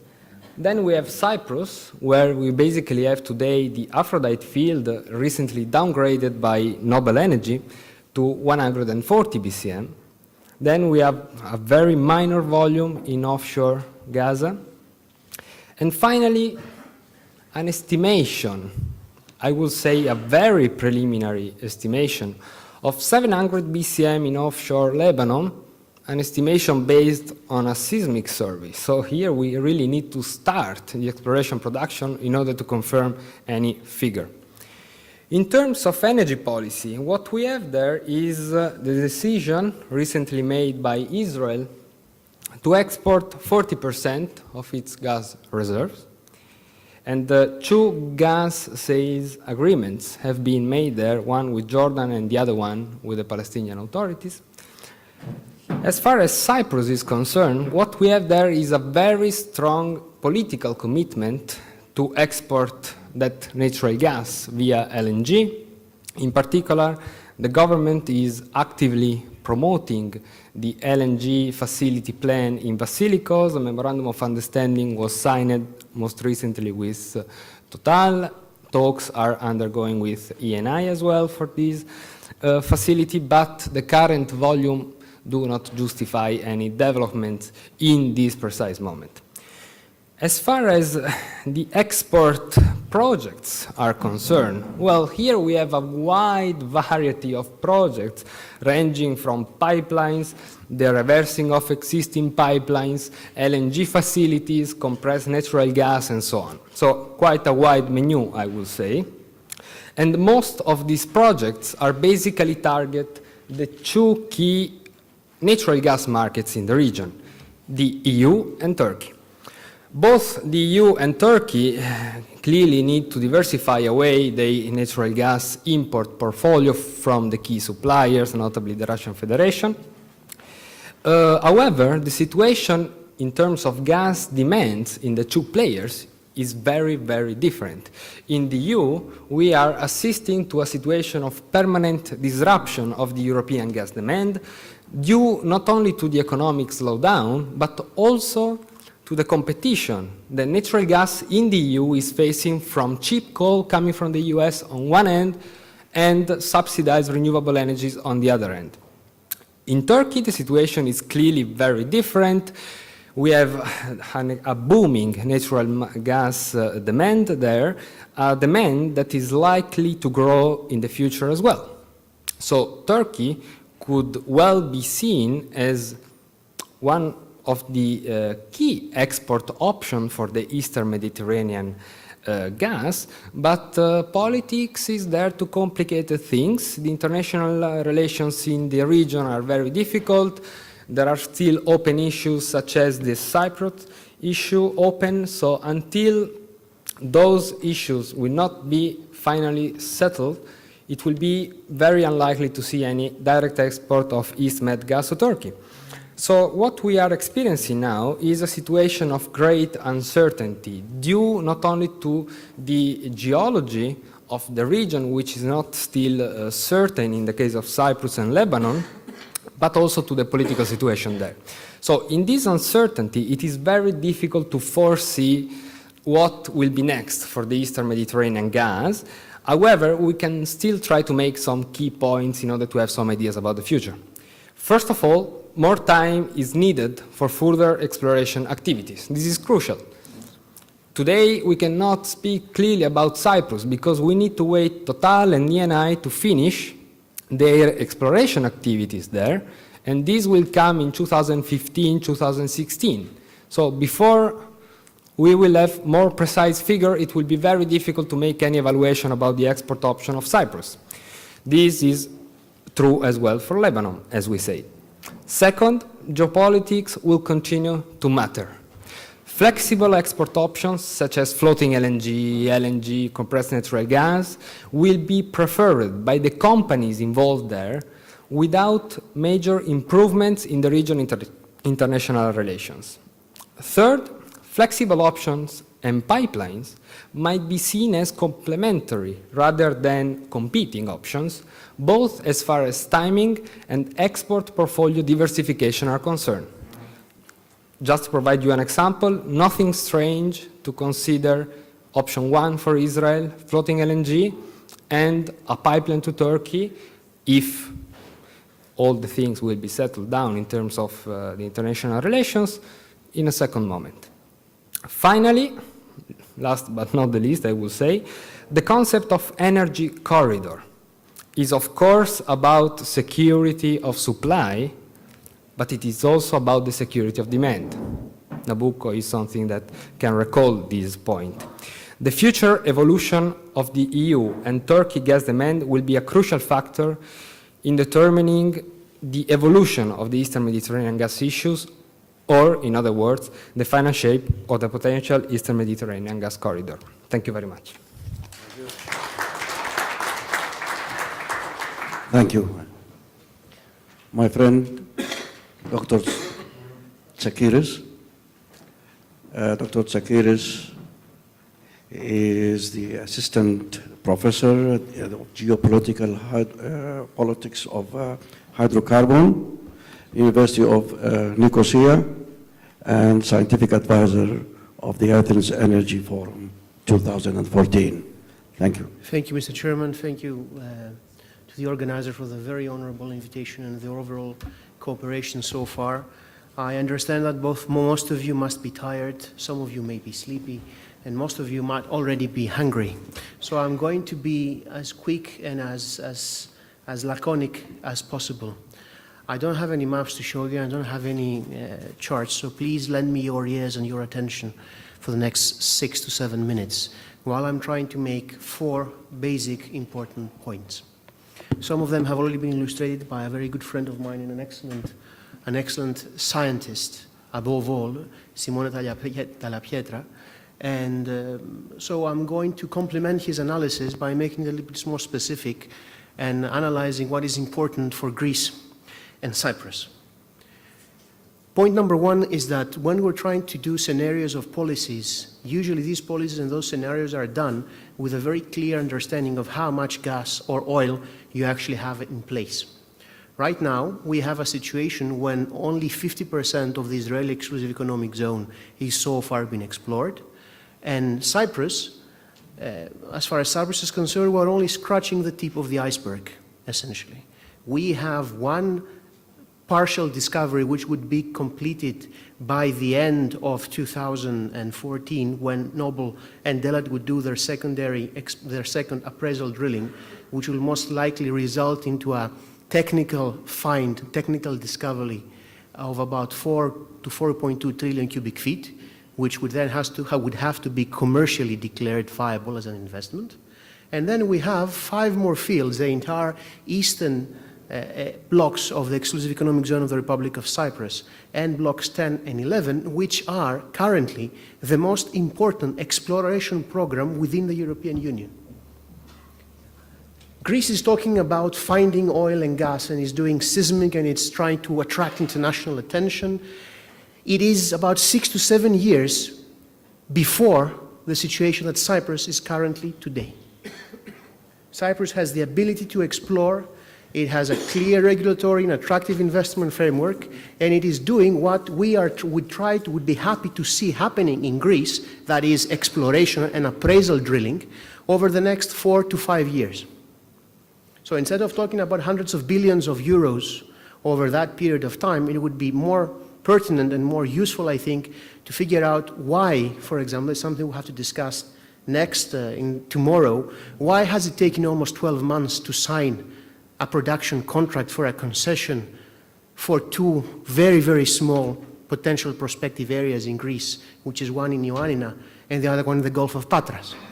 I mean, if this is supposed to be a priority, the tender began in January 2012. We're almost in Easter 2014, and still the contract has not been signed, even though the tenders have been selected since July. So why don't we try and address those issues first? And the billions could come after several years before we find out exactly what do we have. And we're several years before actually starting to scratch the surface in Greece, especially deep water Greece, which is completely unexplored. What is happening in Cyprus is very challenging because Cyprus, and that's part of the reason why I've moved my entire family there in my professional career, is that it is the virgin territory. Whatever is happening, which is new in Europe in terms of exploration and production, is happening now in Cyprus. And I'd like to second what our colleague, Mr. Simona Kyalapietra said. We need to give those companies more time to find out what could actually lie there. Because those 5 fields, 2, 3, 9, 10, and 11, could hold enough potential to radicalize the supply of gas to Europe and turn Cyprus itself only, to the equivalent of Azerbaijan, and even more important than Azerbaijan, by this approximately the same time TAP would be completed. There is the potential, if everything is allowed to continue as it is planned, and that would have enough capacity to be found and discoveries to be made, and be, of course, appraised and confirmed, that you could see by 2022, 2025, more than 20 billion cubic meters of gas exported via LNG to Europe.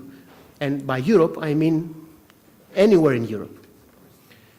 Point number 2 is that even though that would be the best idea for Europe, in reality, you would not see 20 BCM of that going to Europe. You would see significant amounts being exported to Europe, but the markets are not necessarily in Europe long term, they are in Asia.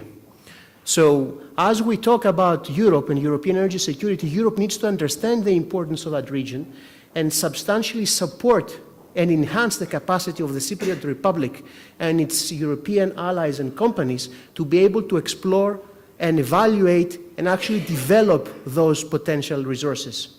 Because if it does not, and everything is done in the absence of the European Union, or now without the active diplomatic support of the European Union, these companies and the state, the Cypriot state, which is the majority controller of the production sharing agreements with ENI, Delek, and Total, they would have a very good commercial reason to send the majority of those gas exports not to Europe, but where the actual major price attraction lies, and that is to $16 or $17 or $80 per million BTU prices, which are currently the situation in Asia. In Europe, we sell at about 11 to 12. So there's a big difference, a big profit ratio to be made in Asia. So do not expect the totality of total exports from Cyprus or Israel to go to Europe. And Europe would have to convince those buyers, we have to convince those players, and we have to help those players now in order to be able to convince them to direct the bulk of their exports, and by bulk I mean 70% of their exports, to these destinations. Point number 3. What we need to understand right now, though, because these discoveries are a future prospect, unfortunately they're not a reality right now, is that you have a variety of different export projects, but in reality, right now, there is only one strategic option available for the Republic of Cyprus.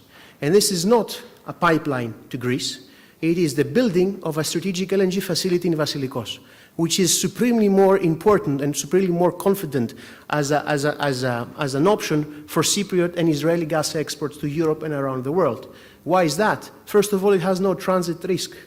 Secondly, it's much easier politically to build in Cyprus, rather than have to cross an entire territory, which is not only technically, but also politically challenging, to say the least, about the region of the Eastern Mediterranean. And thirdly, and even more importantly, neither Cyprus nor Israel appear to be very convinced that this pipeline would be the priority project. Over the long term, if new discoveries come, yes, these two projects would be complementary. But currently, once Israel has to export only 16 billion cubic meters per year over the next 25 years, it will not send all these exports to Greece or to Cyprus. It would do either one. There is not enough gas from the Israeli point of view to support Vasilikos, and at the same time to support the interconnector pipeline between Greece, Cyprus, and Israel. We need, and that's the third point, to understand that in Greece. We need to understand that these projects over the short term are mutually exclusive. They are not complementary. And the fourth point, for Greece to be able to benefit from these developments and really benefit by getting cheap Cypriot gas to Revithoussa and through Revithoussa all the way through IGB, which hopefully would have been completed by the end of this decade, and all the way on up to the center of Europe, would be to support Cypriot policy now. And now, over the next 6 to 9 months, with the project, with the target of mutually convincing Israel that it is in Israel's strategic advantage, strategic benefit, to sell 50% of its gas export capacity and send it via pipeline to Cyprus in order to be liquefied. If Greece does not do that, inadvertently, it is supporting not the construction of Turkish-Israeli pipeline, no. It is supporting what is more likely, politically speaking, it is supporting the option which several developers of Israeli gas are hoping for and are gunning for. And that is a very interesting and new technological development which is called floating LNG, which appears to be option number one for the major new shareholder of the Leviathan consortium, which is called Woodside. So, in order to conclude, the two projects are unfortunately, for the time being, mutually exclusive. Israel, if it chooses, it would choose one of the two, not both. It would not put all its eggs on one basket. And it would do it, it would probably choose something between Vasilikos or its own FLNG option, and also exports to its Arab neighbors, and not a pipeline to Turkey, because it needs to have maximum flexibility. Maximum flexibility of markets, maximum flexibility in its security of demand. And finally, by the time we have, if we're here 1 year after that, and it's the third Athens Energy Forum, God willingly, and we're still discussing these numbers, the Israelis would have already decided, and it would be too late. Cyprus would have lost about 2.5 years of its development, 1.5 to 2 years of its development, and Greece would have won essentially nothing. Thank you. Thank you very much.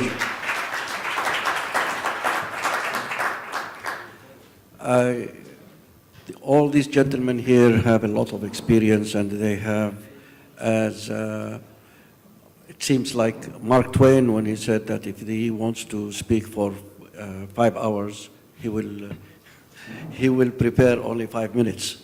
But if they want to speak for 5 minutes, they will prepare for 5 hours. Thank you very much, gentlemen. Anyway, I'm going to leave the questions from the floor. Please, if you be kind enough, if you like, and you are not ashamed of your name, please give us your name.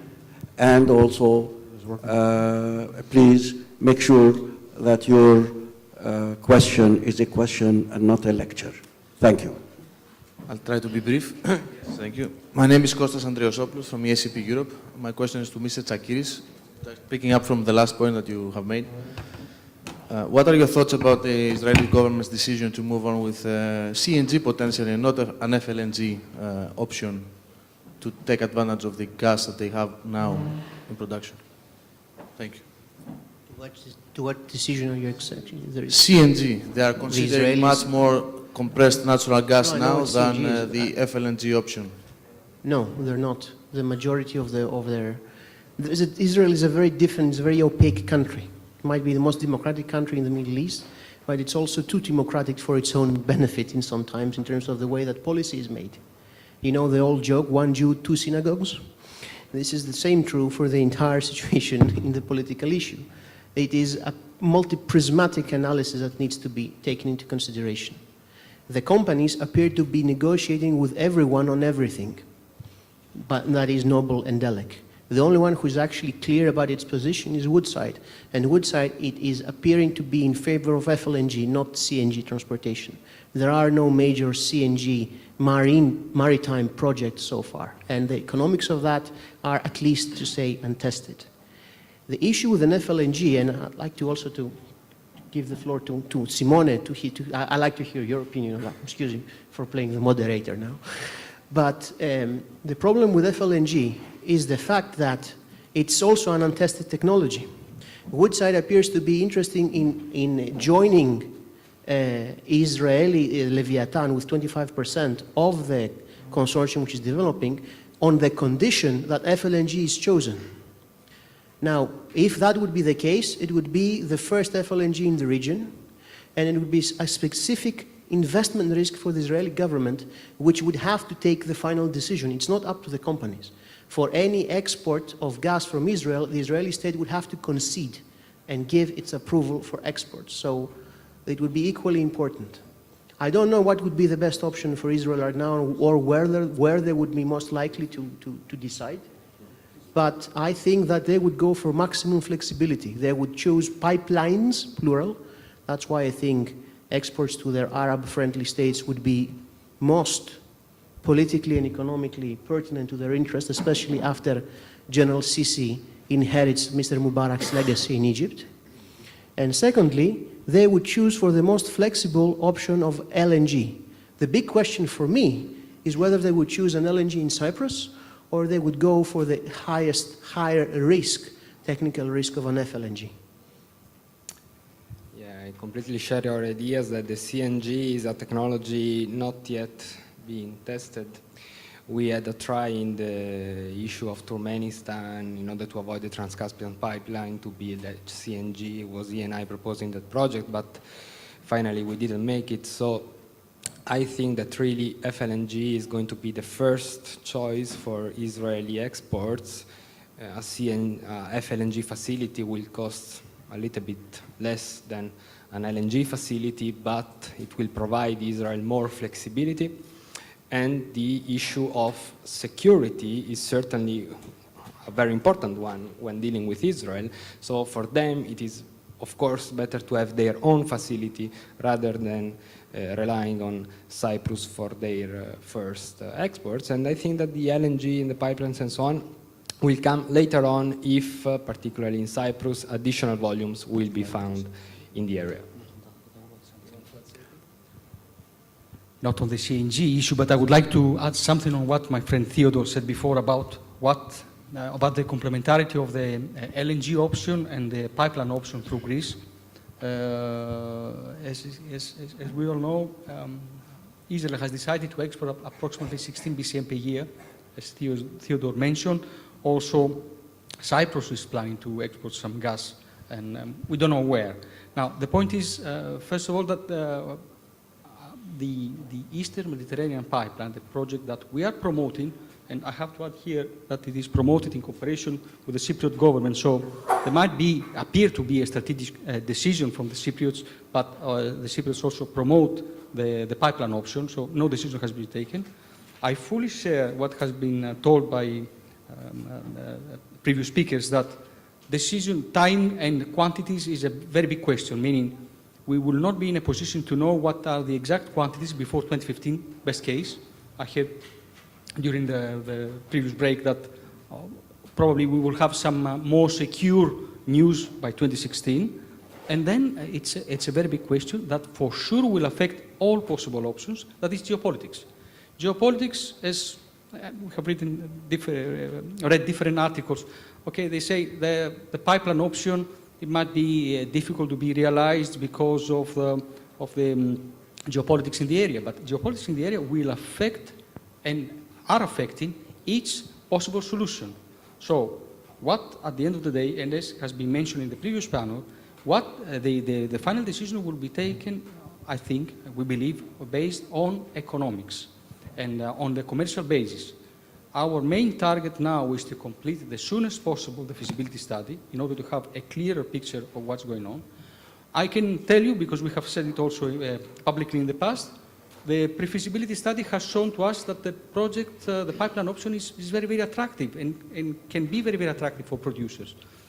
We have a big experience from our involvement in IGI, and our economics, our calculations show that for producers, what they will get in their pocket, it will be a price in Italy, PSV price, minor $4 per MBTU. So this is really, really attractive.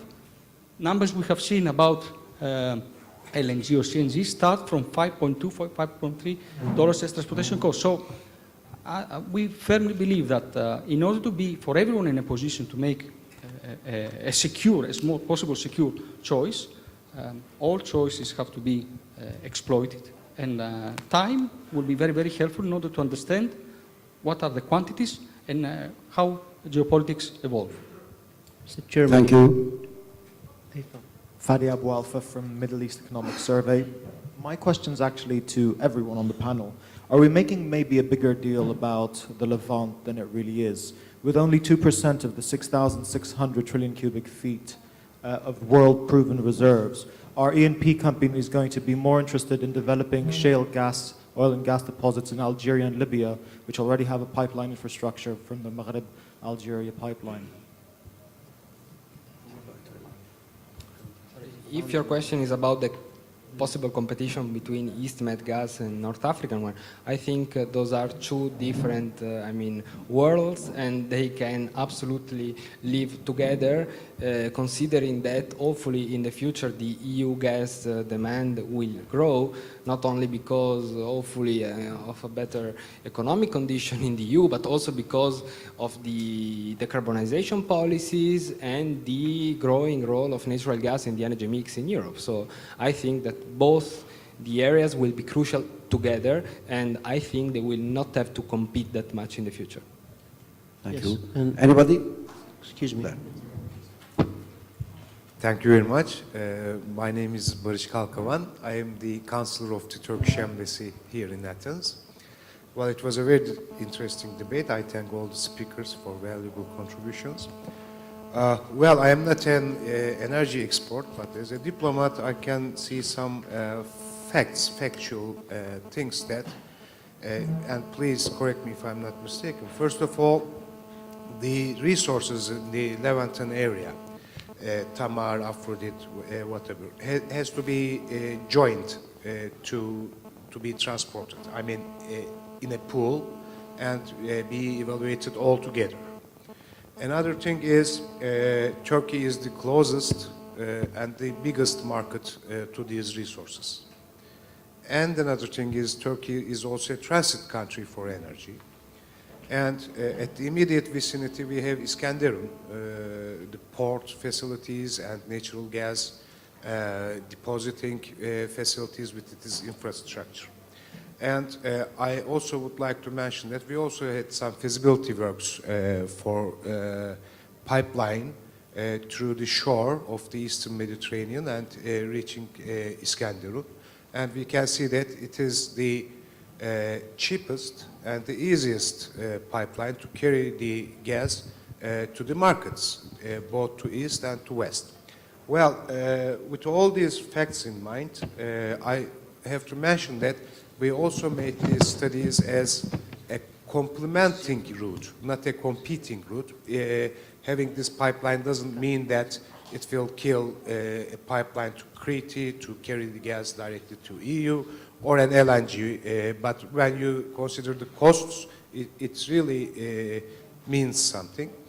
And well, lately we have this window of opportunity to solve the Cyprus problem. I mean, considering this gas issue as an opportunity would work to the benefit of everybody on the island and in the region. So we believe that the gas resources in the region should be an opportunity for us, not a new burden on the problem. So with this understanding, we expect all energy circles to maybe push or just help all the actors in the region to solve the Cyprus problem, which is in a new era now. And I just want to finish with saying that, well, everybody has the interest, and if there's a will, I am sure we will find a way to do it. Thank you very much. Thank you. What was your question? Sorry for the intervention and taking your time. All right. No. Anybody else for a question, please? Can we? If I am allowed, I would like to make a comment.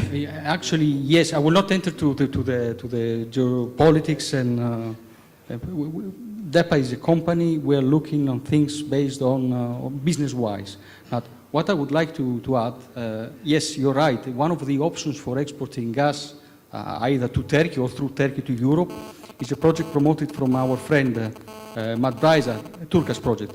Now, there are some big questions there on the, not so-called on the if the project is feasible or not, but on the economics of the project, since it will, according to our understanding, it will require a lot of, if not improvements, but probably building completely new infrastructure that will allow gas to be exported to the rest of Europe. But okay. This is the first point. And the second point is that... Maybe he has a comment also on a comment. No, it was not. Good, continue. No, and as we said, all options are on the table. At the end of the day, it will be the market that will decide.